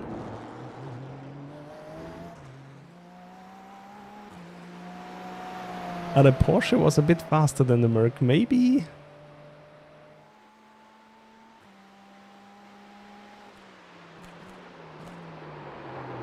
maybe I have to also do the Porsche.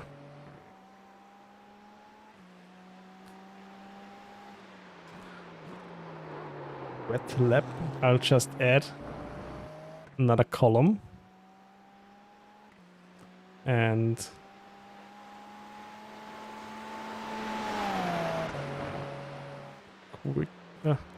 quickly change the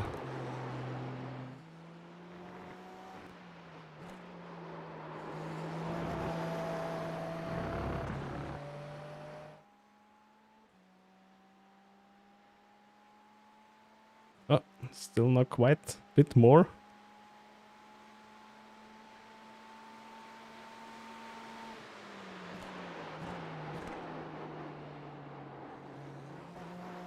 There we go.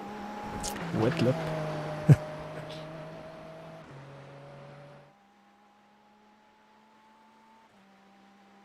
Acura seems to be suffering on tracks that are bumpy. Not really. Normally it took curbs quite well before the tire update. Okay, Merc, Porsche, Lambo, Corvette. Really don't want to throw out the Porsche. I hope it's already quite late, but for this great rate from Dario and for all the follows, I'll do, of course, a short wet test as well. So let's dial in the track conditions from the VRS side. Let me check them out real quick. When you're driving it, yeah, I don't know. It seems like the tire update did something to the car because it really felt quite easy over the curbs with the old tire model. But with the new one, it's, yeah, a lot different.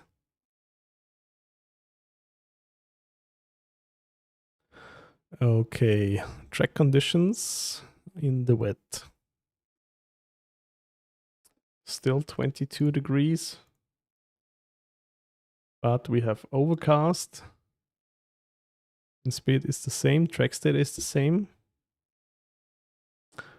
But how wet is it? Conditions. 100% humidity. Fog? No.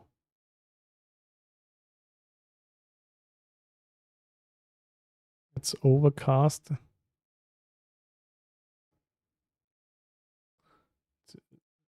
I think it's moderately wet. Doesn't say it on the... How do I know the settings for the next week? I usually just look up the VRS website when you have an account there. And where you can download the setups, you also see the conditions they have tried these setups. It's very important in iRacing because a little bit of a difference in track temperature or track state and your lap times will be way off. Makes a big difference in iRacing.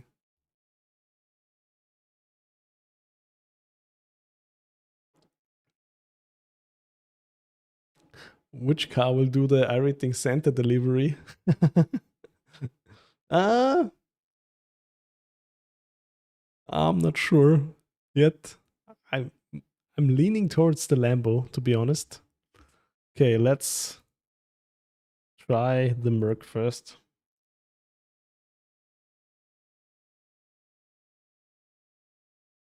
Wet track.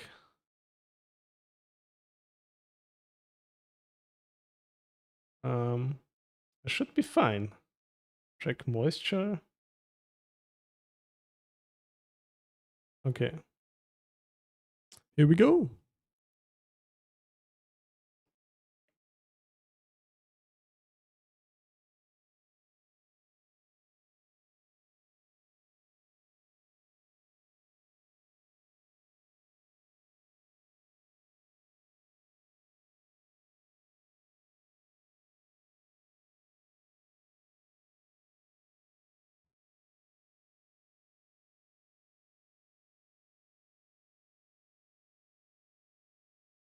Let's see.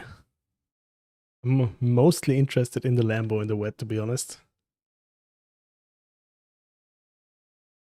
Because there's some love going on with the Mercedes stock.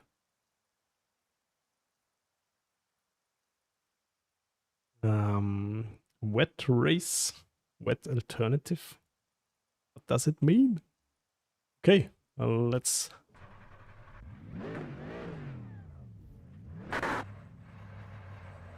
Traction control, I think I can put it down to 1.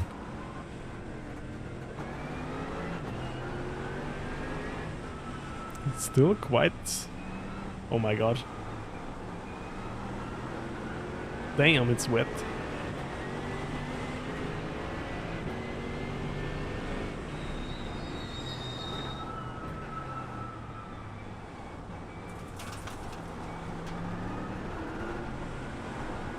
Drives okay.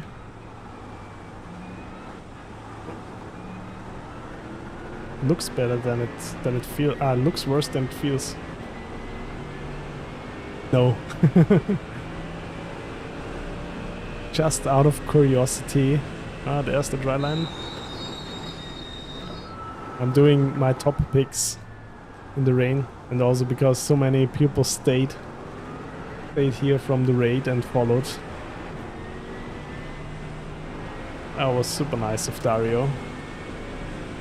Yeah, but it felt so weird in the dry. I think the setup this time really does not fit my driving style in the Ferrari this week. Oh, there's a good dry line on the outside here. Okay.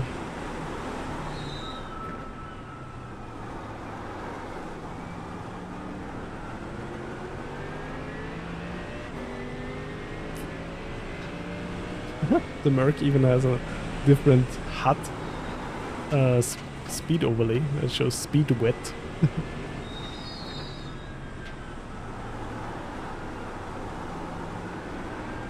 It's pretty okay to drive.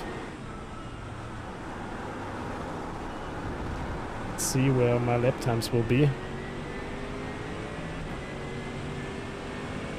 But I already said that my secret weapon for rain is usually the Ferrari.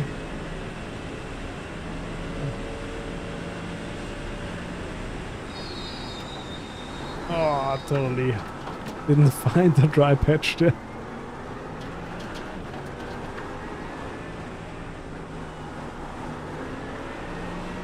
Okay.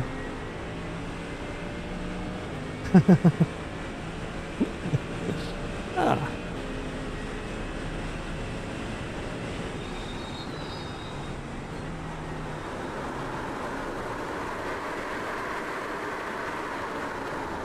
Okay.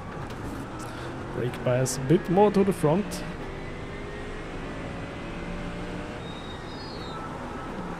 It was quite easy to lose the rear here.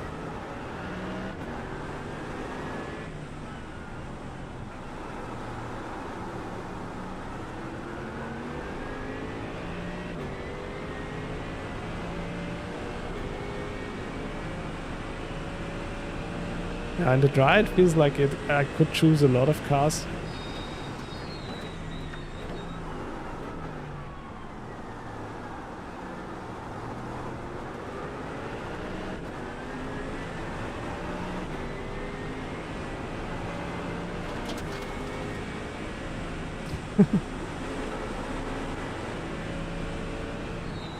Yeah, Ringmeister.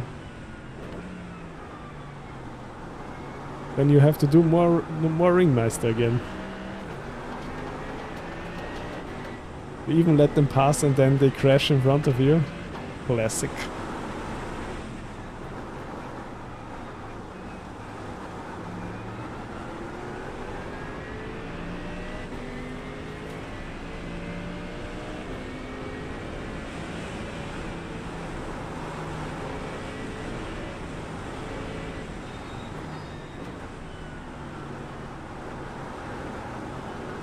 Yeah, so far, Merc feels pretty okay. Other than the slide in turn 1 I had. That was, of course, my mistake. Car feels quite easy to drive. Famous last words. I don't know where I should drive here. Maybe I should stay... Maybe I try to stay on the outside.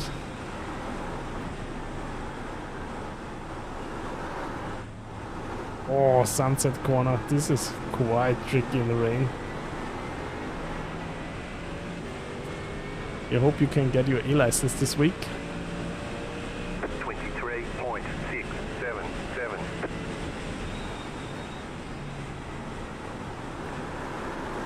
Oh.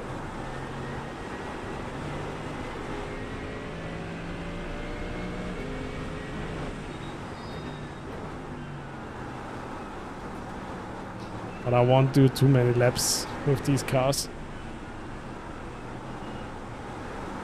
There we go.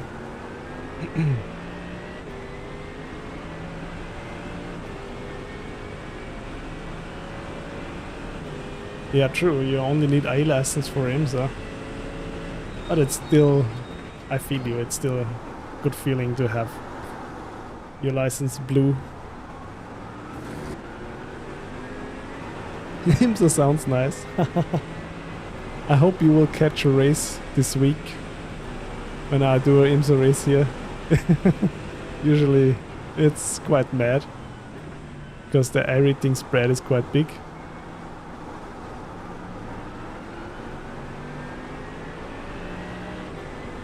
And you will get killed a lot by the prototypes because they just drive reckless at in some races.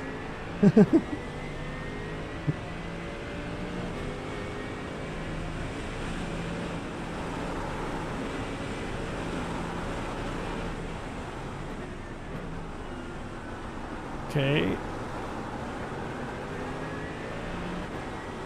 So with the Merc, safe traction control setting, brake bias to the front. Actually, no trouble at all.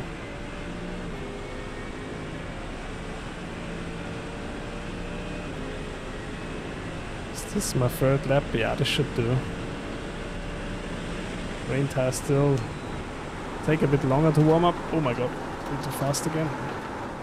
Yeah, this corner will be a struggle when you overdo it. But other than that... ah, yeah. Okay, so you already know what's up. 19.30. To 19.3.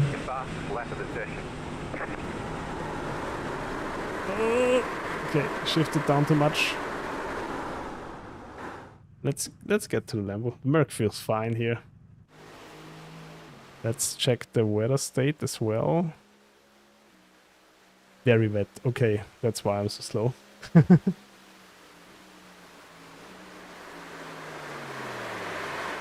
To 19.3. Oh, that's a banger. 2 minute 19.307. I'm pretty sure that the VRS lap time is on a moderately wet track, but it's not such a big concern. I just want to know if the car feels safe.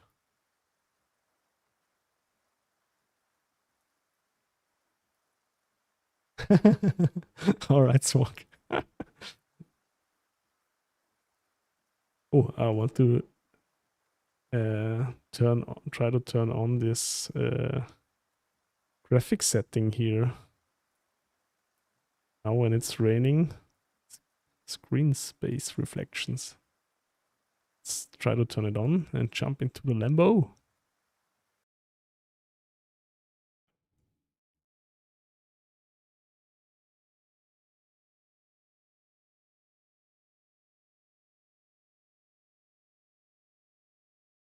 I think I might go with the Lambo. Lamborghini feels nice. But also the Porsche was a great car. Ah. Yeah, let's see. It will be a struggle. Find the right car.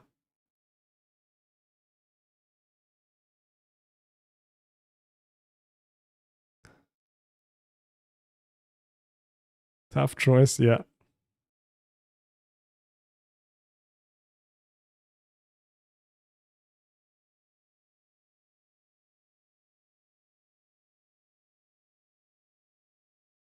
That would be your two choices, the Merc and the Lambo, style-wise.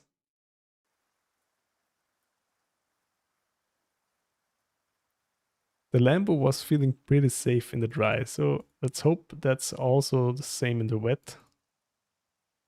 A Porsche and Lambo, yeah, the Porsche was also feeling good. I don't know about the rain. Should be fine as well, I guess.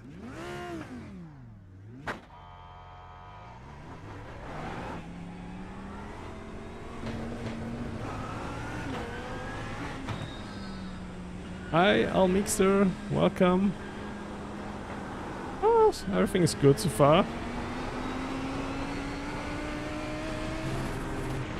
Trying a few laps in the rain. Check out which car will be the chosen one.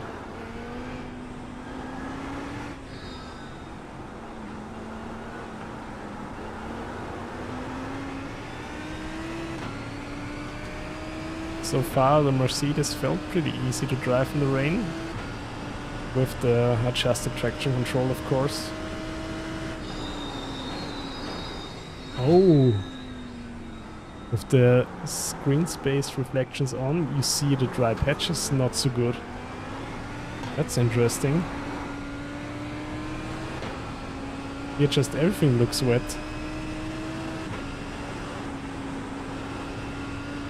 Here you kind of see it, but still not so good as with the green space reflections off.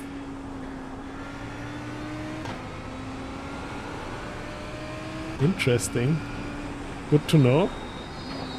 I will never turn this on again. That's weird.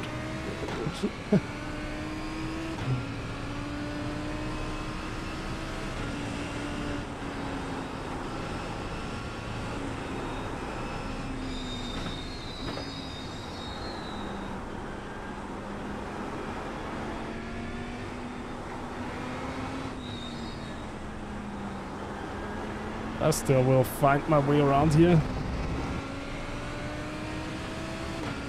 219.3, let's see. Are you meant to turn off the TC in the rain? No, turn it up. Turn it up. Oh. And by up in the Mercedes, it's down. So the Mercedes AMG GT3 is the only car in iRacing where the PC and ABS settings are flipped. So the lower you set it, the more it helps you.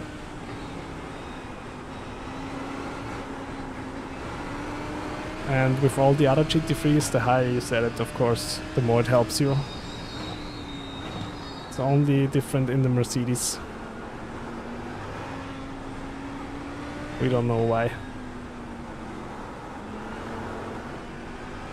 Hi Sebring, welcome back.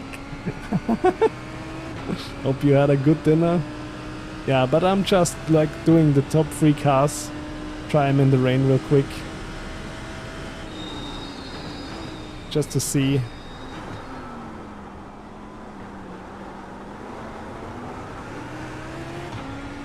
But yeah, most likely it might be either a Lambo or a Corvette or a Porsche week for me.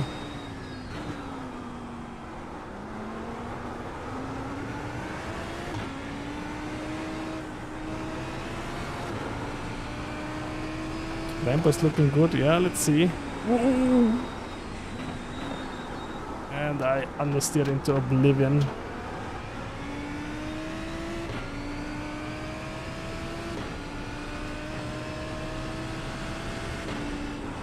But it's quite interesting that you cannot see the dry patches as good as with the screen space reflections turned off. I have to remember that I turn it off again before I go out of the session. Dinner was great, that's good to hear. Yeah, Audi isn't here anymore. They pulled it out of IMSA because it's also not racing anymore in real life. Oh, sunset. It's only in IMSA. Oh. Moroccan food dance, that sounds nice. 1, 2, 2.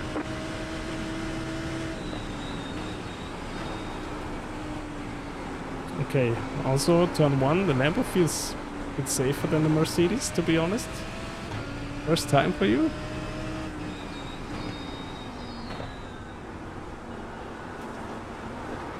I had it twice already. At a restaurant.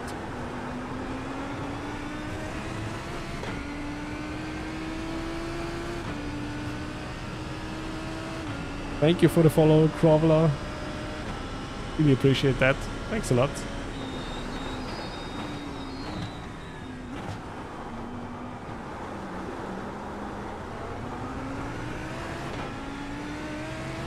So 219.3, but it was in the third lap, so we can give the Lambo one more lap after this one.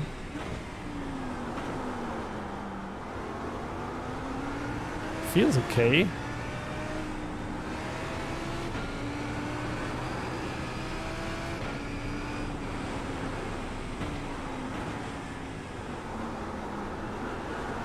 Yeah, I think it's maybe the Ferrari is the only outlier there. The setup totally feels weird to me.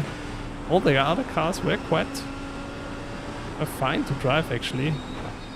For the Corvette I had to choose the safe setup, but with the safe, even with the safe setup, it felt quite fast, and it was fast.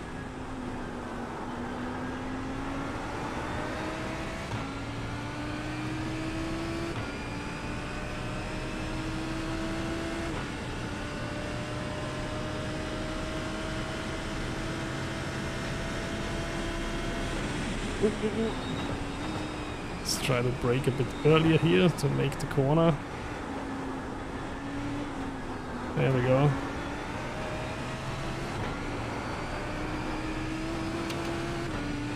Oh, that's going to be a good lap. To 18.7. 743. Just set your fastest lap of the session.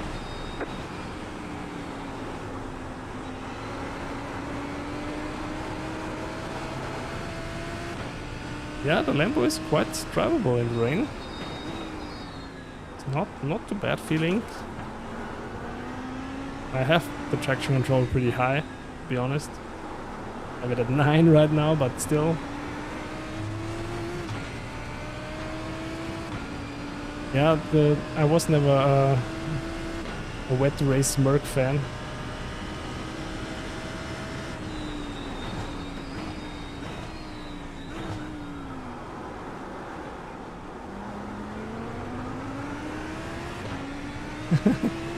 You mean the song?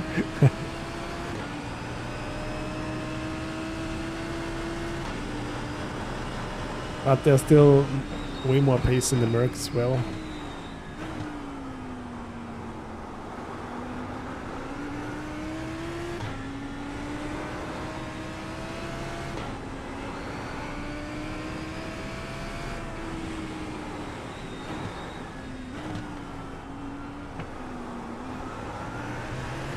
Oh, lost half a second in this corner.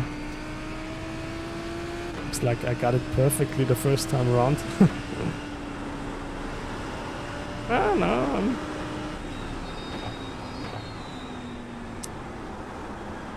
Hi, South African Sim. No, I'm comparing the GT3 cars for this week's IMSA races during the week. All good. I won't be online for too long anyway. I'll jump into the Corvette real quick.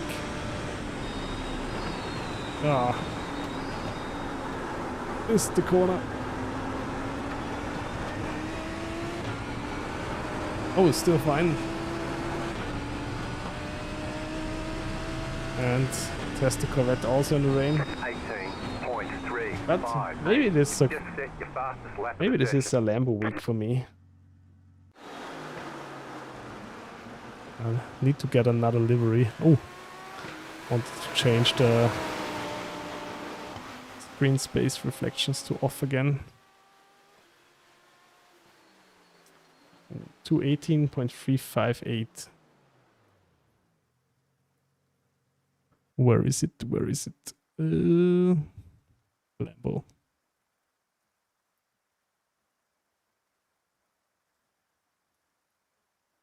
Second fast.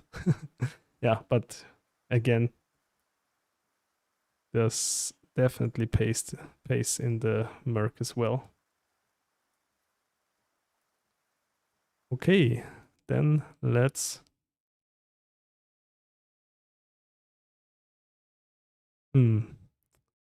Corvette and the Porsche felt nice.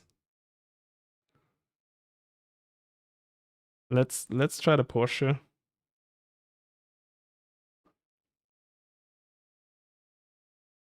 Let's try the Corvette.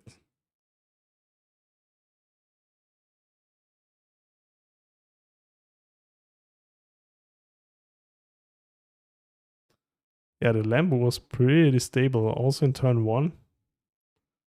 Oh, it was a bit of a struggle with the Merc, but I think I just have to watch out more with downshifting in the rain. Then it should be totally fine.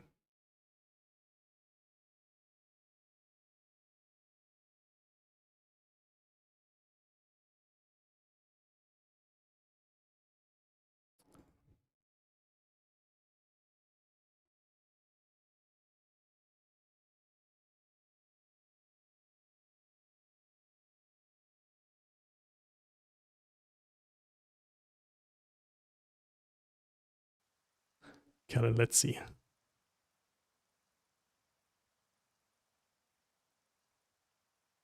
Wet race, here we go. 4.2k rating.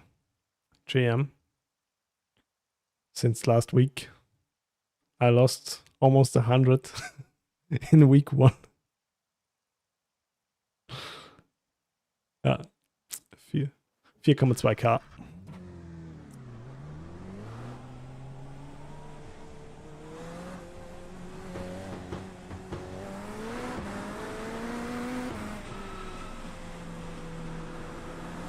Sounds like you're an Austrian. Welcome.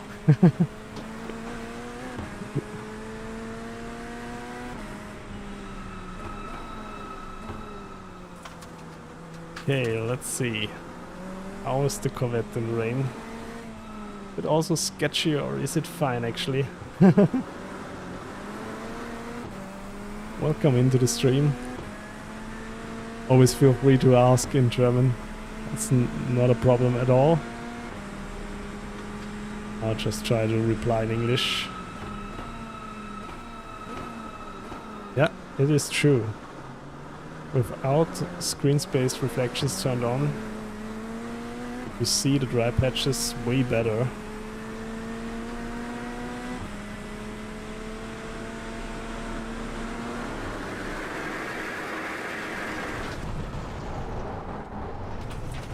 Ooh, close, but I made it. Let's increase the traction control.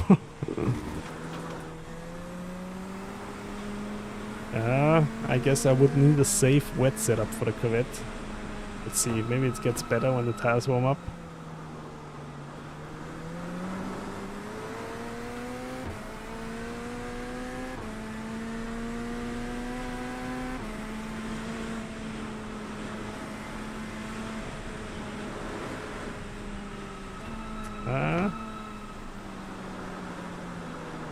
I guess they just took the esports setup and put rain tires on.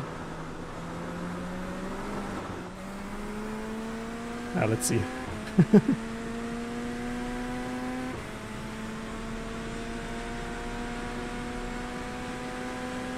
For Sunset Corner, I have to watch a video what line to pick. Here are some dry spots, but here everything is pretty wet. Are people here taking a wide entry or a narrow one?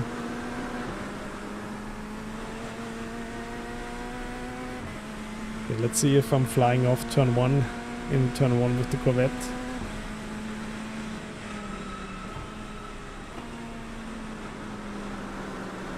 Oh, it's a slidey boy for sure.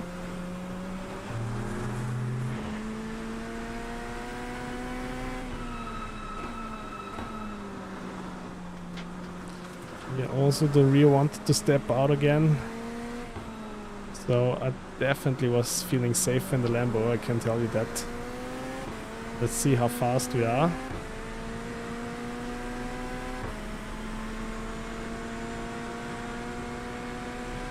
Oh, it's already.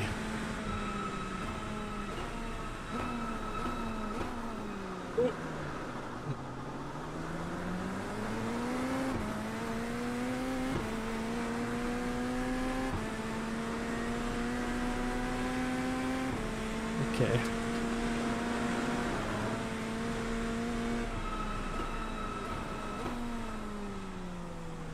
Okay, the Corvette is definitely so far the scariest in the rain.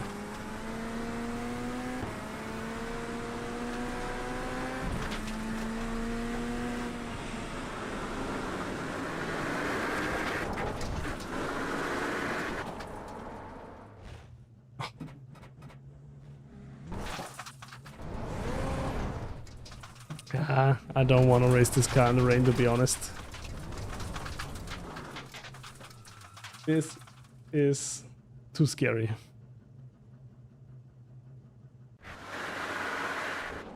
But there is no safe wet setup. I was fine in the dry safe setup. A quick Porsche is a finisher.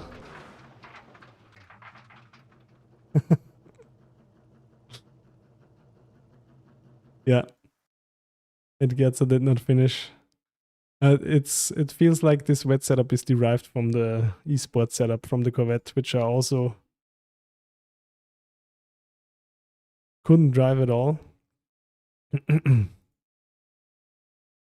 Okay, let's give the Porsche a quick ride in the rain as a stream ender.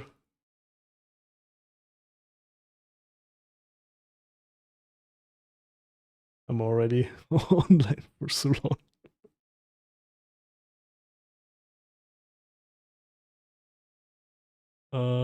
Not Cup car, normal Porsche. Here we go. Let's try the Porsche. But for the Porsche, we need some German music. And some of you might already know what I mean by that.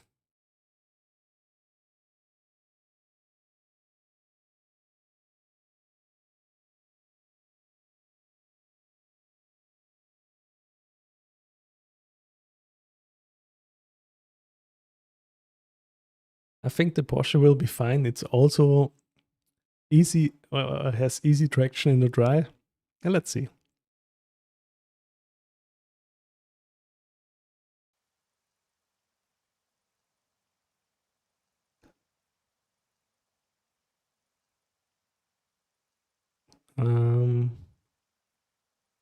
Wet race. Here we go.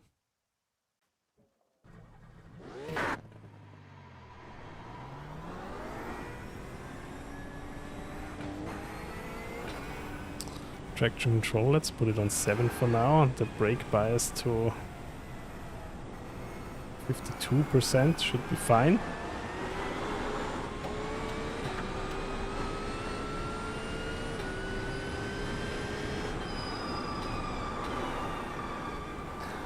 I can't really remember, but I think the Porsche was always strong in the wet, or am I completely wrong? I know I mean, a lot of people also raced the Mustang in the wet, of course.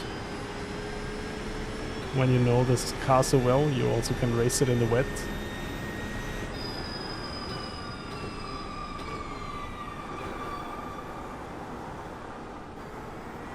And I also think I have seen Porsches a lot in the rain. You have heard that? Yeah, but only in my goated Ferrari, and I cannot race it this week. because it's so slow in the dry.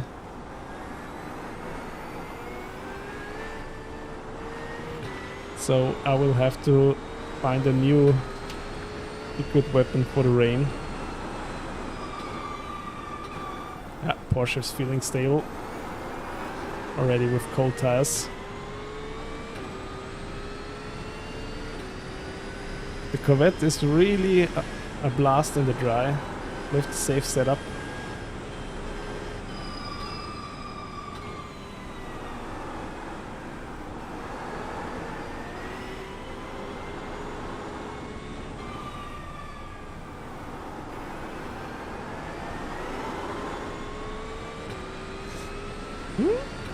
Let's see if the Porsche can rival the Lambo. I would be fine with both.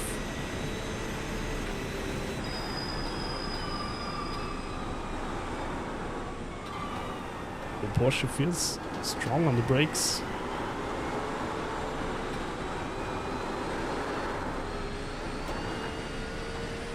Okay, let's see, turn 1.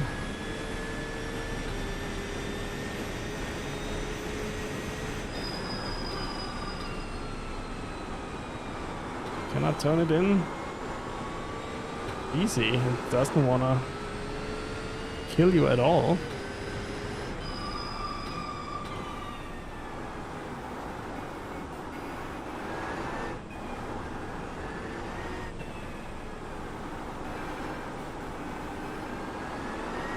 Go, a bit of understeer here, but other than that, car's quite stable. Nice to see. I've never raced at a very wet track. It was always at maximum I had was moderately wet. We'll see what we have tomorrow. Maybe it will dry up again. That's also always quite fun. Like some tactics into the race. When to pit and when to switch to dry tires. But they also shortened the races in IMSA. I now remember back then they were an hour long. Few years ago.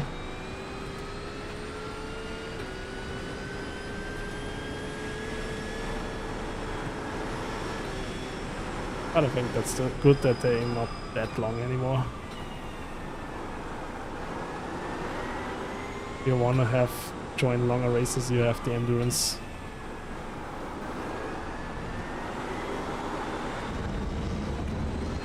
Okay, let's see what the Porsche can do.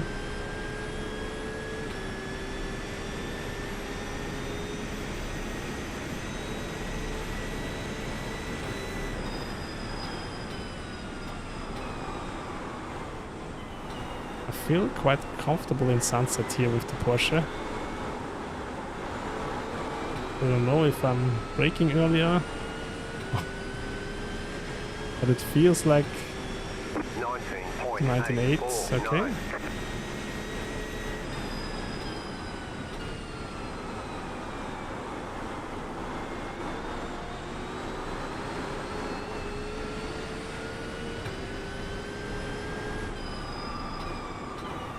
Now let's see.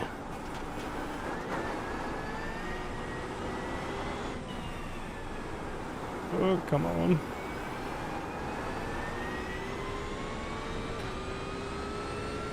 Oh, yeah.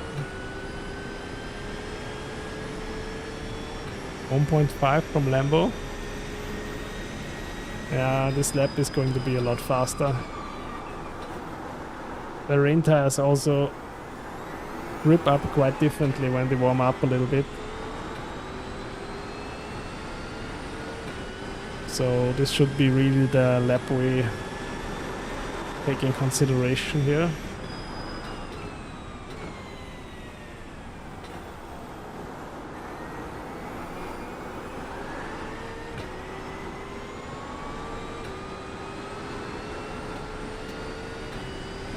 Let's see. The Porsche is sliding around, but always controllable. That's super nice actually. It's feels like you can throw it in a bit even in the wet, but still not lose the car totally.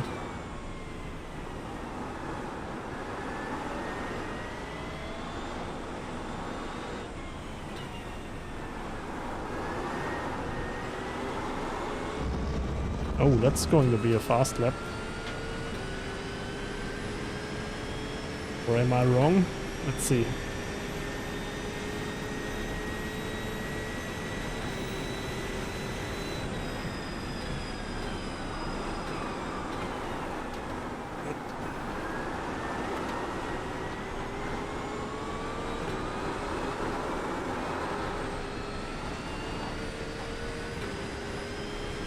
Limit 50. 18.376. That was your fastest lap of the session. Oh, it's close. between the Lambo and the Porsche. 218.376. 376.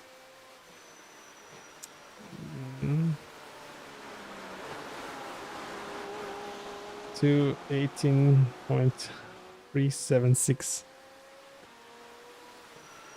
Oh, just a little bit off. Yeah.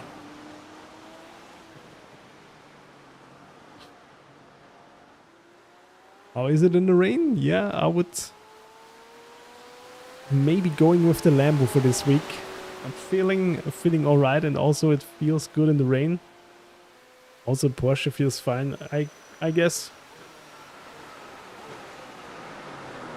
everything except the Ferrari and the Beamer would be fine for me, and also maybe the McLaren. What's the pick?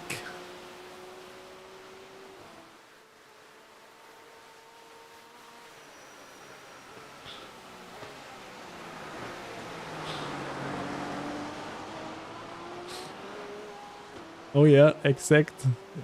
We picked the exact right song. Swag. I think my pick will be the Lambo. You gave the Porsche 5 stars? Yeah. If the race is wet, I won't pick the Corvette. It will be too scary. Decided Viani. No, it will be no Mercedes. I think I'll go with either the Lambo or the Corvette. The Porsche. We will see.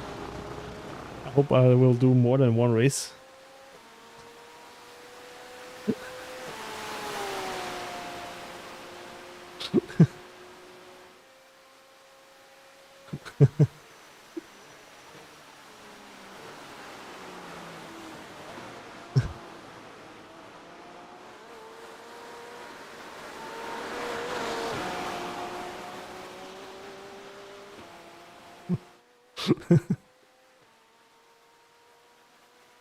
Okay, but with this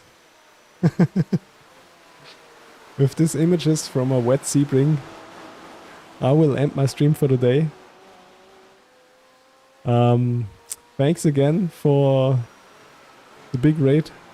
If any of Dario's viewers is still here, thanks a lot. I really appreciate that, and I also appreciate all the follows. Really means a lot to me. I hope you had a nice time watching the stream. I will be online tomorrow at around lunchtime and try to do some IMSA racing here.